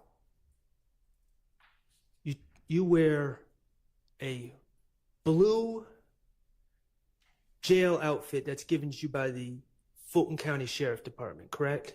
Yes. Okay, and it says Fulton County Jail or Fulton County inmate on the shirt and the pants, correct? Yes. You absolutely hate wearing that blue outfit, correct? Without a doubt. Okay. In this picture, you are not wearing one of those blue outfits. You're wearing street clothes, correct? Right. Okay, but let's just be clear.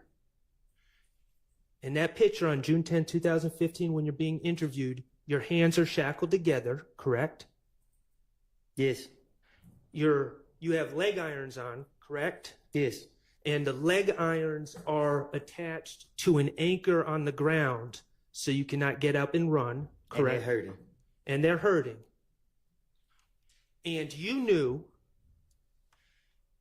that it was only, unless something drastic happened, it was only a matter of hours before you were going to have a blue Fulton County jumpsuit on, correct? Yes.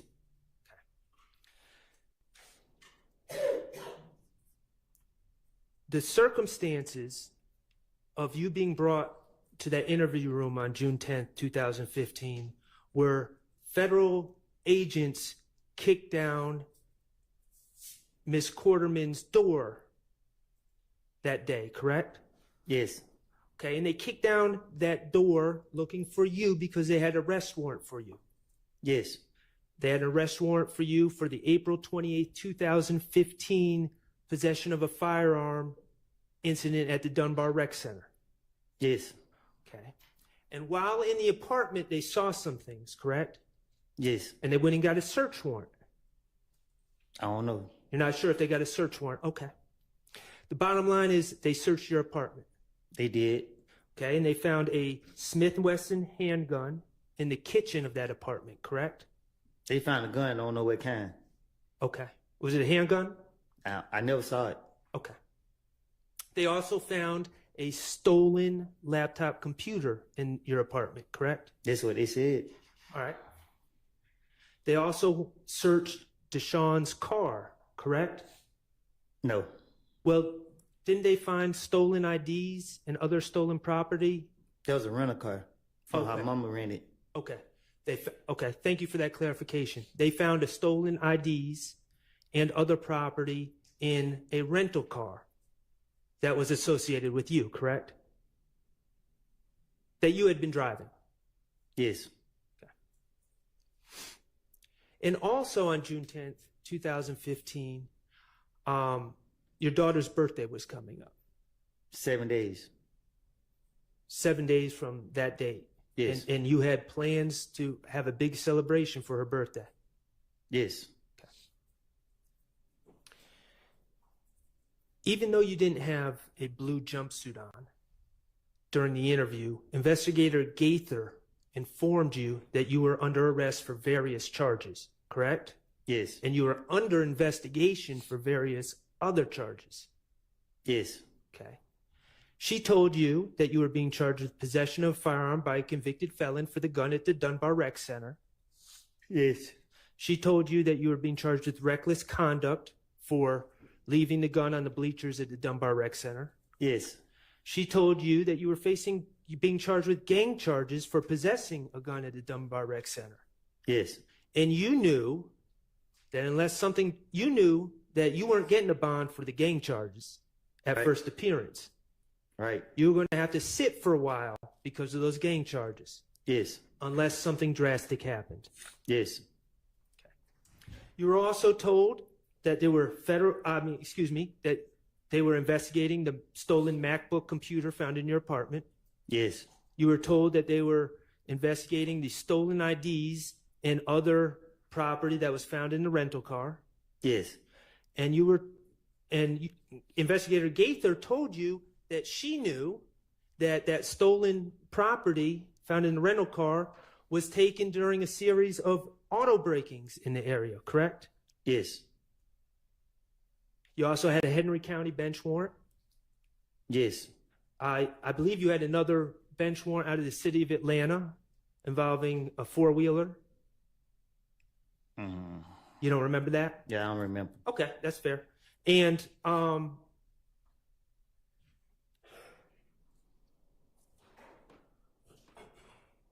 eventually, Investigator Cunningham also told you that you were facing potentially federal charges. Yes. For the gun that was found in the apartment, correct? Yes. Okay. Investigator Gaither told you it's real now. It's about to be real, right? Yes. What'd you take that to mean? Exactly what she said. She was telling you, the way you took it, it was time to get to talking, correct? Yes. If you wanted to get out anytime soon. Yes. They told you that there was no way around that charge at the Dunbar Rec Center, that it was on video. Yes. That you were dead to rights. Yes. That they had all the control in the situation, correct? Yes. I think it said open and shut case. And let's be clear. Even though you don't have that jail uniform on in this picture, you were thinking about how you just got out of jail 3 months prior.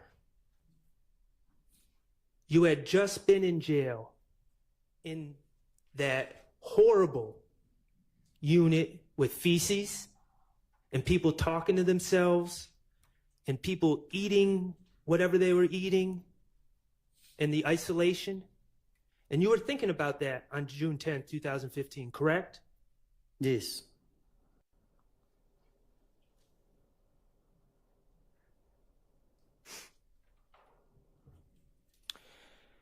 Could you play, Mr. Kokomo, could you play what's been marked DS23B, and this is from States 378 Yankee Echo 94048 to 94229. Okay, what you're here for is your warrants from Dunbar Center. Can you tell me what's going on with that?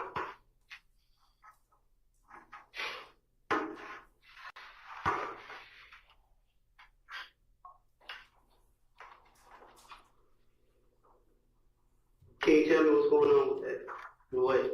With that weapon? How'd you get it? Number one. Because I got a version of how you got it, but I want to hear from you. How'd you get that gun? How did you get it? I got it. Because you had it. We got the video, bro. We got the video. So my question is to you, how did you become in possession of that? We ain't really gonna do the back and forth today. I love y'all.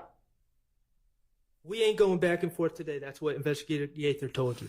Say that again. We ain't going back and forth today. Right. You took that to mean that they are in complete control, correct? That's what it means. You took that to mean that you needed to tell them what they wanted to know, or you weren't getting out, correct? This is it. That's what I took it as. You are, because I should say, place. This is an opportunity for you to help you. I'm asking you, how did you? Okay. You just heard Investigator Gaither say, this is your opportunity for you to help you. Heard that? Yes. You took that to mean that this is your chance to give the state or give the police what they want to help your situation. Nah, this is game time. It's time for me to finish my way. Okay. And do you remember when Attorney Steele played that video, I guess it was yesterday, with Agent Cunningham talking about the federal charges? Okay, I'm not going to play that video again. Thank you. But I am going to talk to you about a few things that were said. What you asked, I got charges with the feds, and Agent Cunningham said, it's up to you. It's totally up to you. Do you remember that? Yes. Okay. The police are telling you that you can talk your way out of this situation if you work with them, correct? Yes.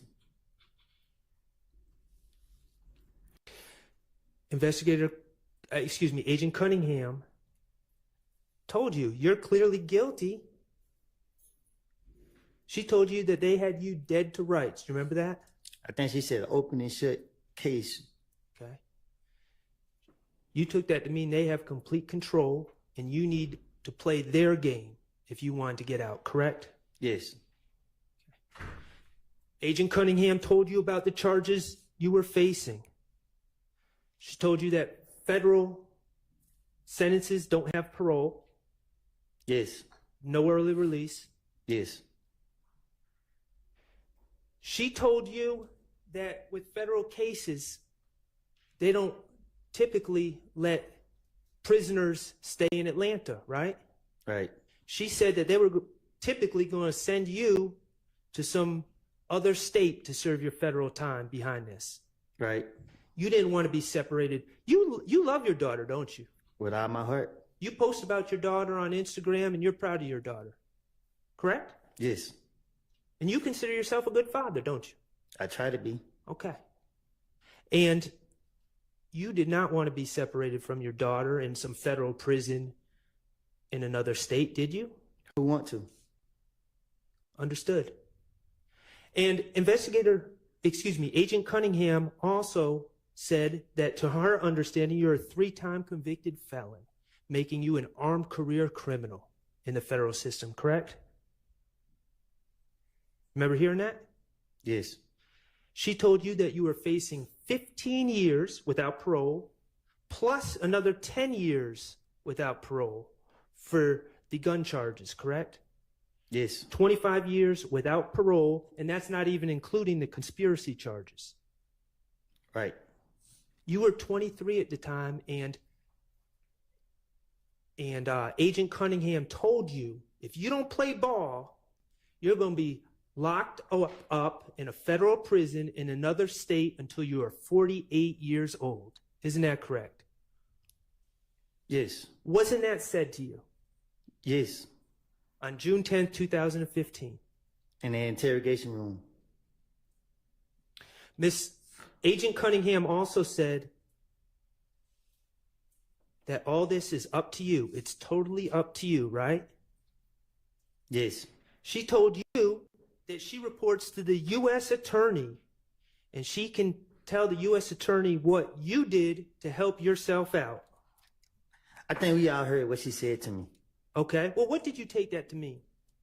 That I need to help myself out. Okay. Does that include lying on others? That means that this is my chance to get myself out of this situation. It was time to finesse? Yeah.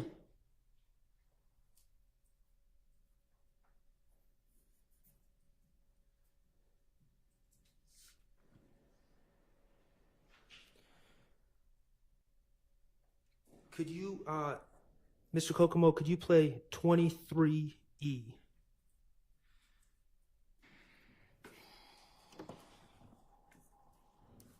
And for the record, Your Honor, DS-23E is States Exhibit 378 Yankee Echo 1031.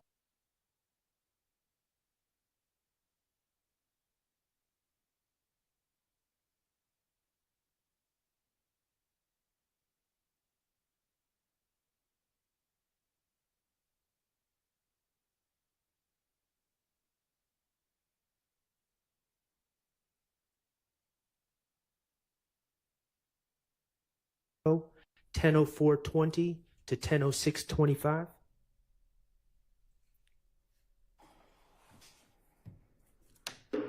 I ain't had no parts like the shooting, none of these. I didn't have no part. I did bad. I didn't even do it for the fame. When they started doing this shit, everybody would call my name because they all, who did it? They didn't even put my name in these songs. It ain't even me. The way y'all look at me, y'all supposed to be sending them like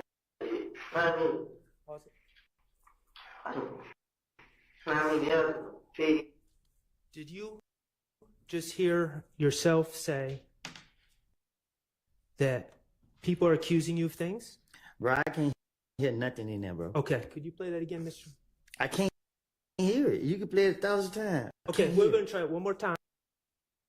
because I think it's important. But Mr. Copeland, if you can't hear it, we'll move on, okay? Y'all ears are better than mine. I understand that. I'm not blaming you.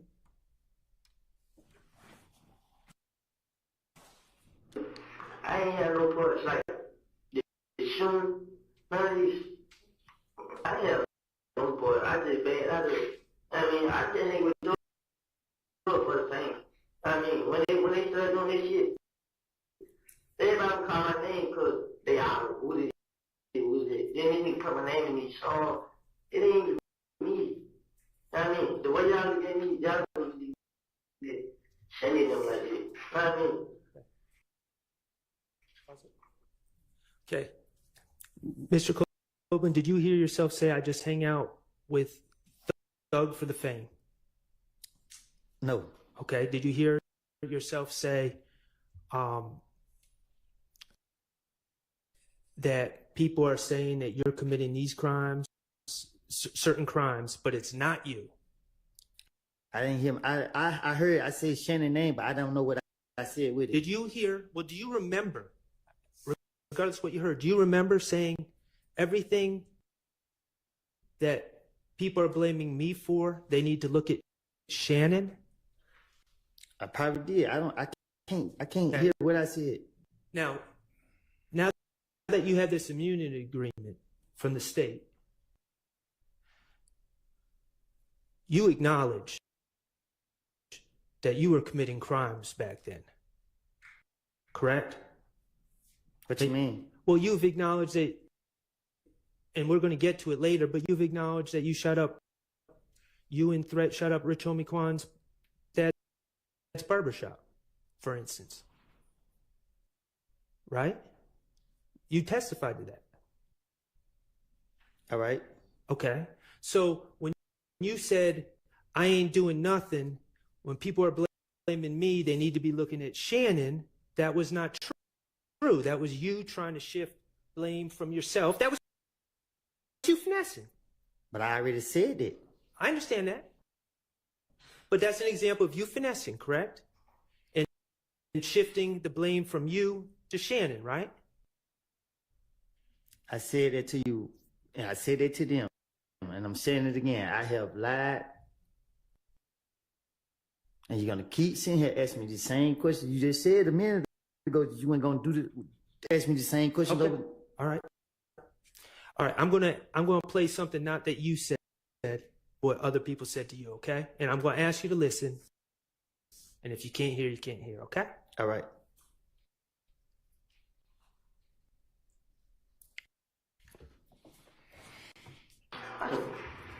I mean, there's kids. I plan on taking care of my kids, man. I mean, fuck that, man. I ain't did nothing. I ain't shoot the houses. I ain't shot nobody. I mean, man, only I had a gun because the tester told me, man, I had the right to defend myself. Because the same night I got killed, I came down here.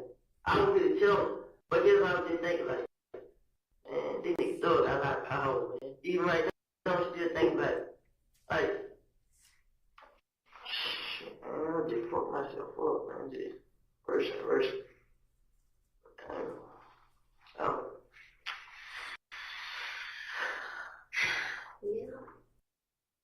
Yeah. Come on to the fed. I don't know. I don't make that decision. I ain't got no foot. Keep going. I'm I sorry. will talk to the USA. The judge makes. Did you hear yourself ask Agent Cunningham if your case is going to the feds? Yes. Did you hear Agent Cunningham say, I don't know, I just talked to the AUSA? No. Okay. Keep playing. Decision on, what's going down there. I ain't got no voice. I ain't. But you were, but I don't know if you had no part of that. That's yet to be determined. But you had every part of the gun that was found today. No, you keep saying the gun that was found today. I didn't have that gun. Though like she said, y'all no fingerprints. My fingerprint, I would come back on that gun. Do you know what actual and constructive possession is? Been around.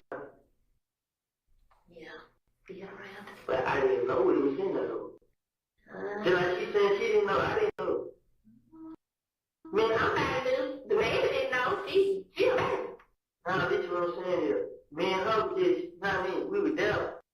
You know what I mean? But I wasn't there yesterday.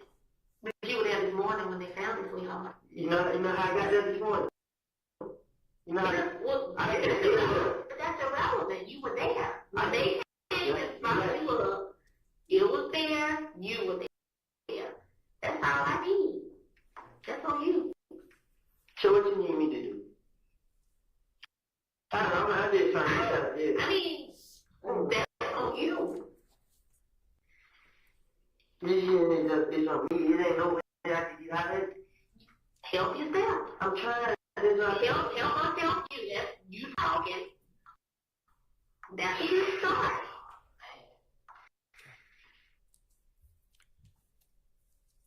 Did you hear yourself, Mr.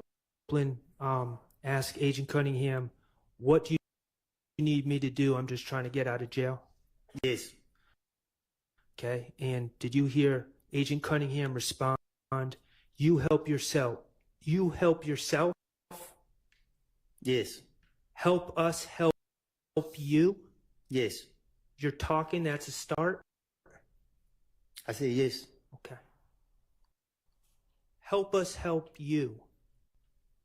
Did you take that as it was time for you to finesse, to start telling stories on others, to get yourself out of this situation? Yes. I got one more clip I'm going to ask you to listen to, Mr. Copeland. And this is actually from February 21st, 2015.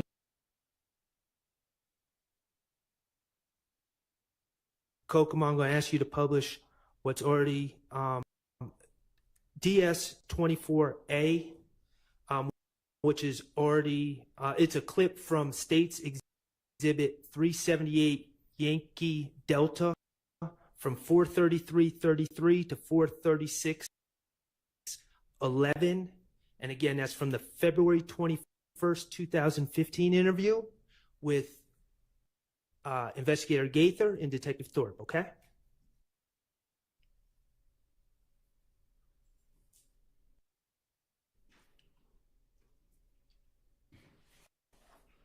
On me. You know how they got me in jail? They got me in the back. Somebody protecting me. If you feel like you need to protect me, why get me out of jail? No, bro, it don't quite work that way. It's understand. Now, you recognize that as Detective Thorpe's voice, correct? He's not on the video. He's off the camera, but you recognize that as his voice, correct? You play it again? Yep. Just back up 5 seconds.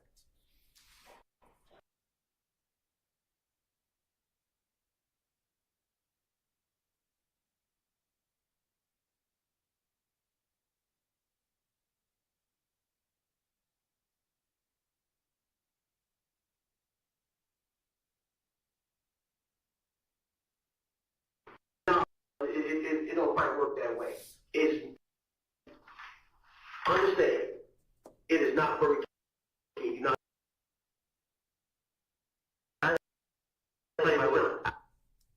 You remember Detective Thorpe telling you that? Yes. Okay.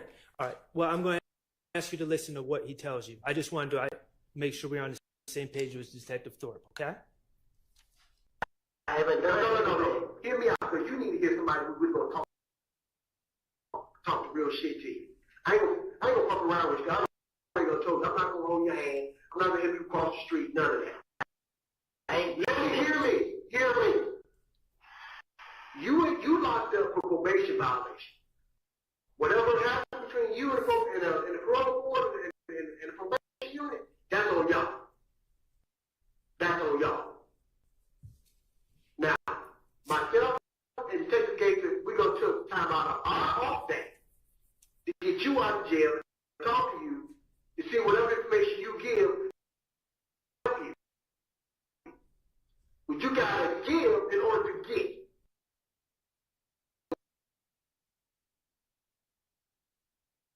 All you want is give me. But you want to, but you don't want to give nothing back.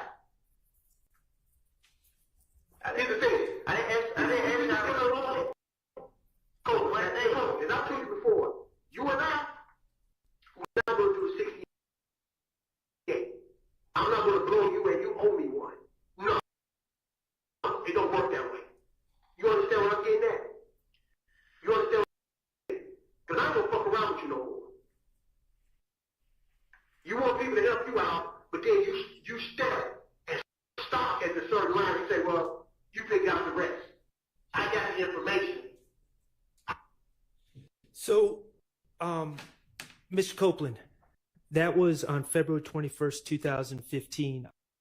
You would agree Detective Thorpe made these comments to you before you first lied and said that Mr. Garlington told you the information on Shannon and others, correct? Yes. Okay. And Investigator Thorpe said, I ain't going to F around with you, right? Yes. You have to give in order to get. Yes. You want to say, give me, give me, give me. You don't give back. Yes. And of course, the give me was you getting out of trouble, getting out of jail, right? Right. Okay. You and I, we aren't going to do a 68. I'm not going to blow you and you owe me one. Right. You said that? Yes. Did you understand the message that he was getting across when he said that? Right. We are not going to no DA and say, you cut us a break and he ain't give us nothing. You heard him say that? Right. Go ahead. I have the information, but I'm not going to say anything else. Y'all just need to go ahead and check me out of jail, and I'm good after that. No, bro, it don't work that way. Whatever fucking TV show you was watching, them motherfuckers was wrong. I don't even look at TV. I can't hear So you. whoever told you whatever you thinking, you're dead wrong. We're not going to go to no district attorney and say, can you go ahead and cut him a break because he gave us nothing? Nigga, don't work that way. When the fuck did life start working that way? It don't work that way. That's what fuck does it. Man. You gotta give to give. And that's just being real. How we Did you hear Investigator Gaither back Detective Thorpe up and tell you, you got to give to get, and that's just being real? Yeah, I just heard it. Okay.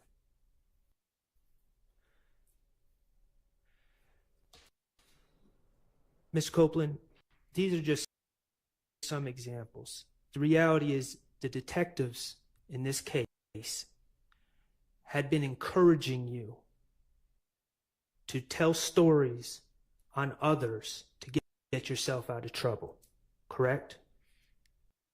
For the 100th time, I've been telling you that. Okay. You knew how to finesse on your own, right? But the detectives were also encouraging you to finesse, correct? Well, they were tricking me.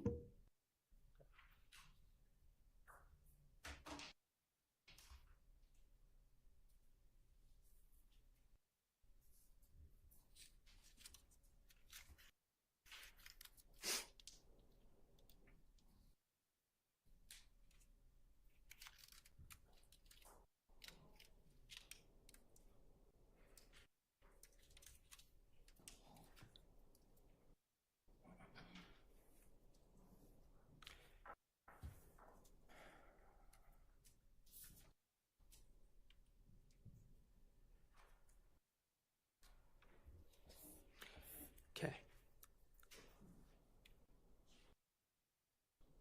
As I understand it, Mr. Copeland, your testimony is that you told many lies in these interviews in 2015, correct? Yes. Okay.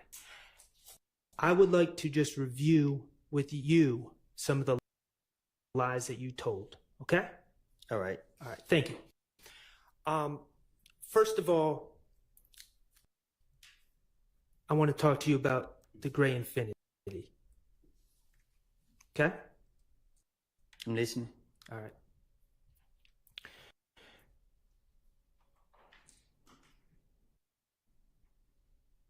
Through the questioning of the police, and I don't know, maybe through other information that you've been given, you're aware that there's a surveillance video of the shooting of Donovan Thomas, correct? Yes. Okay. And you're aware that the surveillance video shows a gray sedan, correct? Yes. And you're aware that the police believe it to be an Infiniti, correct? They put it on the news. Okay. Your Honor, I'm going to ask Mr. Kokomo to publish DS-19A, which is a clip from States 378 Yankee A, which is the January 11, 2015 interview, from 3/18/47 to 3/19/38.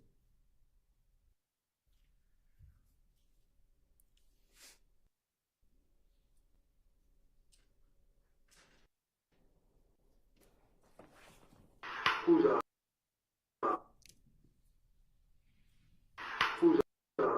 Walter Lee Maddox? Who? Who's Walter Maddox? No, did y'all ever rent or own an Infiniti? Infiniti. Y'all ever rent one of those cars before? Have you ever been stopped in an Infiniti before? Yeah. Have an accident in an Infiniti? No. A Maxima? Have I ever had a car wreck in? No. Let me think. Anytime. I had a car wreck in that Pontiac. That was a couple years ago. I ain't had no car wreck. I ain't had no red sleep. I ain't have none in it. Okay, this is the same night that Donovan Thomas was shot and killed, correct? Can you say it again? This is the same night. This interview was the same night that Donovan Thomas was shot and killed, correct? I guess. Okay. And Detective Thorpe, you heard him. He asked if you've ever owned or rented an Infiniti, correct? That's what he said. And you said no. Right? Right. He asked if you ever wrecked an Infiniti. Right? Right. And you said no. Right. Okay. I'm going to publish, Your Honor, with your permission, DS-19B, which is a clip from the same interview on 378 Yankee Alpha, States Exhibit 378 Yankee Alpha, from 3:20:28 to 3:20:48. It's just 20 seconds. This is a video? Yes. 3:20:28 to 3:20:48. Y'all ever had a Infiniti Gray? He's not playing. Gray. Y'all ever? Is it up now? No. Okay. Could you start it over? Y'all ever had a Infiniti Gray? A gray Infiniti Q45 before? A truck? No. A cup? Yeah. Not I know of. I actually probably maybe his car. A red car he had rented or something like that. That's cool. That's cool. I'll be sad. Okay. In that clip, again, Detective Thorpe asked you about whether you ever had a gray Infiniti, correct? Right. And you said, not that I know of. Right. Okay. Those were your statements on January 11, 2015, hours after Donovan Thomas was shot, correct? Right. Okay. I want to talk to you about the reality. The reality is that you asked Jeffrey Williams to rent you a gray Infiniti, correct? I'm listening. Or I should say, you asked him to rent you a car, and it ended up being a gray Infiniti, correct? I'm listening. Okay. The reality is that on the night of June 9th, going into the morning of June 10th, the same day that Donovan Thomas was shot, you were driving that Infiniti on the highway, correct?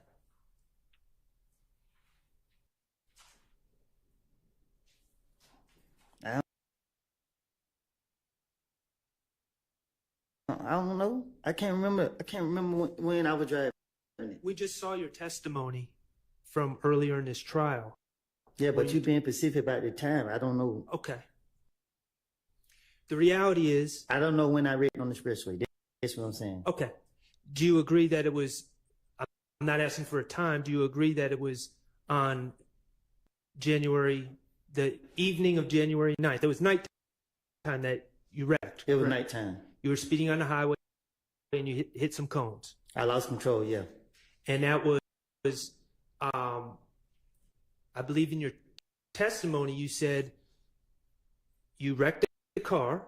And let me be clear, Quindarius Zachary, Lil D from Cleveland. You know who I'm talking about? Yes. Lil D from Cleveland was in that car, that Infinity, with you on the night you wrecked. Yes. Okay. And after wrecking the car, you guys reattached the bumper on the side of the highway, correct? How you know that? Is it true? I'm listening. Okay. And after you reattached the bumper, that's when you went and pulled up on threat Trevante Turner at a music studio somewhere around Northside Drive, I believe is what you said. Yes. Correct? And you gave that car to that Infinity to Trevante Turner. Yes. Okay. And in your testimony, you said then you went home, fell asleep, and the next day you woke up, and that's when the Donovan Thomas shooting occurred. Correct? Yes. Okay. So I'm just working through this with you. I'm not trying to trick you. So based on your testimony, you were driving that car, that Infinity, on the evening of January 9th going into January 10th, correct? I guess. Of 2015 with Mr. Zachary. I guess. And you gave that Infinity to your good friend, Threat, in the early morning hours of January 10th, 2015, correct? I gave it to him at nighttime. It was dark. Okay. So you don't remember if it was before midnight or after midnight. Is that what you're saying? I don't keep up with the time. Okay, that's fine. The bottom line is you were specifically asked about that Infinity or an Infinity hours after Donovan Thomas was shot. And you denied ever being in possession of an Infinity, correct? Say that again. When you were asked on January 11th, early in the morning, talking to Detective Thorpe, when Detective Thorpe, the lead investigator of the Donovan Thomas murder, asked you about possessing a gray Infinity, you denied that you ever had one, correct? Right. Right. Okay. Let's talk about the gun at the Dunbar Rec Center.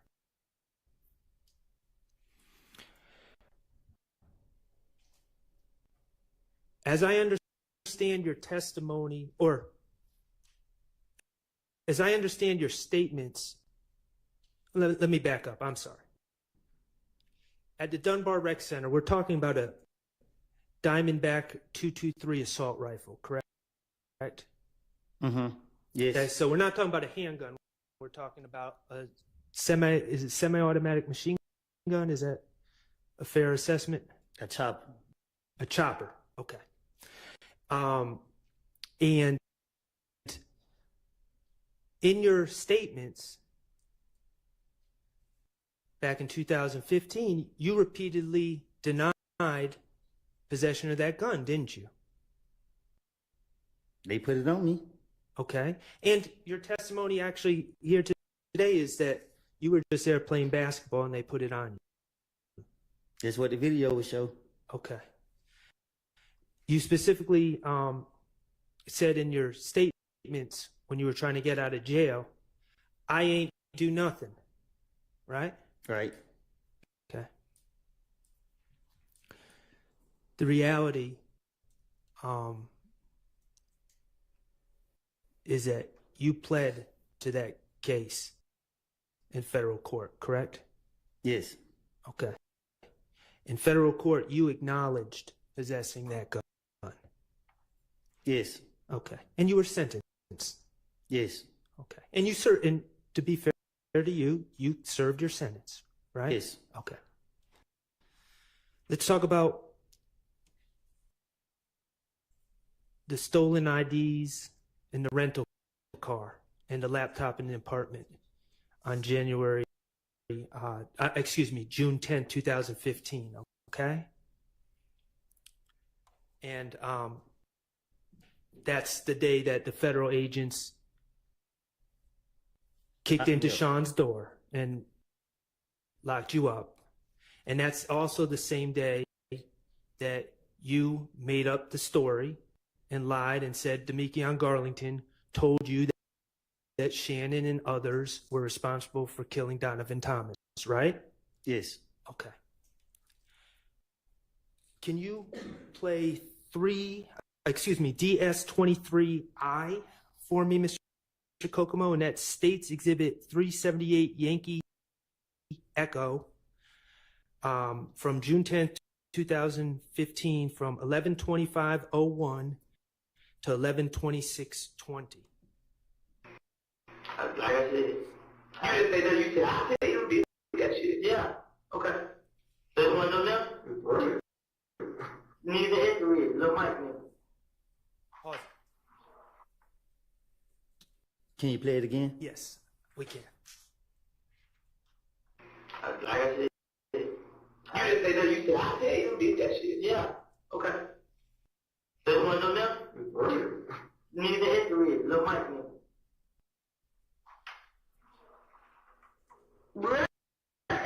Little Mike quiz. In that clip, you're being asked about how those stolen items ended up in your apartment and your rental car, correct? Yes. And you're telling the investigators that you didn't do those auto breakings that resulted in those items being stolen, correct? Right. You're saying it was Little Mike and Quez from Etheridge? Yes. Okay.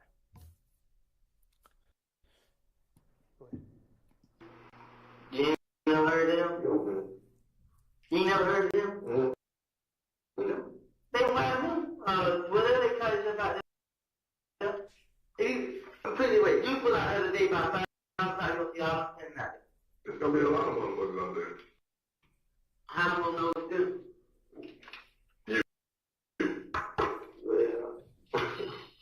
Why you got to go? I don't know it. Why I got it? Yeah. Kind of trying to jewels off of them.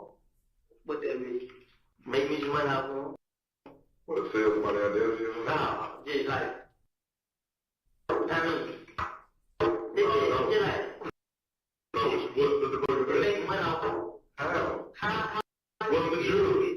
How did you get it? Shit, then I got it. When they bought the cup, Tay bought the cup back to me. Wait a minute, you let Tay borrow the Jeep. Yeah. Lil D, bro. No. You know what I'm talking about. You talking about Trevante. Yeah, you let Trevante use the car. Yeah, he's supposed to go to you. You know what I'm saying? But when they pull that car, I let it go. Okay. There you're saying that you gave the car to Trevante, who gave it to Lil Mike and Quez, correct? Yes. Okay, and you would agree that Detectives Gaither and Dennis are telling you we've never even heard of Lil Mike and Quez, correct? Yes. Mr. Copeland, Lil Mike is not a real person, is he? No. That was the finesse. You invented a person out of thin air, correct? Yes. Quez is not a real person. You invented him out of thin air on the spot, correct? Yes. You invented those people to take the heat off of you and put it on fictional characters. I done told y'all that's what I do.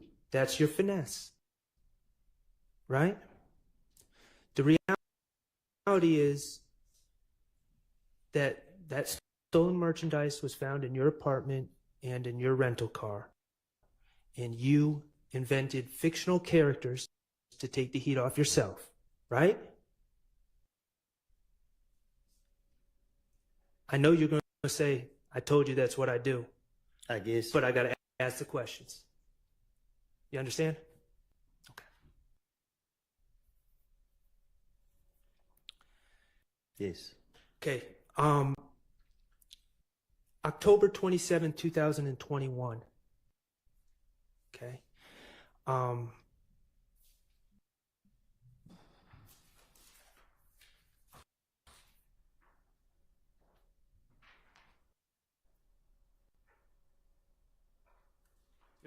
May I approach? You may.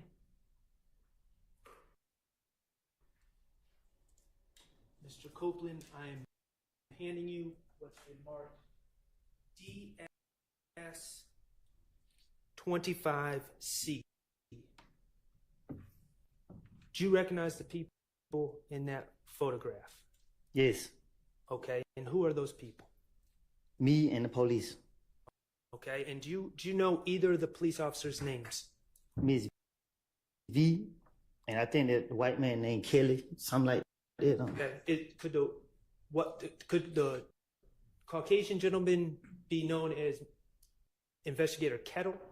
Yeah, something like that. Okay, and Ms. V is Investigator Viverito? Yeah, the probation officer. Okay. And are you in an interrogation room in that photo? Yes. Okay, and is that a photo from the interrogation of you on October 27, 2021? Yes. Okay, and at this time, Your Honor, I would ask to admit DS25C into evidence. All right. Mr. Kokomo, could you publish that?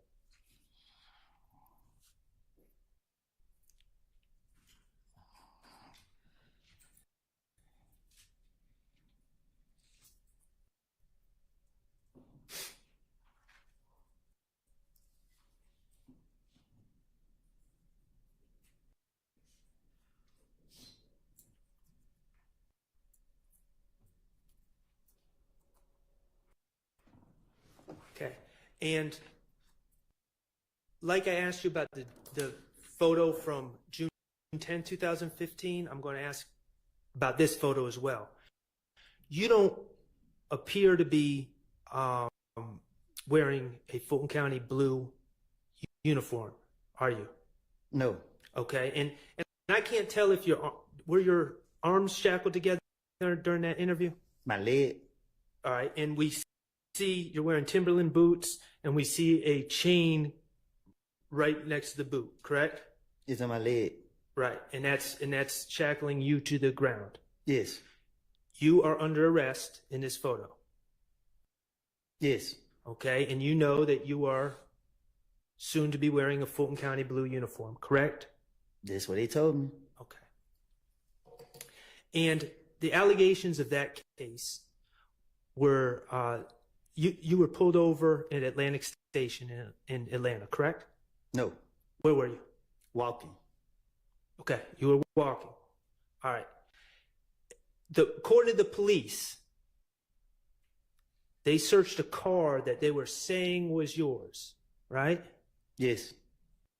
And they found a handgun under the car seat, correct? That's what they claim. Okay. And you were a convicted felon, so you're not allowed to possess the handgun. But I was walking. Okay, I understand that that's what you're saying, but you were charged with reckless conduct and possession of firearm by a convicted felon, correct? Yes. Okay. No. I was charged with driving with suspended license and a firearm. Okay.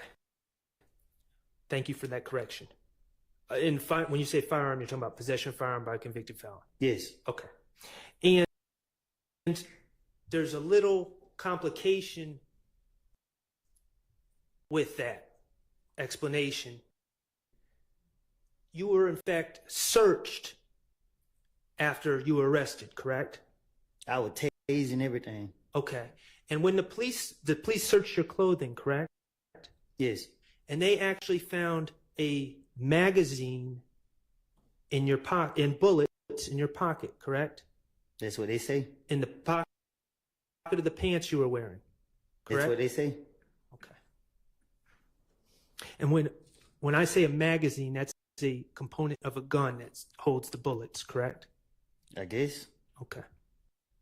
All right. Mr. Kokomo, could you play DS25B, which is from 10/27/21 interview from 2/23/05 to 2/23/58? I think that video has been tendered and admitted. Has it? Do you know? It has not. I am asking to, well, I'll go about this a different way. Thank you, Ms. Hill. I don't have an objection. I'm just saying that it's not admitted. I might not need to play the video. Mr. Copeland, do you remember in that interview you were asked about if that's not your gun in the car and if you were just walking, why do you have a magazine with bullets in your pocket? Correct? You remember them asking you that? Can I speak to my lawyer? Yes. Well, Yes, you can. Let's take a break anyway. We'll take about 15 minutes.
I have approximately an hour more, maybe an hour and a half. Okay. And Mr. Williams, were you going to do any cross? No, Your Honor. Okay. All right. We'll break.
Mr. Short, you say you have maybe another hour or hour and a half. Okay. And then the state thinks redirect of About an hour and a half, 2 hours. Okay, so Mr. Copeland, I'm sure much to his chagrin, will be coming back on Tuesday of next week anyway. Here's the situation. We also need to deal with what we're going to do about the juror. And I know y'all wanted some further information and maybe to even ask some questions. And it doesn't necessarily have to be done today, but it has to be done fairly quickly if the ultimate decision is going to be something other than she stays here. So we can do one or the other this afternoon. We could either finish your cross or we could deal with the juror, but I don't think we can do both, which is fine. So I just was kind of maybe going to ask you, do you have a preference? I would prefer to finish my cross. Okay, and I think that probably makes more sense anyway, but we're going to need to then deal with the juror issue Tuesday, I think is, we just can't leave that out there. You know, I'm sure she's wondering what the decision's going to be. Are we able, if Mr. Sharp, I know he said he was going to go for maybe another hour to hour and a half, if he does finish just before 5 or within a certain amount of time, would the court be willing to inquire of the juror? Sure, if we, if it's like close to 5, but I don't want, yes, maybe. It just all depends on what our timing's going to be. Okay, all right, let's get Mr. Copeland back in, get the jury back in.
All right, thank you. Go ahead, Mr. Sharp. Thank you, Your Honor. Mr. Copeland, before we broke, we were talking about the October 27, 2021 interview with Investigator Viverito and Investigator Kettle, correct? Okay. And you were being accused of possession of a firearm and driving offenses. Yes. And in that statement you gave on October 27, 2021, okay, you were denying possessing the firearm that was found in the car that they said was being driven by you. Yes. Okay. And what I was asking you about is about your pockets being searched after your arrest, right? I'm listening. Okay. And the reality is the police did search your pockets and they found a magazine and some bullets. And Investigator Viverito told you that, correct? I don't recall. Okay. You told Investigator Viverito that the magazine and the bullets were in your pocket because you had just grabbed someone else's pants and put them on, correct? Yes. Okay.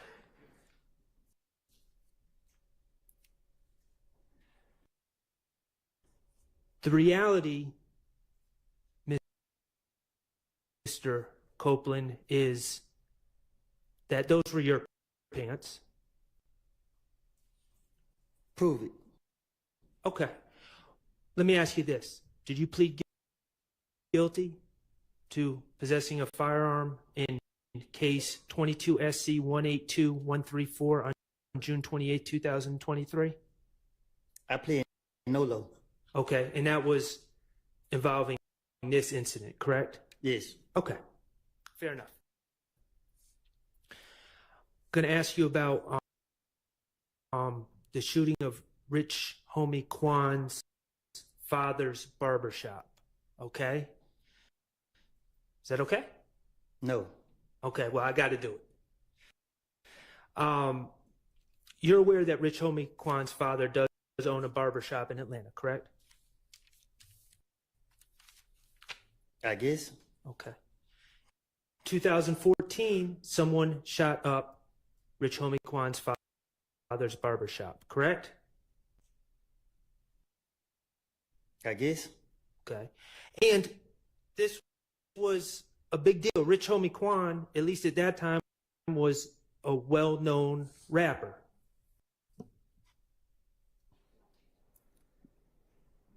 I'm listening. Okay.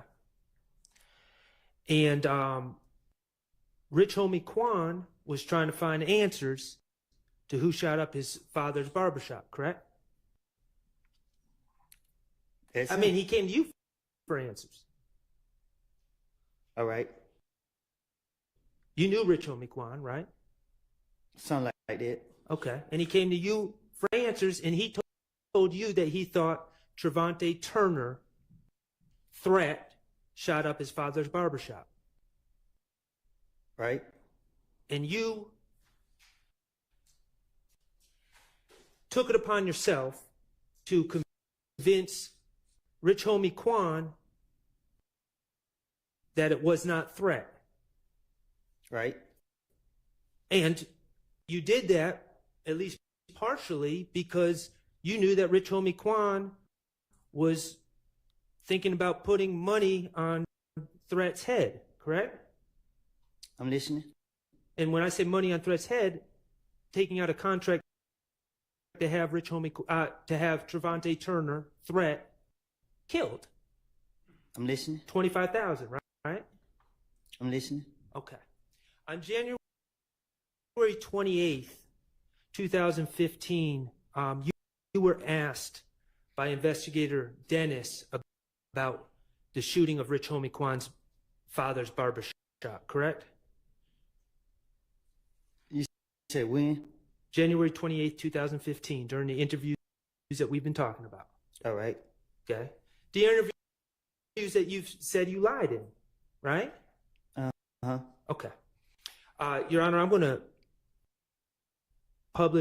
ask to publish DS-22A, which is States 378 Yankee Bravo, and the time is 7:24:00 to 7:27:30. All right.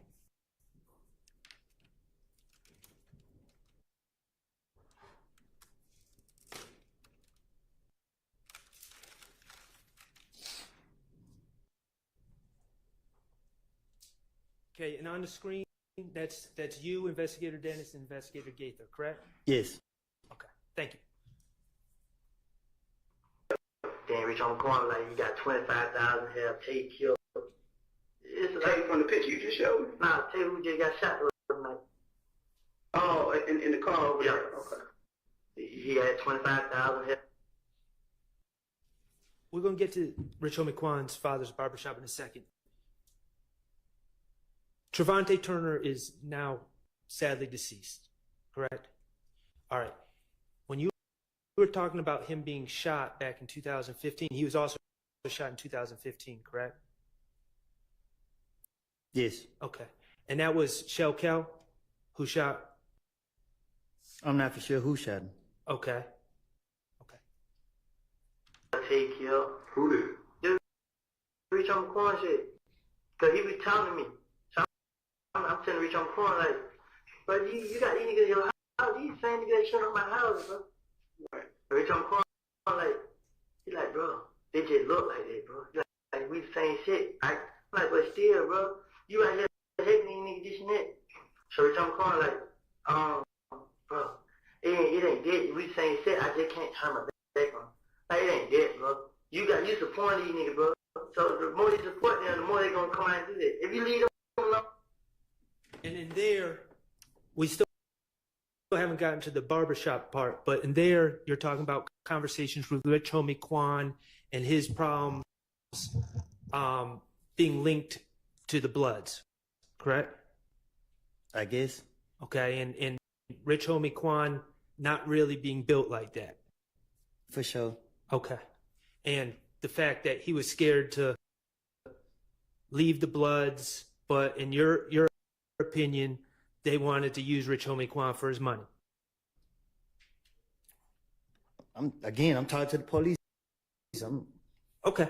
But that's what's being discussed. All right. I'm not saying it's the truth. That's what's being discussed, though. All right. Okay. Then everything gonna go away. Yeah. Then you're like, bro, just protect me, bro. We need y'all, bro. I need y'all to protect me. How the hell we gonna protect you? You and these niggas out here doing it. Then you're like, so you shot my truck, bro. That side of the truck. Man, you been, you know what I'm saying? Man, you been around. Like, nah, I'm just, you went there like this. What did he have the 25 to do Tay hit for? Say, his daddy got shot. Rich Homie. It's barbershop. So like how they say my name? On Bankhead, they say Tay name. They saying Tay did. I know Tay. And just so we're clear, you said Rich Homie Kwan's daddy got shot. So it wasn't just a barbershop that was shot. His barbershop was shot, but he actually got shot in the barbershop, correct? I don't know nothing about all that. Okay. Well, that's what you said. You said that Rich Homie Kwan. I'm talking to the police again. Okay. Ain't do it. You know what I'm saying? Then I don't lie and stuff saying Tay said like mom. I know Tay ain't do it. Right. You know what I'm saying? Because the night before we just hit the party. Yeah, who did it? Somebody else did some. Spit it out. You know what I'm saying? But it's supposed to be some niggas that had money over there. You know what I'm saying? Niggas over there got money. No, I'm talking about Bankhead. A lot of niggas over Bankhead got money. So when I started thinking, I couldn't think of the name, but this nigga supposed to have paid somebody on Johnson Road on one of them streets over there to do it. Mm-hmm. You know what I'm saying? To kill him and retaliate, to get that Quan? Or to target the daddy? Like, the same day, I was in the street, I seen Quan crying. Like, oh, bro. You need to try to kill my dad. You? You know what I'm saying? But him and Tate been having problems. So that's why he think. Okay. And you just, about 15 seconds before we paused it, you were talking about who shot up Rich Homie Kwan's barbershop, Rich Homie Kwan's father's barbershop. And you said a man from Bankhead with money hired someone from Johnson Road to do it, right? I'm listening. Is that correct? Is that what you said? That's what I said. Okay. Somebody from Bankhead, and when you say Bankhead, you're talking about Donnelly Hollowell Road, right? I guess. Okay. Well, you said it. Bankhead means street. Bankhead mean the area. Okay. That area off of Bankhead. And he paid someone from Johnson Road to shoot up Rich Homie Kwan. I ain't say nobody to do nothing. I didn't say you. Oh. The person from Bankhead with money, according to you in this interview, person from Bankhead with money paid someone from Johnson Road to shoot up Rich Homie Kwan's barbershop. Again, I'm talking to the police. Okay. Tate. Right. Him going to it, him and Tate murder each other. But he don't even know that Tate. Right. How y'all have a problem? But Tate is a school boy. Mm-hmm. And they feel like they retaliation. Man, it ain't. But I couldn't say him because no matter how many times I tried to speak up Tate, he always had in his head, Tate did. Right. So like, man, y'all tripping, man. So that's what that was about the other day. I called Tate, he ain't answer. I was gonna ask Tate, but I had Tate put up on me like probably like Friday or Thursday or Friday. Tate pulled out like, hey bro, bitch, I'm going at 25,000 on your head. Why so much? He's scared of Tate. Yeah. He real scary. He's scared of Tate. So I said, Tate, I'm like, bro, he trying to face my then Rich Homie Kwan's supposed to go and care a lot. You know what I'm saying? So I'm feeling like that's what he did because the whole time he been having the money on Tate's head and he ain't do it. So when you go and the man out, that's what happened. That's on him. You feel what I'm saying?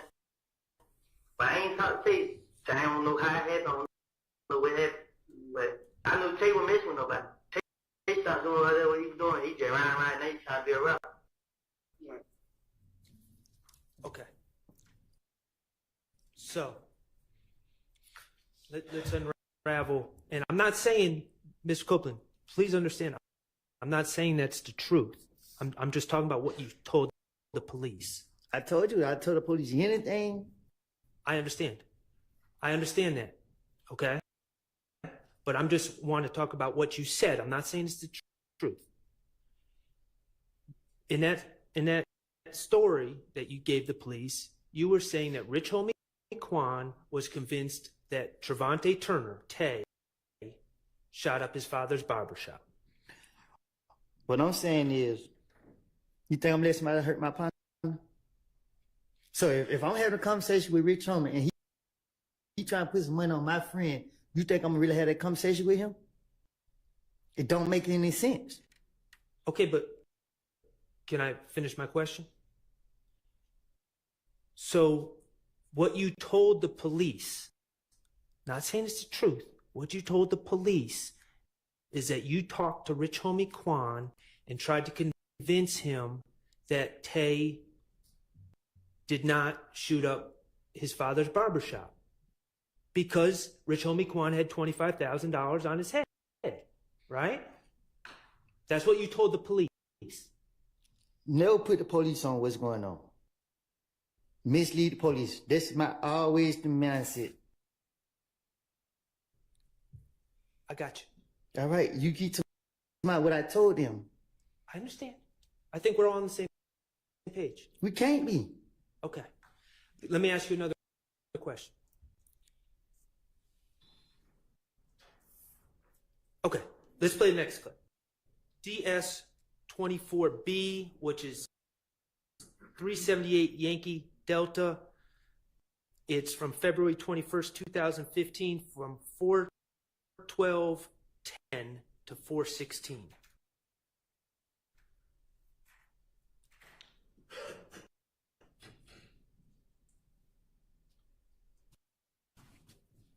You playing the video? Yes. Thank you. Not trying to resolve the problem at hand. And I told you the only way for you to start resolving, to get this shit started and resolving it, is you gotta talk to her straight up. That's it. You gotta talk to her straight up. Because if you're not, it's just gonna continue and continue and continue. And I hate to see you or anybody else come up dead behind the foolishness because everybody want to be loyal to the streets. And Rich Homie paid Kel to shoot Tay after he burned him up. They treat Tay over there. I don't know, laying out there hiding. Not saying it's true. You told Investigator Gaither that Rich Homie Quan paid Shell Kel, to shoot Tay. Correct? That's what I said. Okay. And then when Tay pulled the pick somebody else. But when Tay pulled and wait, get ready to call nigga come back out there, they started shooting. And then my so-called sister, not my mama child, somebody I'm annoyed with, but go around telling folks that I shot her house up when she knows the whole time they shit Tay up. So you see what I gotta go through though? Hold on, let me get this straight. You said Quan paid who? Kel to shoot at Tay. To kill Tay. To kill Tay. How much he paid?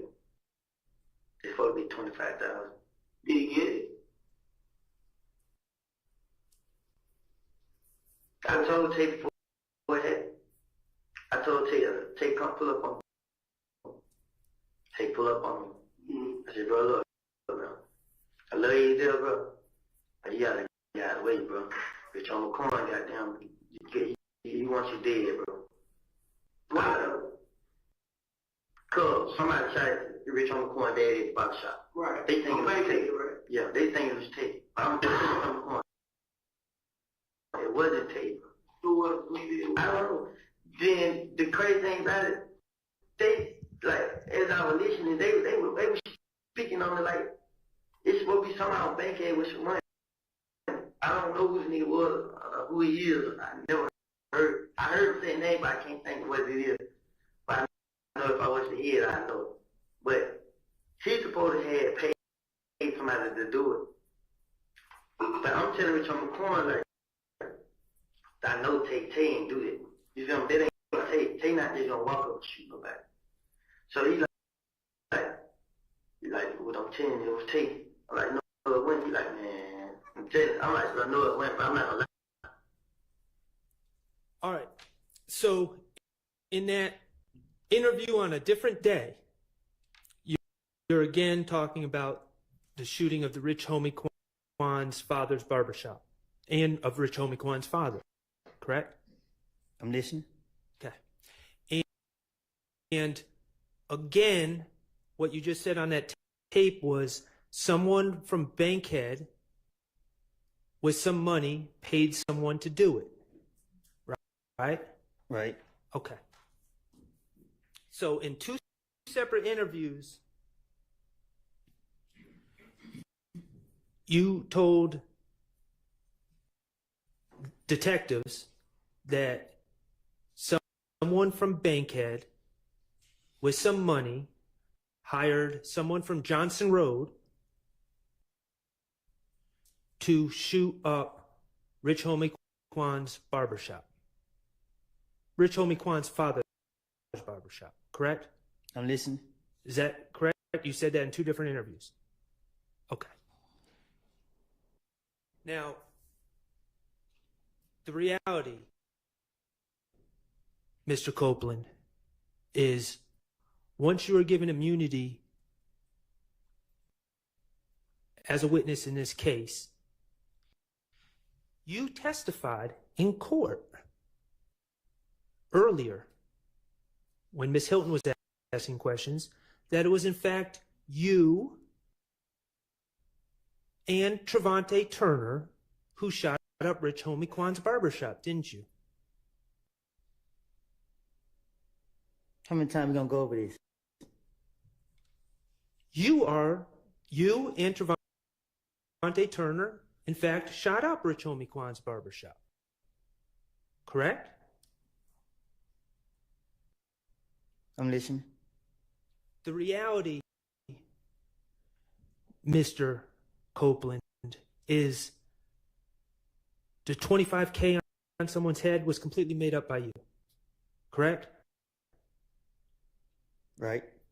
The reality is there's somebody from Bankhead with some money, those details, somebody from Bankhead with money, that was completely made up. Correct? Right. The reality is someone from Johnson Road being hired, and you would recognize their name if you heard it. All that was made up. On the spot, on the fly, in the mind of Kenneth Copeland, wasn't it? Right. That was you finessing. Just like Lil Mike and Quez were made up on the spot. The man from Bankhead with money, the man from Johnson Road were made up characters. I done told y'all 100 times I don't lie. You sitting right here keep trying to throw it in my face. I don't admit it till I lied. I'm not trying to throw it in your face, Mr. Copeland. I'm giving you an opportunity to come clean. I thought I did that. Okay.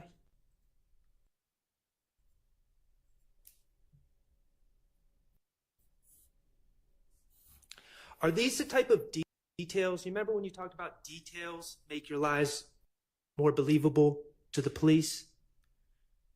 Lil Quez from Etheridge, Lil Mike from Etheridge, Quez from Etheridge, man on Bankhead with money, man from Johnson Road. I would remember his name if someone said it. Are those the type of little details that you add to your finesse to make it more believable to the police?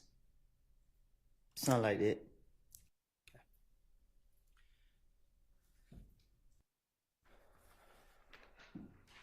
I'm going to move on to another topic, okay?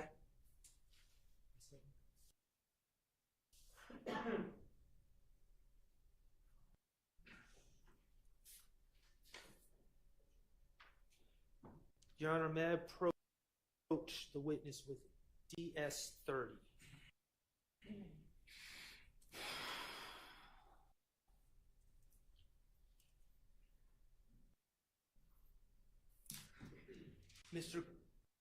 Mr. Copeland, I'm asking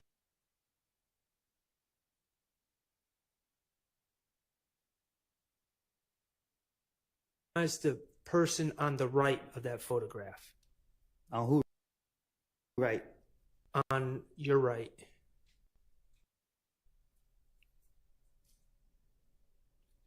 Yeah. That's Donovan Thomas, correct? There's no.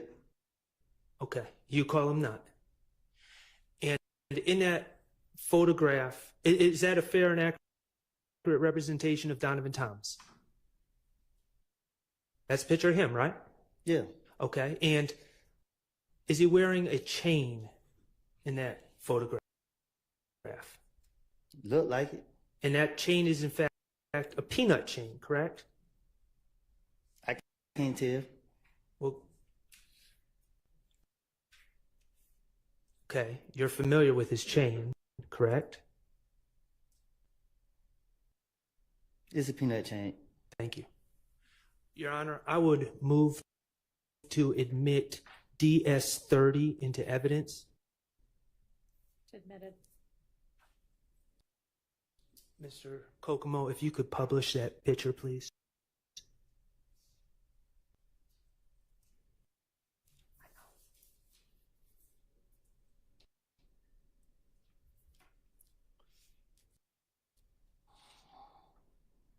Okay.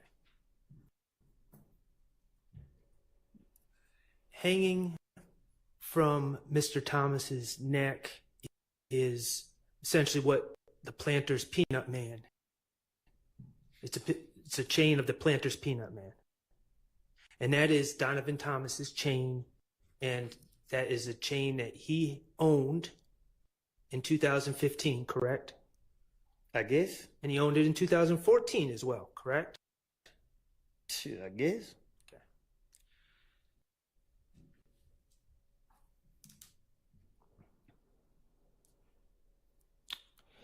You are aware that in late 2014, Donovan Thomas's chain went missing, correct? Right. Someone stole it. If that's what you want to call it. Okay. Do you remember on January 11, 2015, the day you went to talk to Detective Thorpe? Detective Thorpe asked you about your relationship with Donovan Thomas, right? I'm listening. Okay.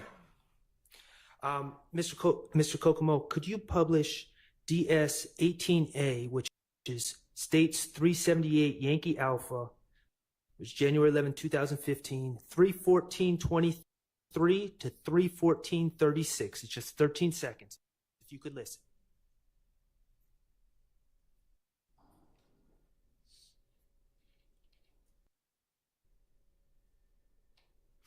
I talked Thursday straight while I was not. I didn't do it. I never had a problem with it. Me and I ain't never had two words to each other. Me and that was always okay. You know what I'm saying? Only person I had a problem with was Kev. I already be with him. When we see each other, they jump me up. When they be with him.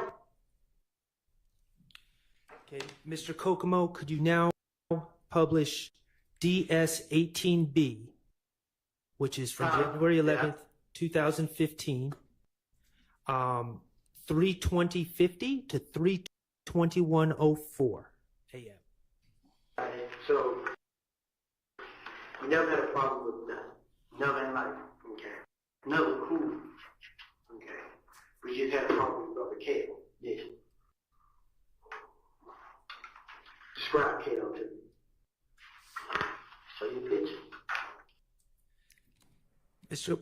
Kokomo, could you publish DS 18C, which is from the same interview, same exhibit, 3:30:31 to 3:31:02?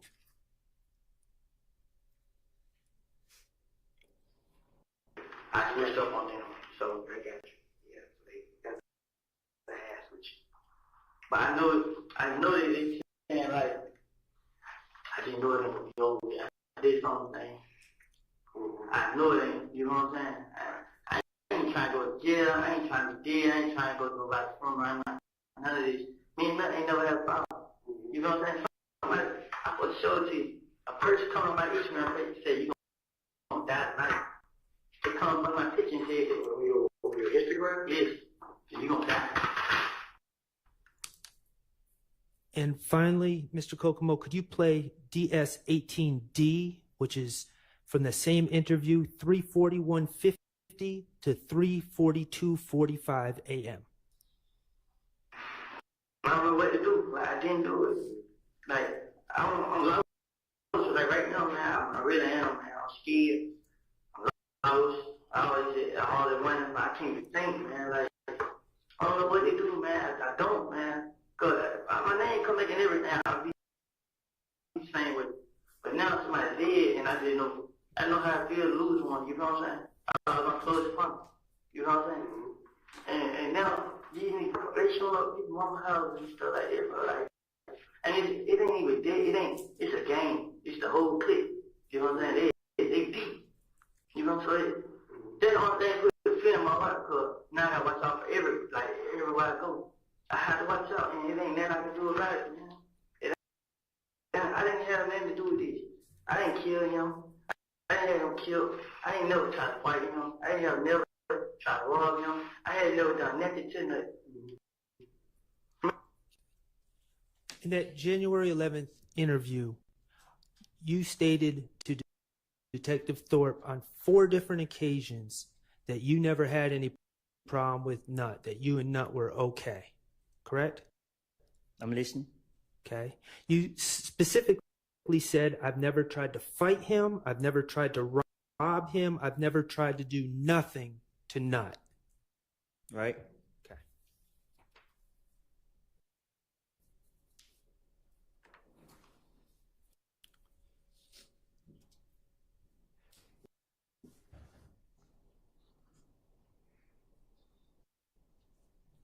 Your Honor, I'm going to ask Mr. Kokomo to publish DS-21, which is States 378 Yankee Beta from 8/11/50 to 8/13/18. Hold on one second, Mr. Kokomo. And Your Honor, I'm sorry. I'm going to ask a couple questions first. Going to your January 28th, 2015 interview. Well, in general. Let's get to your question. You want to know, did I take the change? We're going to get there. We're going to get there. We're going to get there.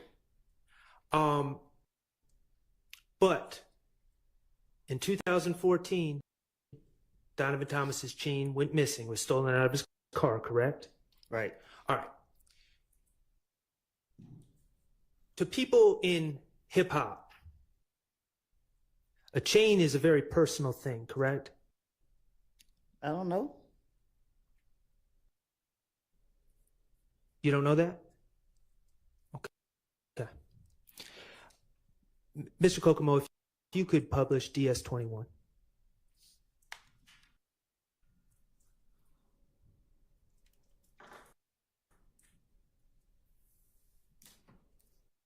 Like, and then, like, you would have somebody broke in that and gave me the phone and the jury. Because when I realized I was ticked, you know what I'm saying? What the hell? Didn't know that shit. Right. I called him nuts. Hey, man, I got your shit right here. Pull up on me. He come pull up on me. But before I gave back to him, I already hit Timmy. And he was texting the kid like, come on, bro, I introduced you to these folks, bro. You just took them out. And he was like, he sent big pass, bro, and killed this shit. Like, man, nigga, what else? You know what I'm saying? Like, nigga, I'm out here, nigga, you ain't doing it for me. Yeah. Additional reading, you know what I'm saying? So, nuts and big paragraph, more paragraph, more paragraph, more paragraph. Tell like, man, like, he ain't say back, like, man, nigga, fuck you, whatever, you know what I'm saying? But nut pull up, don't nobody know it. You know what I'm saying? Nut pull up, him and Grease. Man, nut got each other up. Like, bro, here, your stuff right here, you know what I'm saying? Right. He like, how you get it, bro? I ain't want to tell him, one of the young niggas from the field broke in the club. Okay. In that story, you were saying that someone stole a chain from Nut, correct? The peanut chain. Yeah. And that person, and not only his chain, but his ID, his wallet, his phone, correct? Right. And that person happened to give you Donovan Thomas's belongings. Right. And you said, you told the police, you realized it was Donovan Thomas's chain. And you called Nut and wanted to return his stuff. Right? And specifically, right before we paused it, you said you didn't want to tell Donovan Thomas who took it. Right? Right. You wouldn't want to tell Donovan Thomas who took it because Donovan Thomas is what some people might say is the big homie. Right? He's a gang leader. You don't just take Donovan Thomas's chain and it's all cool, correct? I don't know. Well, that's why you wouldn't want to tell Donovan Thomas who took it, correct? You'd want to protect whoever took that chain. You wouldn't want Donovan Thomas gunning for that person for disrespecting his property, right? Right.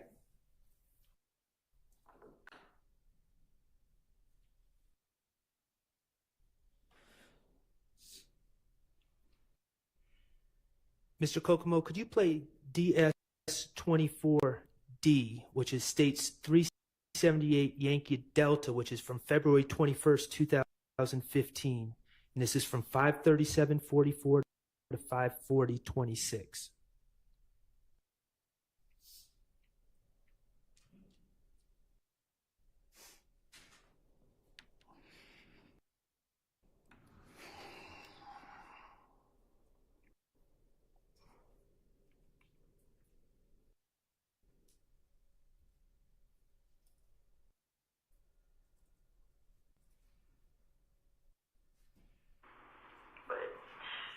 I was fine.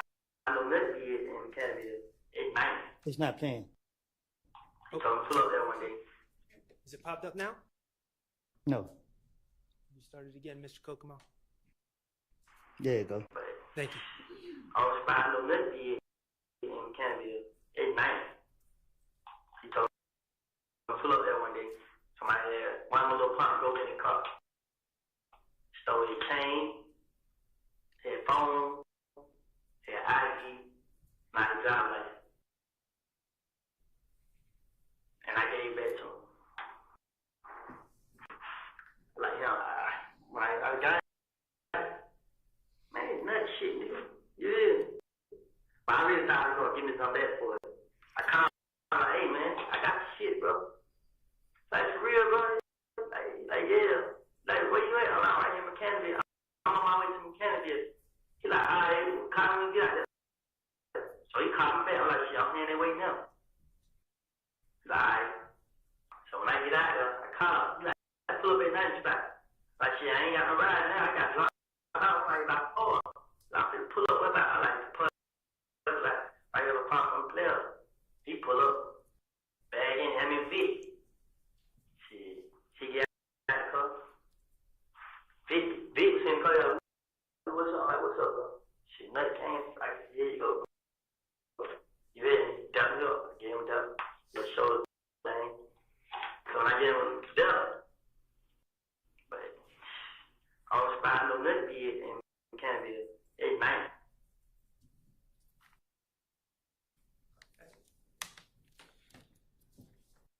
Again, on February 21st, 2015, you're telling that investigator about your partner stealing from Donovan Thomas and then giving you the chain and the phone and the wallet, and then you returning it back to Donovan Thomas. Right? And you dapped him up, and you and Donovan Thomas were all good. Right? Okay. January 11th, 2015, you repeatedly said you had no problems with Donovan Thomas. Right?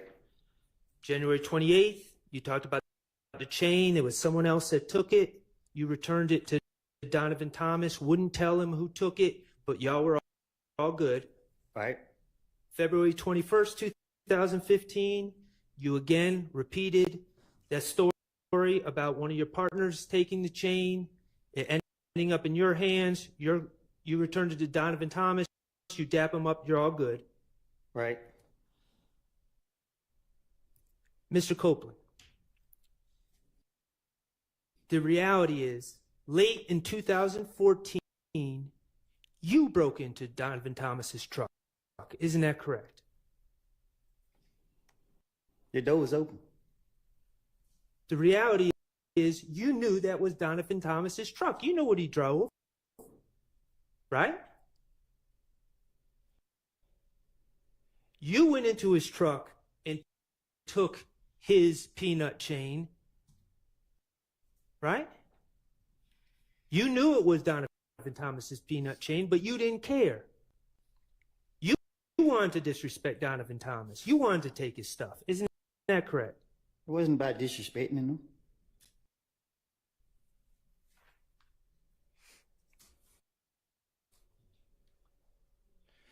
The reality is, Mr. Copeland, that Donovan Thomas called his phone and you answered. Isn't that correct?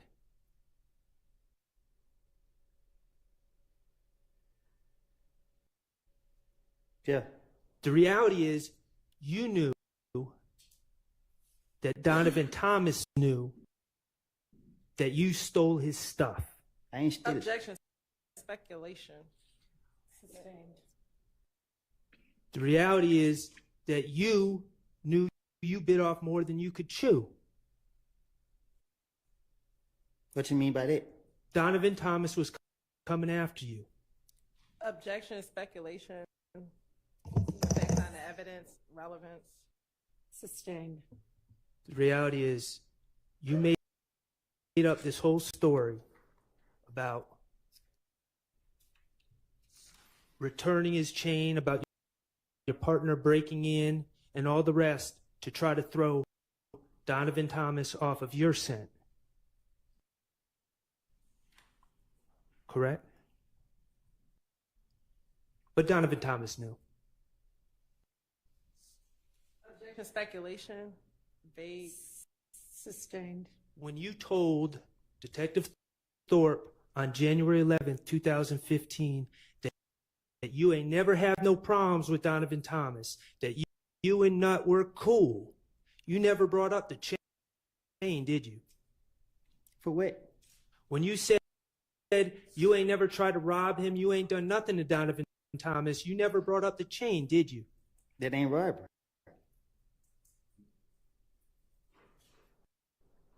You and Donovan Thomas were far from cool.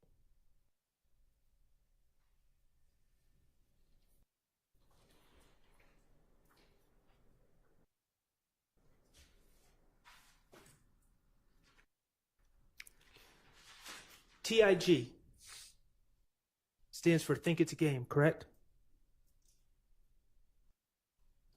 Ms. Copeland, TIG is Think It's a Game, correct? You know it. Okay. That's a record label? I guess. That's a record label that Donovan Thomas was associated with, correct? I guess. It's run out of Summerhill. I don't know. Neighborhood in Atlanta. Mr. Bennett, also known as Lucci, rapped under that label. Think It's a Game, correct? I guess. Okay. Think It's a Game had a studio on Metropolitan Avenue in Atlanta back in 2015, correct? I guess.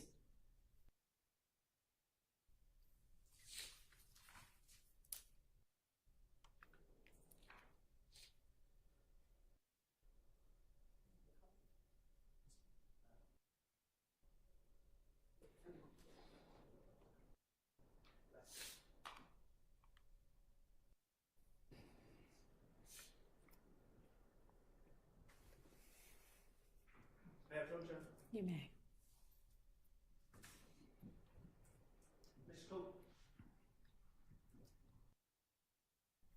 Mr. Copeland, I'm going to ask you to look at DS31. Is that, do you recognize DS31? Yeah. Okay. That is the building that housed TIG Studios back in 2015, correct? I guess. Okay. Your Honor, I'm going to ask that DS31 be put into evidence, be admitted as evidence. All right, it's admitted. That's the studio that Lucci went to make songs, correct? I guess. That's the studio that Donovan Thomas would be at, correct? I guess. That's the studio that Rich Homie Quan would be at, correct? I guess. Okay. You are aware that on January 8th, 2015, late at night on January 8th, 2015, the TIG studios were shot up, correct?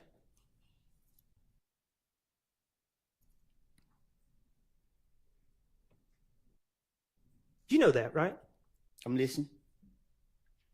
you are aware that Rich Homie Kwan's truck was struck by bullets on January 8th, 2015. His windshield was shot out, correct? You don't know? You're aware that Donovan Thomas was present at TIG Studios on January 8th, 2015. Isn't that true? I don't hang up there.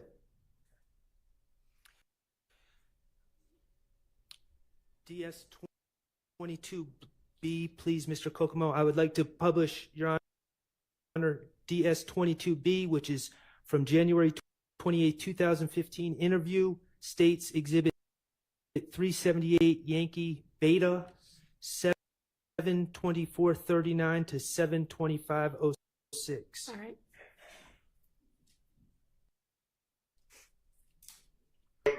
Like, it ain't dead, bro.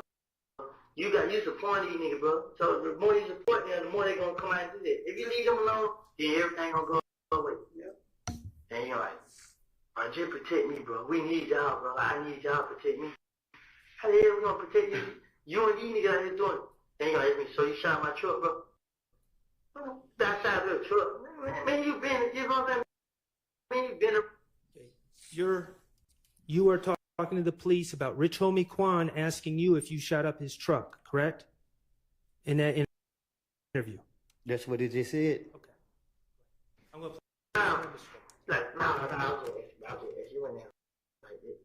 What did he have a 25 on to do? Tell you here, bro.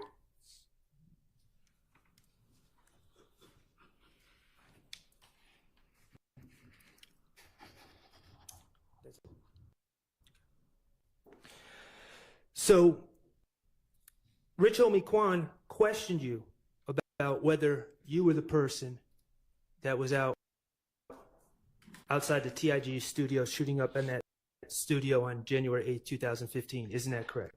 You can't question me. Okay.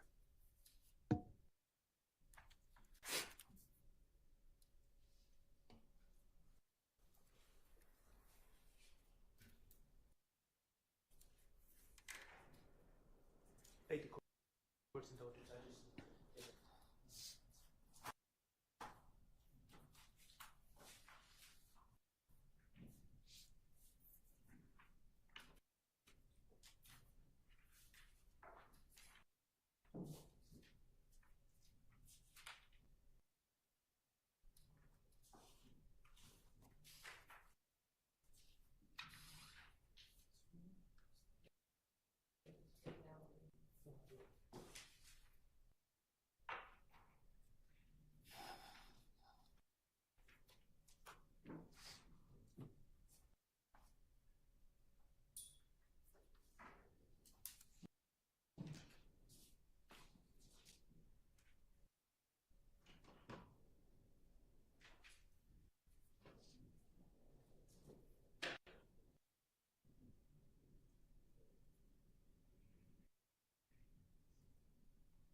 Not talking about what you told the police. I'm talking about reality now. On January 6th, 2015, you were at Club Crucial. I'm listening.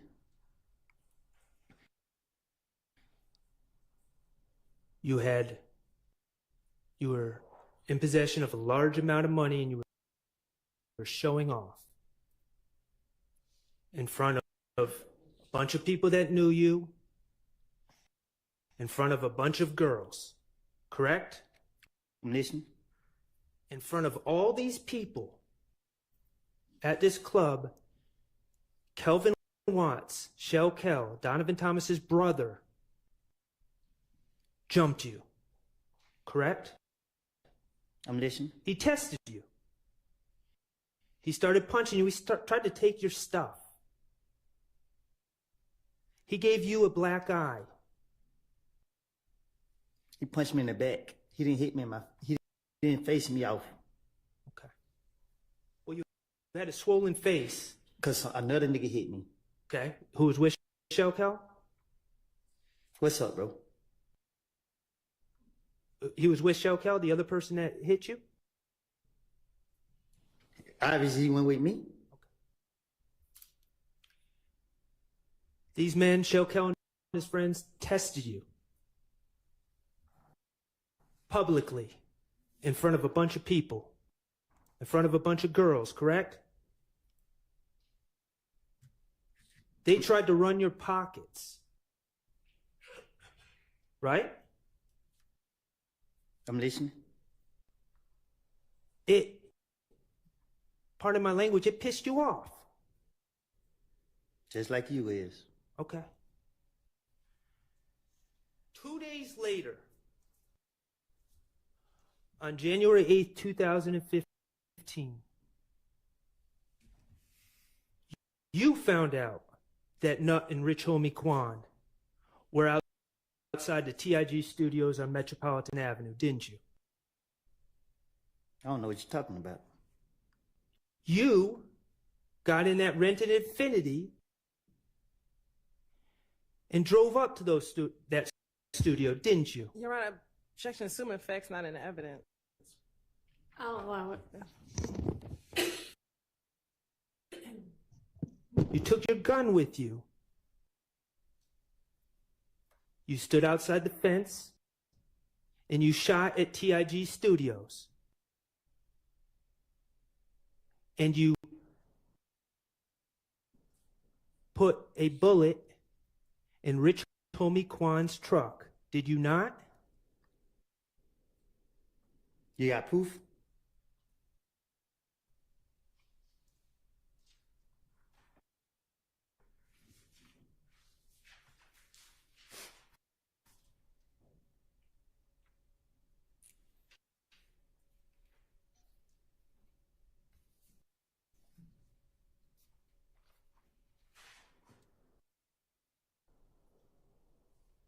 Was Trevante with you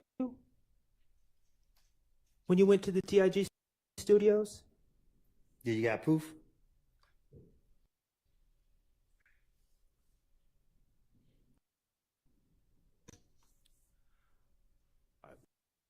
We're going to change the subject, Mr. Copeland. All right. To your understanding, now you pled to the possession of a firearm case from 2021. You pled to that recently, or this year. Say that again? You pled to that case this year, correct? Earlier this year, the possession of firearm that you were interviewed about on October 27, 2021? I don't know if it was this year or last year. Okay, fair enough. To your understanding, you still have a pending matter in front of the Fulton County District Attorney's Office, correct? Shit, I ain't no telling. I don't know. Well, you discussed it. You gave an interview with the Danza Project recently, right? Right. All right, and you discussed a pending matter where your understanding is you are charged with filing a false report. Oh, yeah. Okay. To your understanding, you're charged with false report of a crime and false statements, 2 felonies, correct? Right. And the allegation is that while you were at Fulton County Jail, Relevance as to the specific conduct or the specific, an improper impeachment to the specific extrinsic evidence of the specific incident that occurred. Okay, I can't really hear you very well, but I think we might need to approach about this anyway.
good then.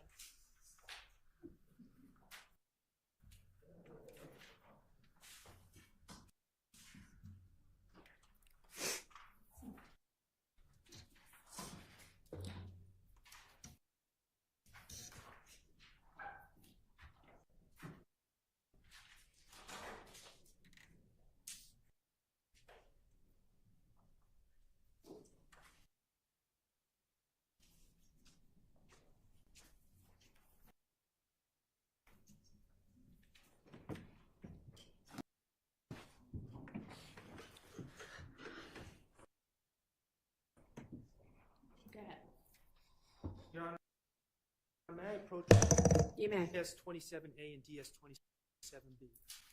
Yes.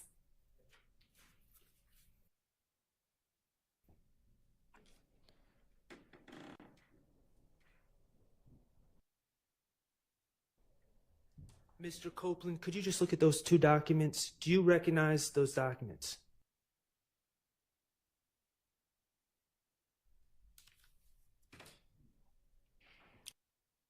I seen them before, yeah. Are those the arrest warrants taken out for you for false report of a crime and false statements that you believe are still pending against you? Yeah. Okay. And briefly, the allegation is that, well, Your Honor, I would move to admit DS27A and DS27B into evidence. Yeah, we object to the admission of those two exhibits. You can ask the question, but you can make the exhibit. Yeah, impeach them with the exhibits. They're admitted over objection. Mr. Copeland, briefly, the allegations against you that you believe are pending are that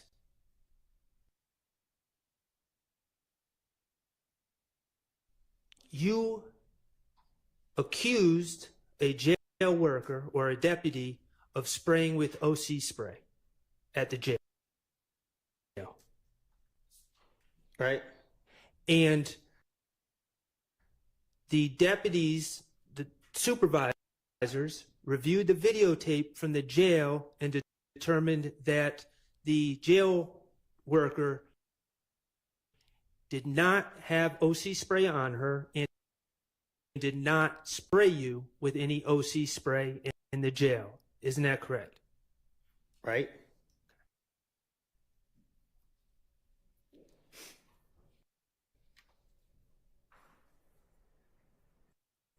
Did you know that the state, while this trial was going on, dismissed that case against you? I didn't know that. Well, I brought you good news. May I approach with 27C? You may.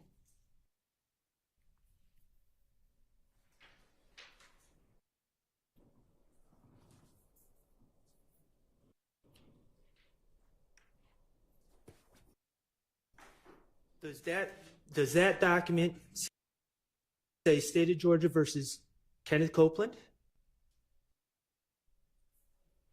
I think. Okay.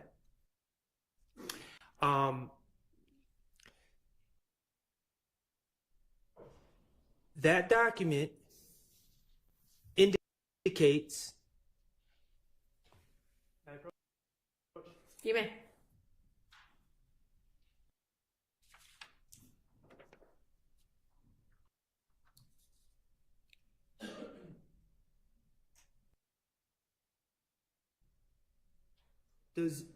Correct me if I'm wrong.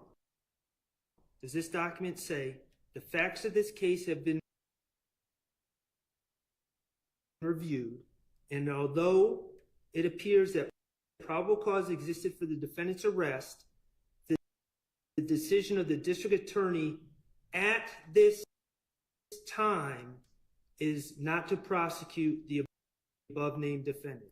that what that says? Yeah. Okay. It says the reasons for this decision are as follows: prosecutorial discretion. Correct? Mm-hmm. And yes, the person whose name is on this document is Fonnie T. Willis, correct? Correct? yes. Okay.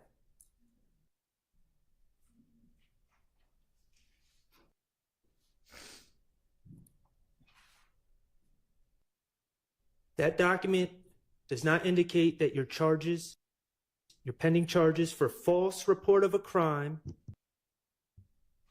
and false statement, they don't indicate that those are dismissed forever, just for now, at this time, correct? I guess. Okay. And nothing in that document says we dismiss this case because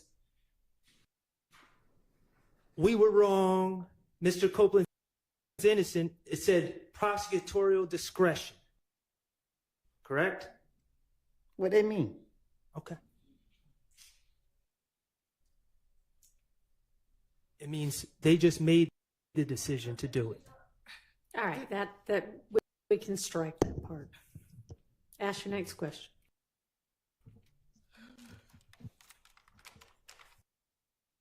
Isn't it true? And you just found out that this was dismissed today. But isn't it true that while you were on the state's witness list to testify in this case, the state was simultaneously, at the same time, prosecuting you for false statements and false report of a crime? Isn't that true? Talk to me so I can understand. They were calling you a liar at the same time that they were asking this jury to believe what you're saying. Isn't that true? Oh, yeah.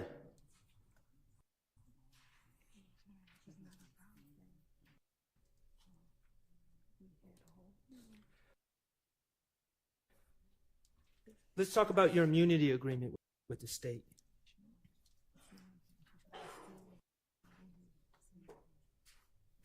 They told you in that June 10th, 2024 meeting that you did not ask for that any crime that you talked about, they were not going to prosecute you for. Correct? Yeah. You can talk about shooting Rich Homie Kwan's dad's barber shop. You can talk about shooting Rich Homie Kwan's father. They're not going to prosecute you for those things, right? That's what they told you. That's the promise they made to you. Correct? Characterization of the evidence. Sustained. Is that your understanding? Nothing I say can be used against me. Okay. There's one exception. If I say that I did, yeah. Okay. The Donovan Thomas thing. Yes.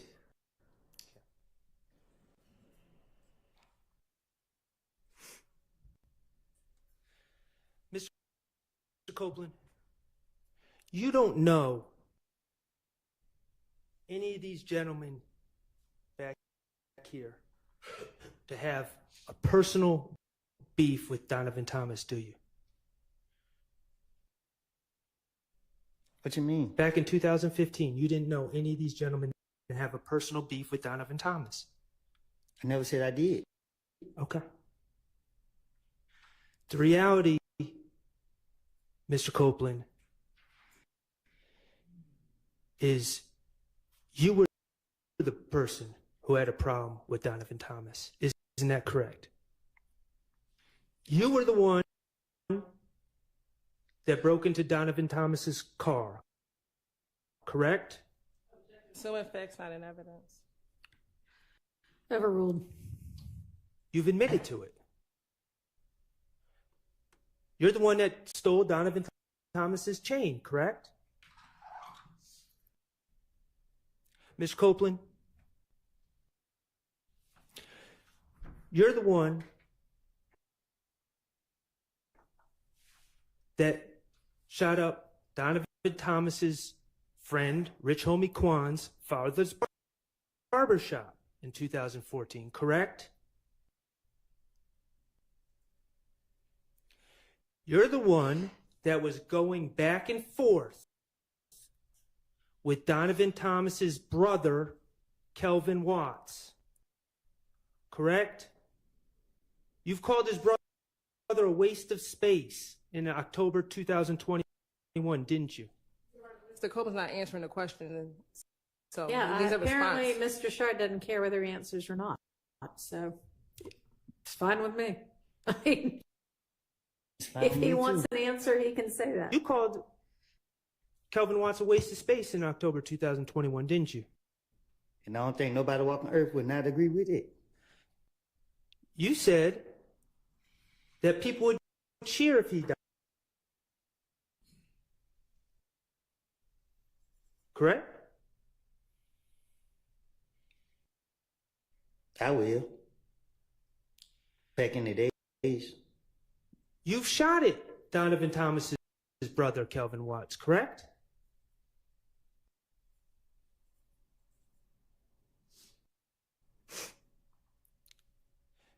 You're the one who got jumped by Donovan Thomas's brother on January 6, 2015 at Club Crucial, correct? You, not any of these gentlemen. Right? And you're the one that shot up TIG Recording Studio on January 8th, 2015. Isn't that correct?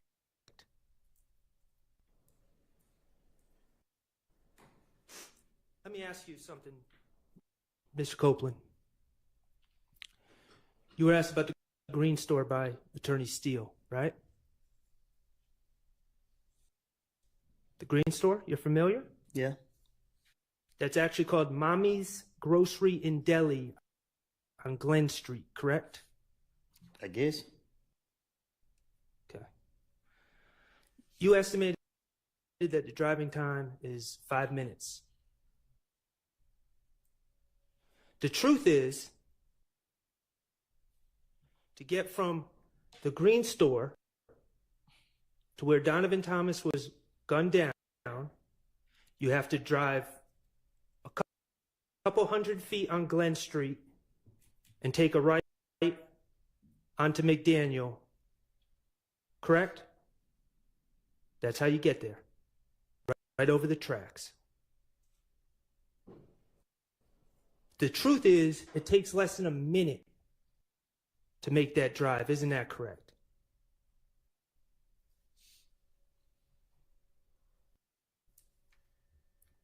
Mr. Kokomo, could you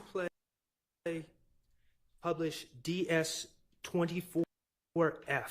This is February 21st, 2015, 378 Yankee Delta from 622.59 to 624.01.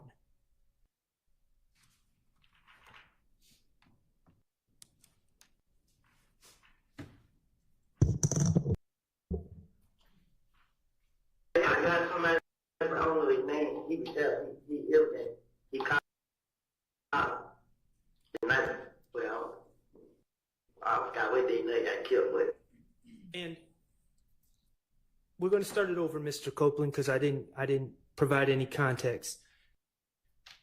You spoke on a gang meeting that the Bloods had about you on that Thursday before Donovan Thomas was killed, correct?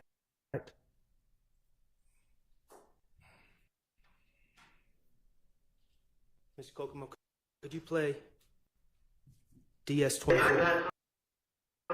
I don't know his name. He was. I got somebody, I don't know his name. He was there. He ill and he called the night. Well, I forgot what they know got killed with. It was a Friday night. They had, no, it was Thursday night. They had a barbecue.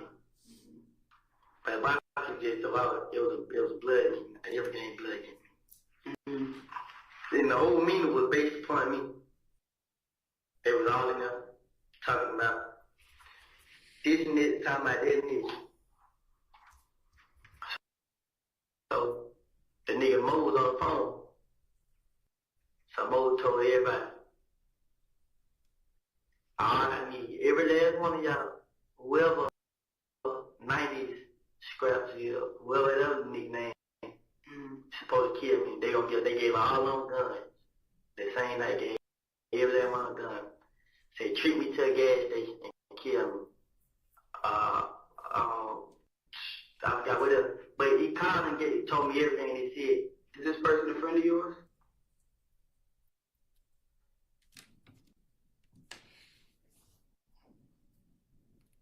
The Bloods had a gang meeting on the Thursday before Donovan Thomas was killed, 2 days before, on the same day that you shot up TIG Studios. Isn't that correct? I don't know what you're talking about. In that statement to the police, you said that the whole meeting was based on me.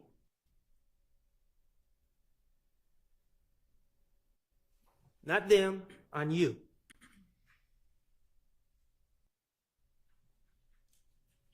That Mo, from behind the wall, had put the green light on you. Not anyone else. He put the green light on you for what was going on with you.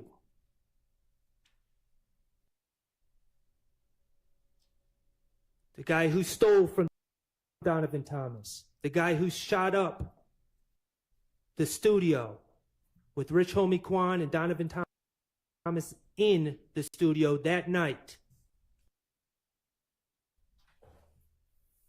Yeah, objection, I was assuming facts not in the evidence and harassment of their witness. Overruled. You've told the police at that meeting, Donovan Thomas went whoop, approved of the orders to kill you. You told the police that the gang members handed out guns to younger people. And the plan was to trick you to come to the gas station. And the only reason you weren't killed is because someone told you about it.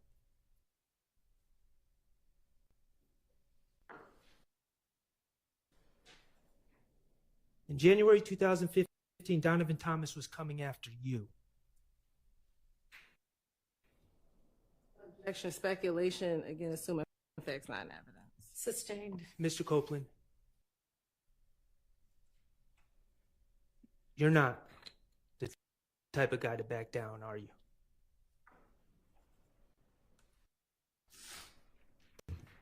No further questions. All right.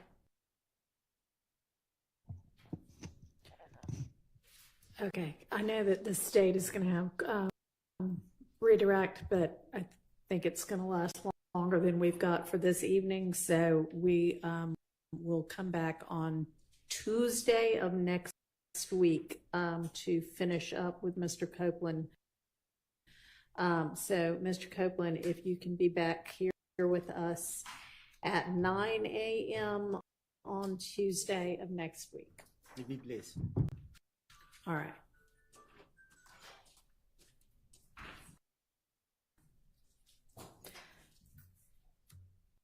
Okay, so I am going to excuse y'all, except I'd like for you to stay after for a minute, if you don't mind. The rest of you, with the reminders to not discuss this case with anybody. Don't let anybody discuss this case with you. Don't talk about it amongst yourselves. Don't look at and, in fact, avoid any media accounts of this case or anybody involved in it, including anything on any kind of social media. Don't try to find out any information about the case or anybody involved in it from any source outside of what we all hear together in this courtroom. Okay, I want y'all to enjoy your long weekend and your holiday break, and I'll see y'all back on Tuesday.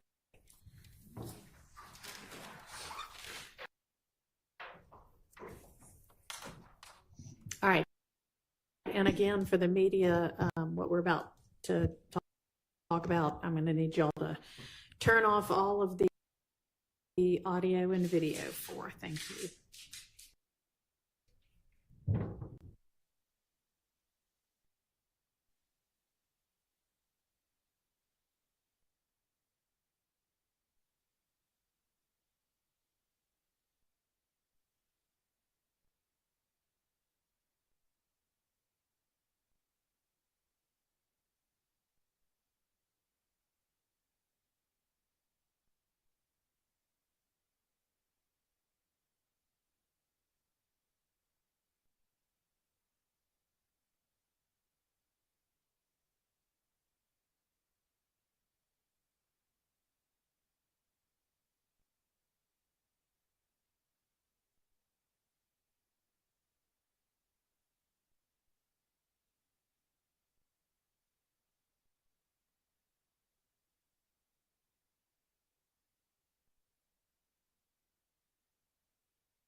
Stipulate to the presence of the panel? Yes, Your Honor. And the defense? Yes, Your Honor. Thank you.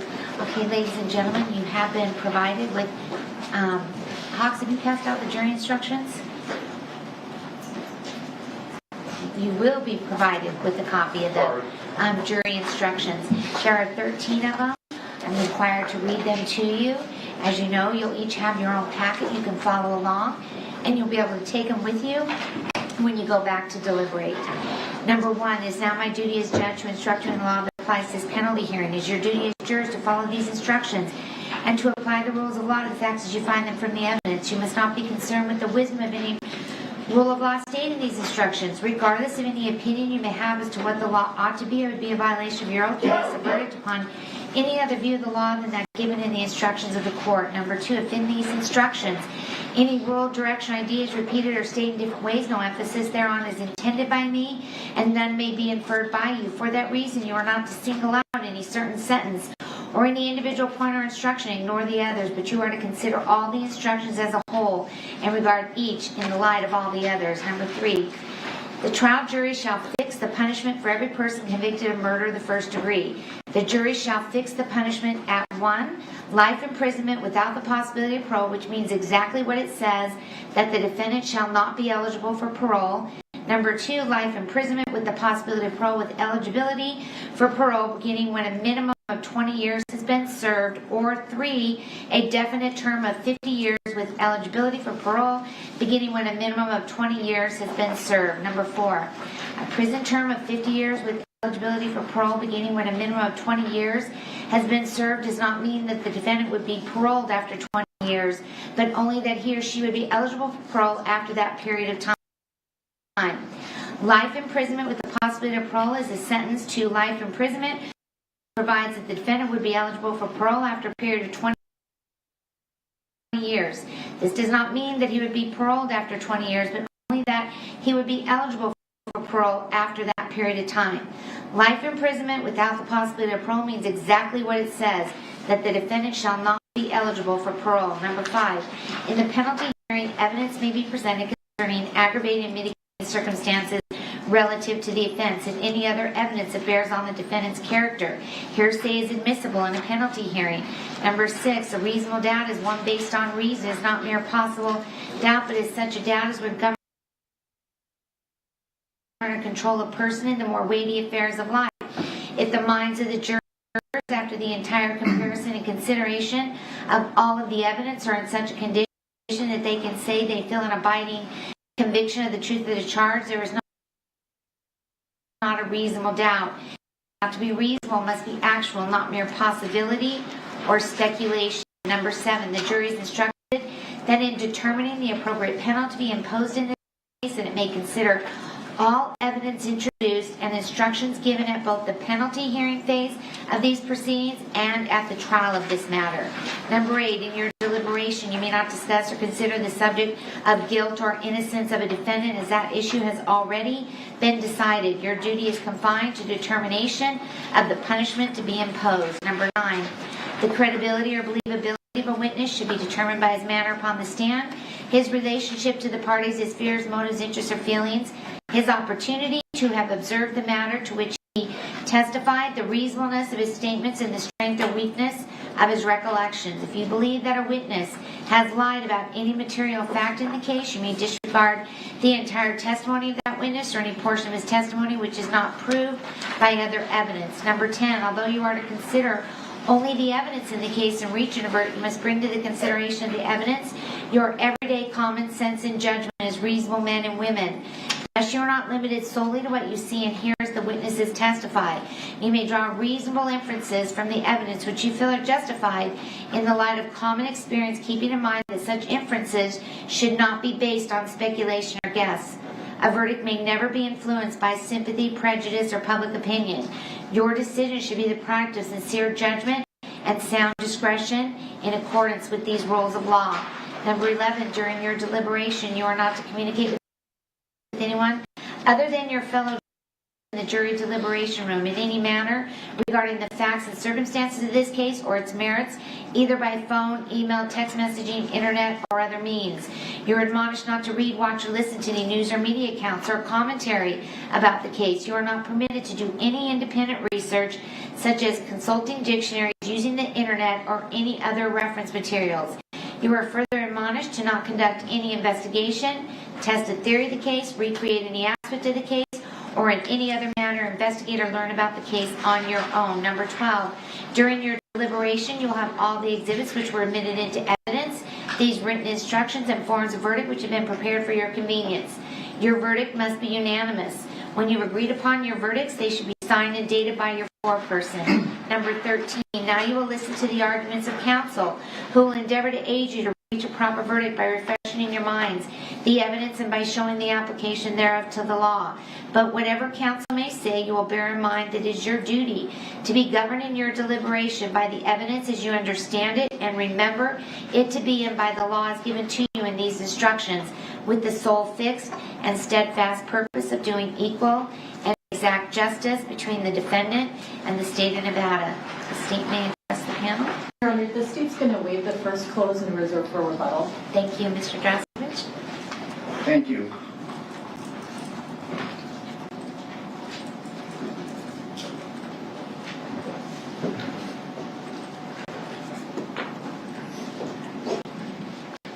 You know, the jury instruction that I would like you to look at, and please pay close attention to, is jury instruction number 4. Jury instruction number 4 lays out the penalties that you are to consider at this stage in the case. You've heard a great deal of testimony in this case. You've seen a lot of exhibits. You've been attentive.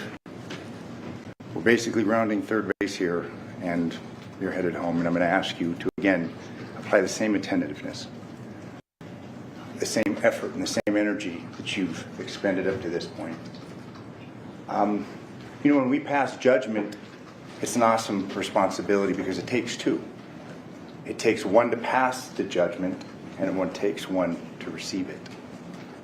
The judgment that you make in this case will place an indelible mark upon his life and yours as well.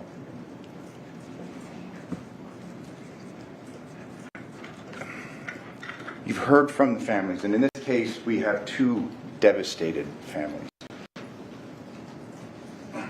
Both families, through no actions of their own, have received the trauma of this case.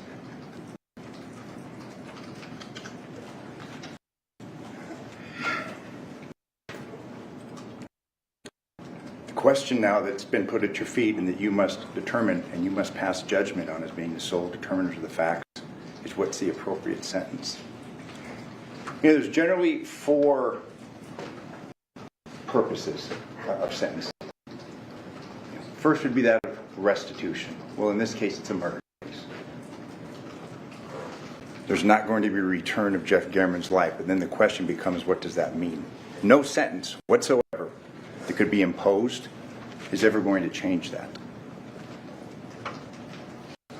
The second purpose or consideration in the area of sentencing concerns deterrence. There's a fair amount of science on this subject, and you know, our criminal justice system does the very best it can, but heavy punishments in capital cases, capital punishments don't really have a deterrent effect. What we do have in our sentencing scheme in this state and most others are very harsh sentences. Every sentence that you are to consider will be the sentence imposed when you ultimately make your determination. It's not like a person gets sentenced and gets their sentence commuted. No, what you decide is the sentence that stays. You know, the third purpose or consideration in sentencing is rehabilitation. And we're making steps in this society and in this state concerning rehabilitation. Any sentence that you determine is appropriate involves a heavy prison sentence. We've heard from Robert's family. He's smart. He's capable of learning. He's got a work ethic. Any sentence that you impose, there's going to be a long period of incarceration, perhaps forever. And I'm going to ask you not to do that. But every sentence will have a period, a substantial period of time that would allow for rehabilitation. The fourth purpose or consideration is retribution. You know, I mean, most of us, this community kind of comes from this old Judeo-Christian, most societies, most cultures have this idea of retribution. And I would submit to you that as a society, we've gotten past this idea of an eye for an eye, a tooth for a tooth. You know, we end up being blind and toothless.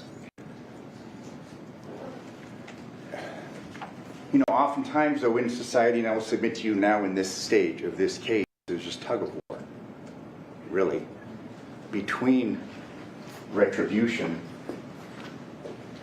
and redemption.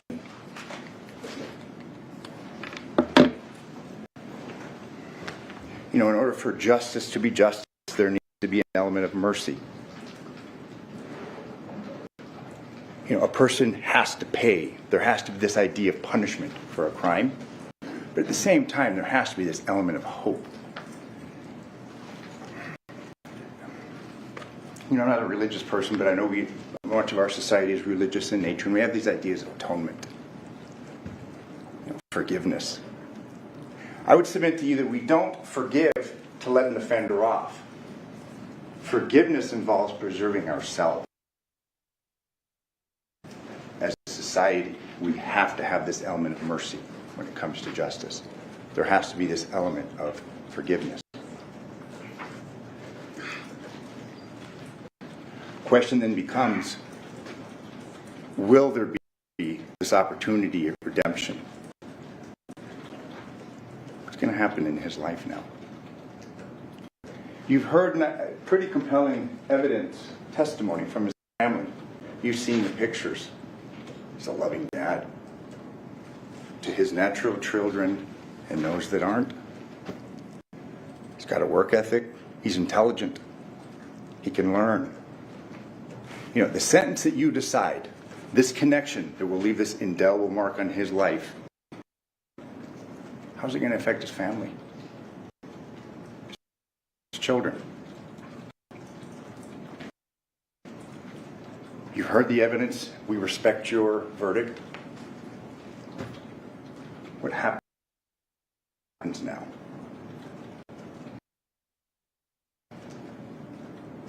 Give him the opportunity, give those children the opportunity at one time, decades from now, the opportunity to have their father back, their stepfather back. Maybe even his mom will be alive at the time when he's released. Let her have the opportunity to have her son back. It's a heavy burden. The judge has instructed you. Obviously, you're duty-bound, as you have been in the initial phase of this case, to follow those instructions. Allow for there to be mercy in this determination. He's not going to speak to you through this course. Given the posture of this case, he's maintained his innocence. Don't punish him for that. You know, he's exercised his right to go to trial. This is what makes this country so great. You know, trial by jury, trial by our peers. Hold the state to their burden. That's occurred. You've passed your judgment. Please don't punish him for exercising his constitutional right, which is one of, again, these ideas that we adopted from this old English common law and that our founder fathers embedded in our Constitution. Please don't punish him for doing that, for holding the state to its burden. And they've done an exemplary job presenting their case. You've done an exemplary job reviewing the evidence. But now the question as to the appropriate penalty. What is it? It's not life without. The man has no criminal history. He's 48 years old. He's led an otherwise exemplary life. Put himself through school, worked climbing ladders, doing HVAC, raised kids.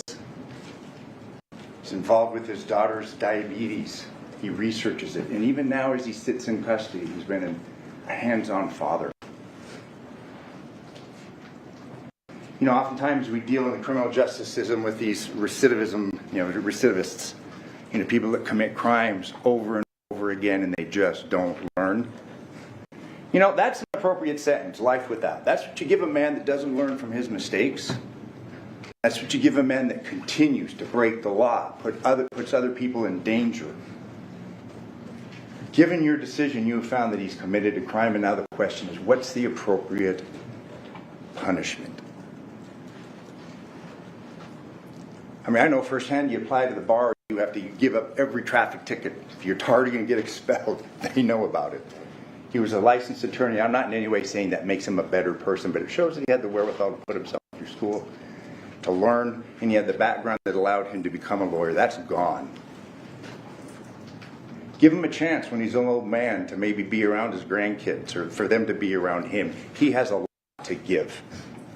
Regardless of what's been proven in this case, regardless of what's happened, he has more to give.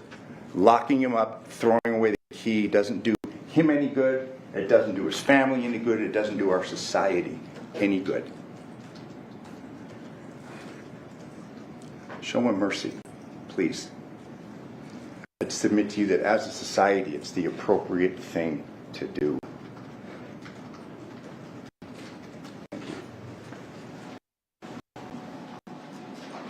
Thank you very much. The state may address the jury. Thank you.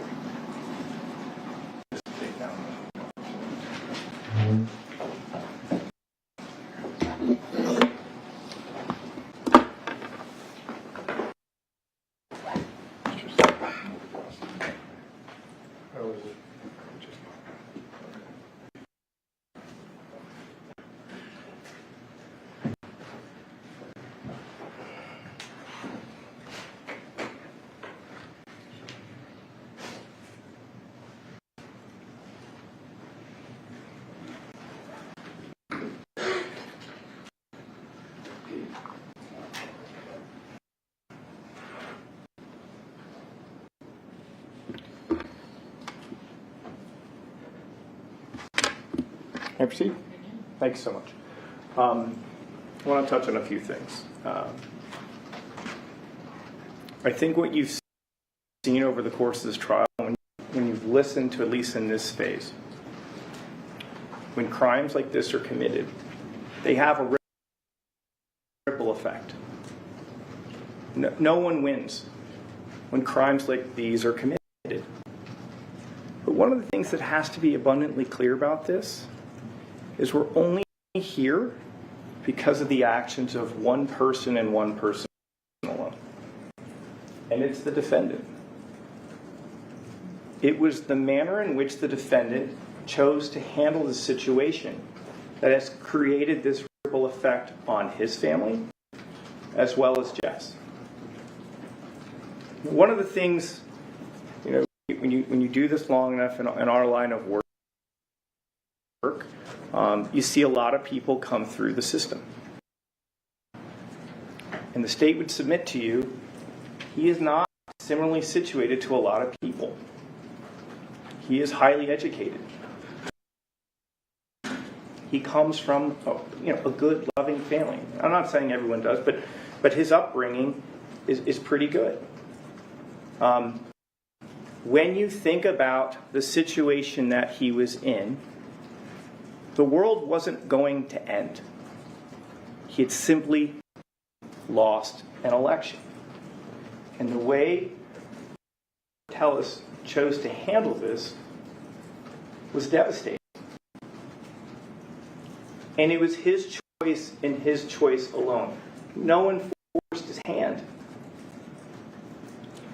And so one of the things that we need to talk about is this idea of what they mentioned, retribution, redemption versus retribution. When you think about what happened in this case, think about the act that he committed upon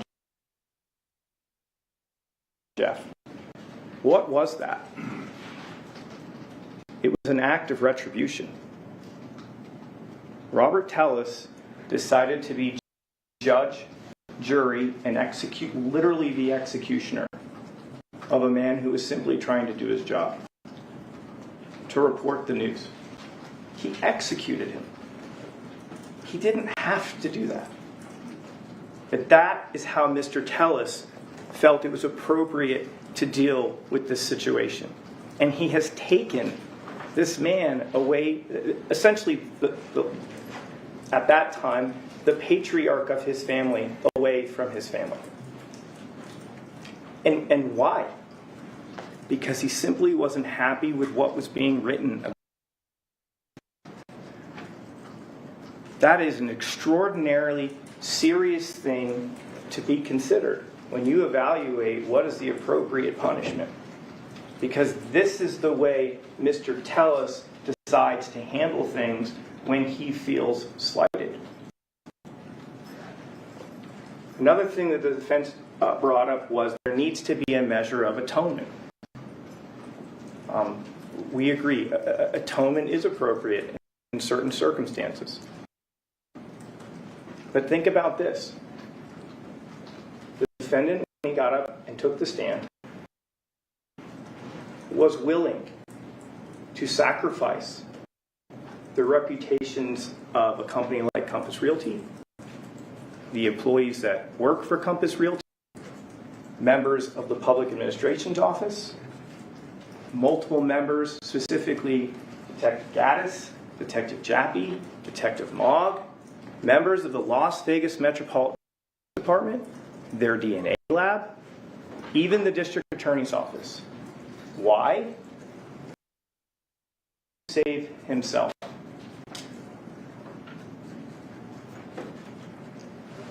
The state would submit that that is the length that he was willing to go to save himself. And it needs to be considered when you're evaluating what is the appropriate punishment. That's a really scary thought. I want to address something else.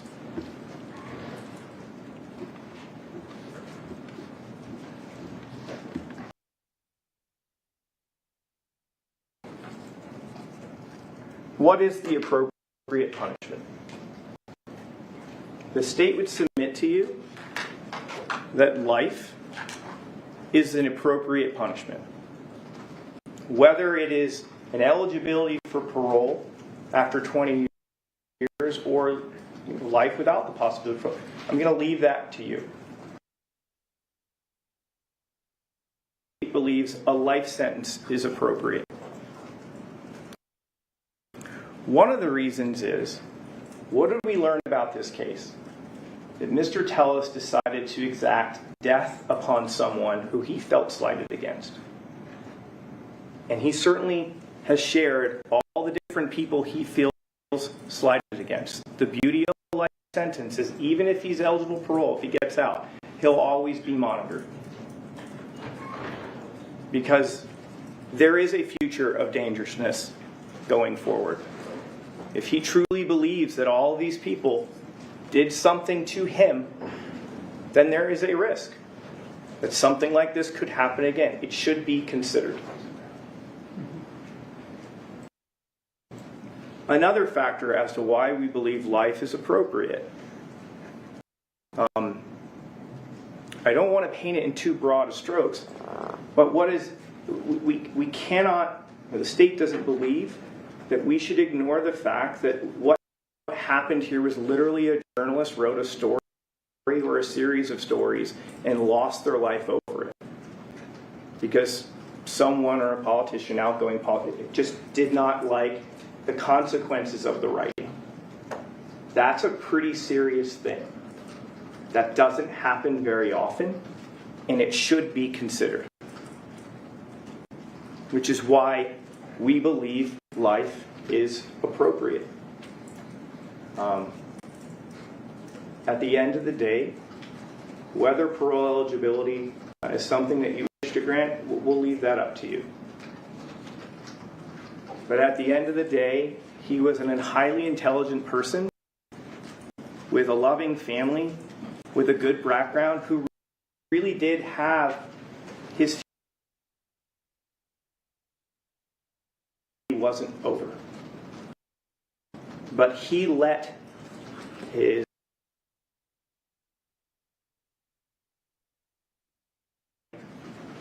get in the way, and it manifested itself in the worst possible way. And we have lost one of the most significant journalists we've had in our community in the world of investigative journalism.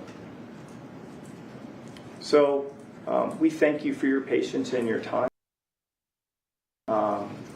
And we wish that you consider these factors when evaluating which of the three punishments are. Okay, thank you very much, Mr. Hammond. At this time, the officers of the court will take charge of the jury panel. You can take your notebook, your jury instructions, and you are excused to deliberate upon your verdict. Thank you. All right, back to the jury.